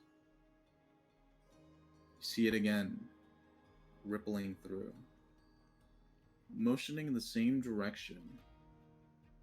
You see 2 or 3 more. At first you thought it was maybe like meteors or something, like a meteor shower. But looking at its motion, it's definitely lightning. Just arcing through the sky in this clear night. Very tiny, fine lines. All moving in the same direction. All moving towards Yulebreak.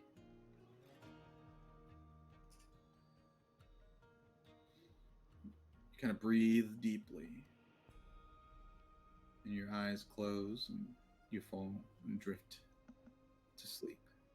Zala, you're in the tent. Anything you'd like to do? I don't think so. Just meditate. Okay. Try just occasionally using. Oh, I'm in a tent. Never mind. Yeah, I'm just meditating. You close your eyes and you attempt to meditate. As you do so, I need you to go ahead and roll a wisdom saving throw. Yep. 15. With a 15, you hear the rattling of wheels. You feel the confined space, that tiny area you were put into for all those hours, attempting to flee as quickly and as quietly as possible, but the confinement started getting to you. And you shake your head and you're back just inside of the tent. You close your eyes again, trying to focus on your meditation, and you feel the ripple of energy, that torrent of white light that you fell through, ripped through that darkness, those omni colors, and you pull back, and on the third try, you still your mind. And right before you close your eyes, you see that small flames have appeared on your fingertips. That strange, almost rainbow color fire just starting to like burst out of your fingers again. Oh, with no. With a 14, you calm, and they slowly, one by one, fizzle out. You relax, and you fall into your trance, and you're able to rest.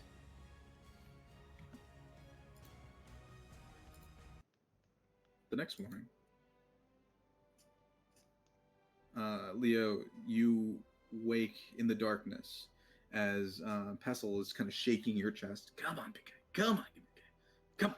He's slapping your face. What time is it? It's early. We gotta go.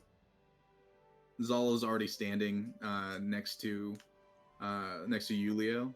The tent's already wrapped and packed, apparently by some a guard or something. But you've just been kind of on the ground. Hey, look. He pulls away the bandage that was attached to your chest. Left behind is just a little red clot. It's like, see, these bandages work. I put a small lotion on them. It helps with the clotting of big wounds. I appreciate it. Come on. He sticks out his hand to like help you up, and then you immediately just pull him onto you. He's like, "Oh gosh!" He pushes himself okay, up. I got it. It's okay. How does my armor look now? Looks like it's worn. You're gonna want to get that giant hole patched. Oh, sure. But a patch is gonna make it look, used. That's good. All right, hop on. So you guys hop onto the caravan, still in the night. Frenda is already in the cart. She looks like half asleep. As you guys climb in, it's cramped, but you're one cart down. So you begin the process of going north. As daylight breaks, in the distance, you see, you're cresting over hills and valleys, more farmland in all directions, a couple of forests and orchards as you pass, as you see more and more farmlands and small stands of people selling fresh produce, a couple of small villages that you pass along the way, but nothing of note, until you crest one final hill and you see a city. Leo, it's the biggest city you've ever seen in your life. It's circular with a wooden like fence all the way around it, but the fence is made of large logs, look like heavy timber trees that extend upwards maybe 40 feet. There's also 60 feet above those, there's a couple of like stands where you can like look out, where people are looking out in defense. Large doors admit entrance into this hill of a city. At the very top, a massive tree that kind of like clouds everything over, and 4 windmills, huge in size, spinning in 4 different parts of the city. As you're coming down, you hear Andean go, "Oh, finally, Yulebreak." taken us for freaking ever, but we made it in 2.5 days, so that's good. What's not good is that we made it here with 6 less people. Ugh. I mean, it's gonna be hard explaining this to the guild master.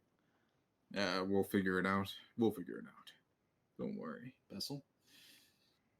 Everything will be fine. Lady, we're almost there. Yes, thank you. Oh, it's good to see this place again. So big. It is the largest trade center of Sephiria. I'm just wide-eyed, looking at everything. I think it's, the 3rd largest city in Sephiria? Next to Titan's Head and, Vizimar. But still.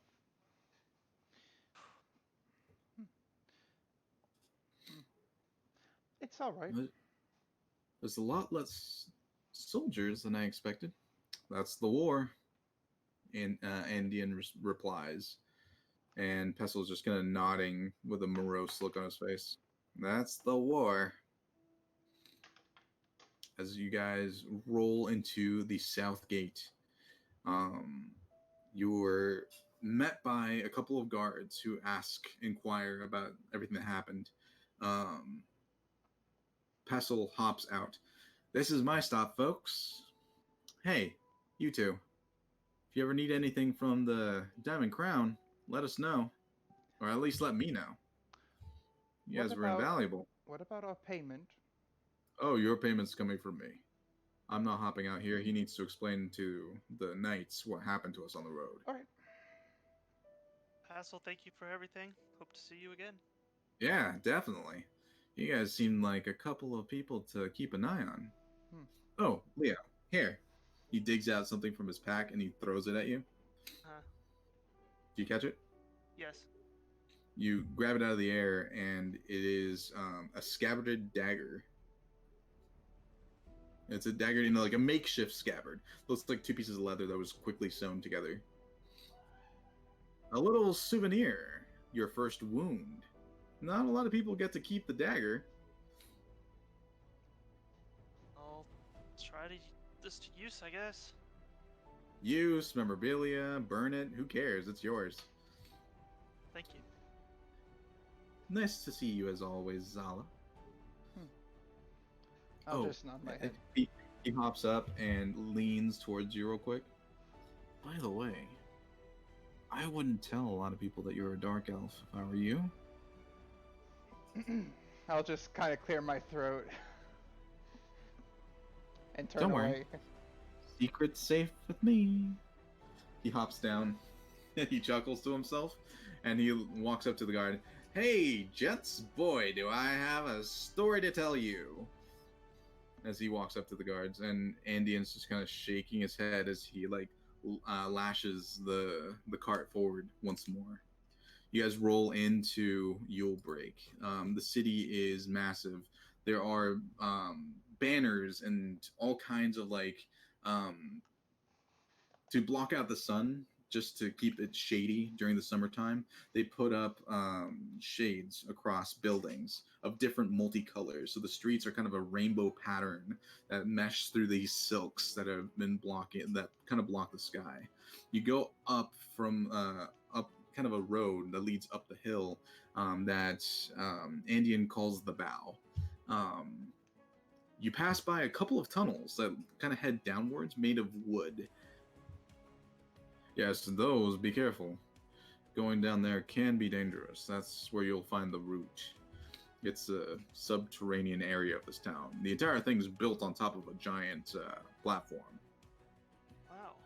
Who hangs out in the route? Oh, and then Lady Frenda takes over.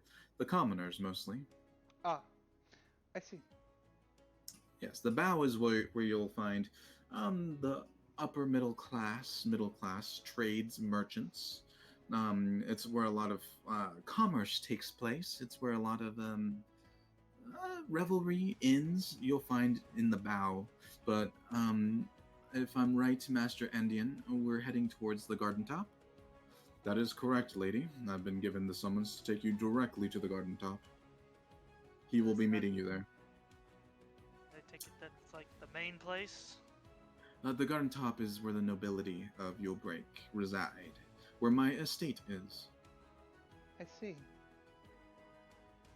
And which estate might that be? The trip is not over yet, but you'll know soon enough. You guys go up, and there's another kind of like wall around the higher part of the city. You guys are given passage. You notice now behind you that only one other cart is following. It seems that the other two carts deviated. The cart behind you is currently holding the lady's entourage. Yeah. The old man and the two servants. The gates open into a massive garden.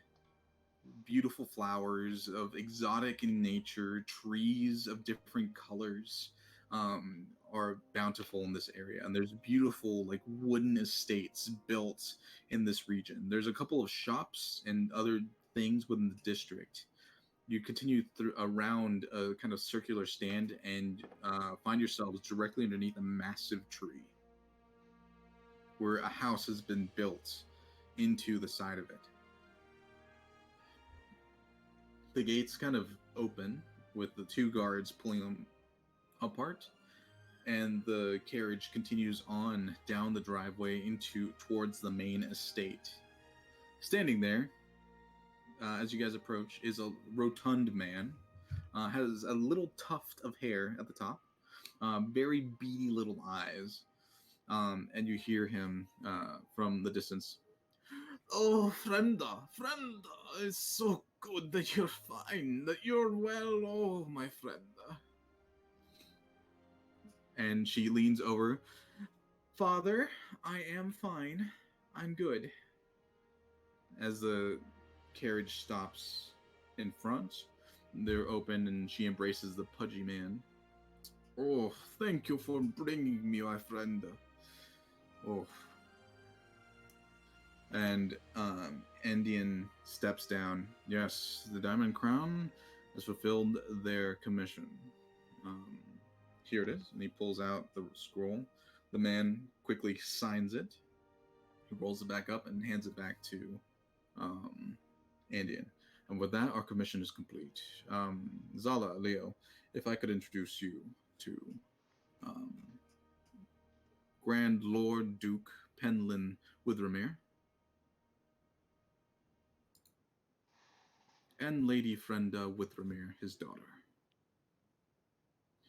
Oh, you two bring Lady Frenda to me. Thank you so much.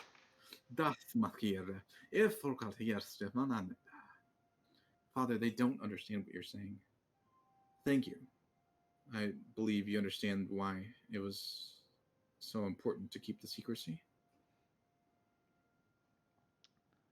They understand in strides, my lady.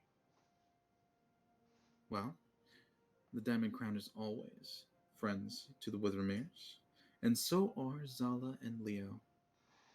I'll give a curtsy because did not work out well with the bow. You curtsy as you did before. She chuckles, and the rotund man is like, "Why does he curtsy like lady?" Oh, don't worry, Father. I don't make any. I just stand still and silent, waiting for Sure. this to be over. With that, we will be on our way. Thank you, Lord Withermere. Of course, no, thank you. Thank you so much. Zala, Leo, on me. Endian climbs back up onto the cart, and you two jump in behind him. He gives one last nod to the two of them, and you guys roll out. As you make it out of the estate and start heading out of the garden top. Leo? Do you have any idea who they were? Not one bit. Zala? They were important nobles. Did look fancy, yeah. Important nobles is putting it lightly. Mm-hmm. Lord Withermere is the lord over all of Yulcrest. Oh wow. Yes, he has one of the 12 seats besides King Azarel himself. He is a fair ruler. But a kingsman does what a kingsman can for the crown. And it seems that you are in good favor with Lady Withermere. Well, we are here. Any particular place you'd like to go? I'll drop you off and pay you. I owe you that much for my life. Can we stay in the bowls? In the bow? In the bow? In the bow. Yes, there are several inns in the bow that you can stay at. That's it. This, Lord Withermere. So we're in his good graces now. Yes, I would assume so, since you are... I introduced the two of you because you're not part of the guild. I see. And so he'll remember us. Possibly. If Alright. not him, at least the lady would. Alright, well thank you. Of Yes. course. I see we're about to enter battle with this music. I'm going to have to kill you. I'm going to have to like curate this playlist so it's not all in the same just list. take us to an inn in the bow. Of course.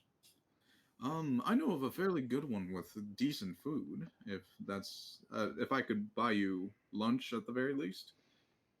I never say no to that. That's fine. Very well. I'm gonna take you to.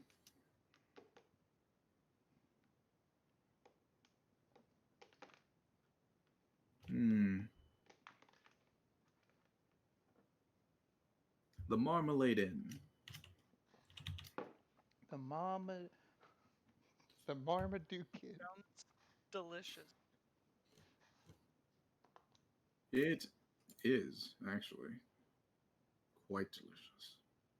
As you guys pull around a couple of different ways, it takes a little bit longer than normal. But he gets you to like the northern part of Yulebreak, where there is an inn situated along a street of different like commerce. The cart is parked in one of the alleys to like make way for traffics. But he leads you into the Marmalade Inn. On the interior, it looks like a restaurant. It's got like a bunch of tables and like a bar area. A couple of servants. People are eating here. You see, he walks in and he chuckles, and a young dwarven girl runs up and hugs him. Ah, there you are. And he like scritches her hair. Daddy! She yells. Oh, she's cute. Revolting. This is Min, the little dwarven girl, as she's kind of holding a small like straw doll. I'm trying to get the music running again. Holding a small straw doll.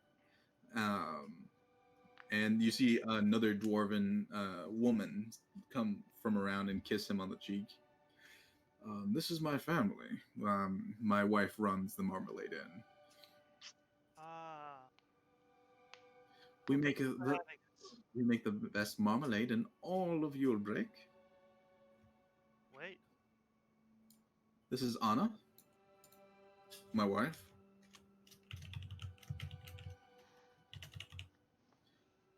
And the little girl walks up to you, Leo. Min is short for Minnie.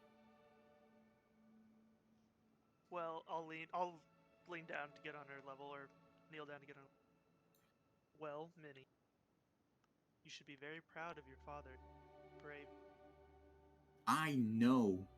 And she walks over to her dad and kisses him on the cheek. Come on. Buy you some, is there brisket? We just made some off the spike. Some brisket with orange marmalade. It is fantastic. Unless you don't eat meat. We have several other options as well. Oh, that just sounds great. Come on, take a seat. It's all on me. These adventurers saved my life. And the Anna kind of like nods and seems incredibly grateful as we pull away to the start of campaign 3, season 1, Morank'Tur. You guys are in Marmalade Inn, and you've successfully made it through your session 0.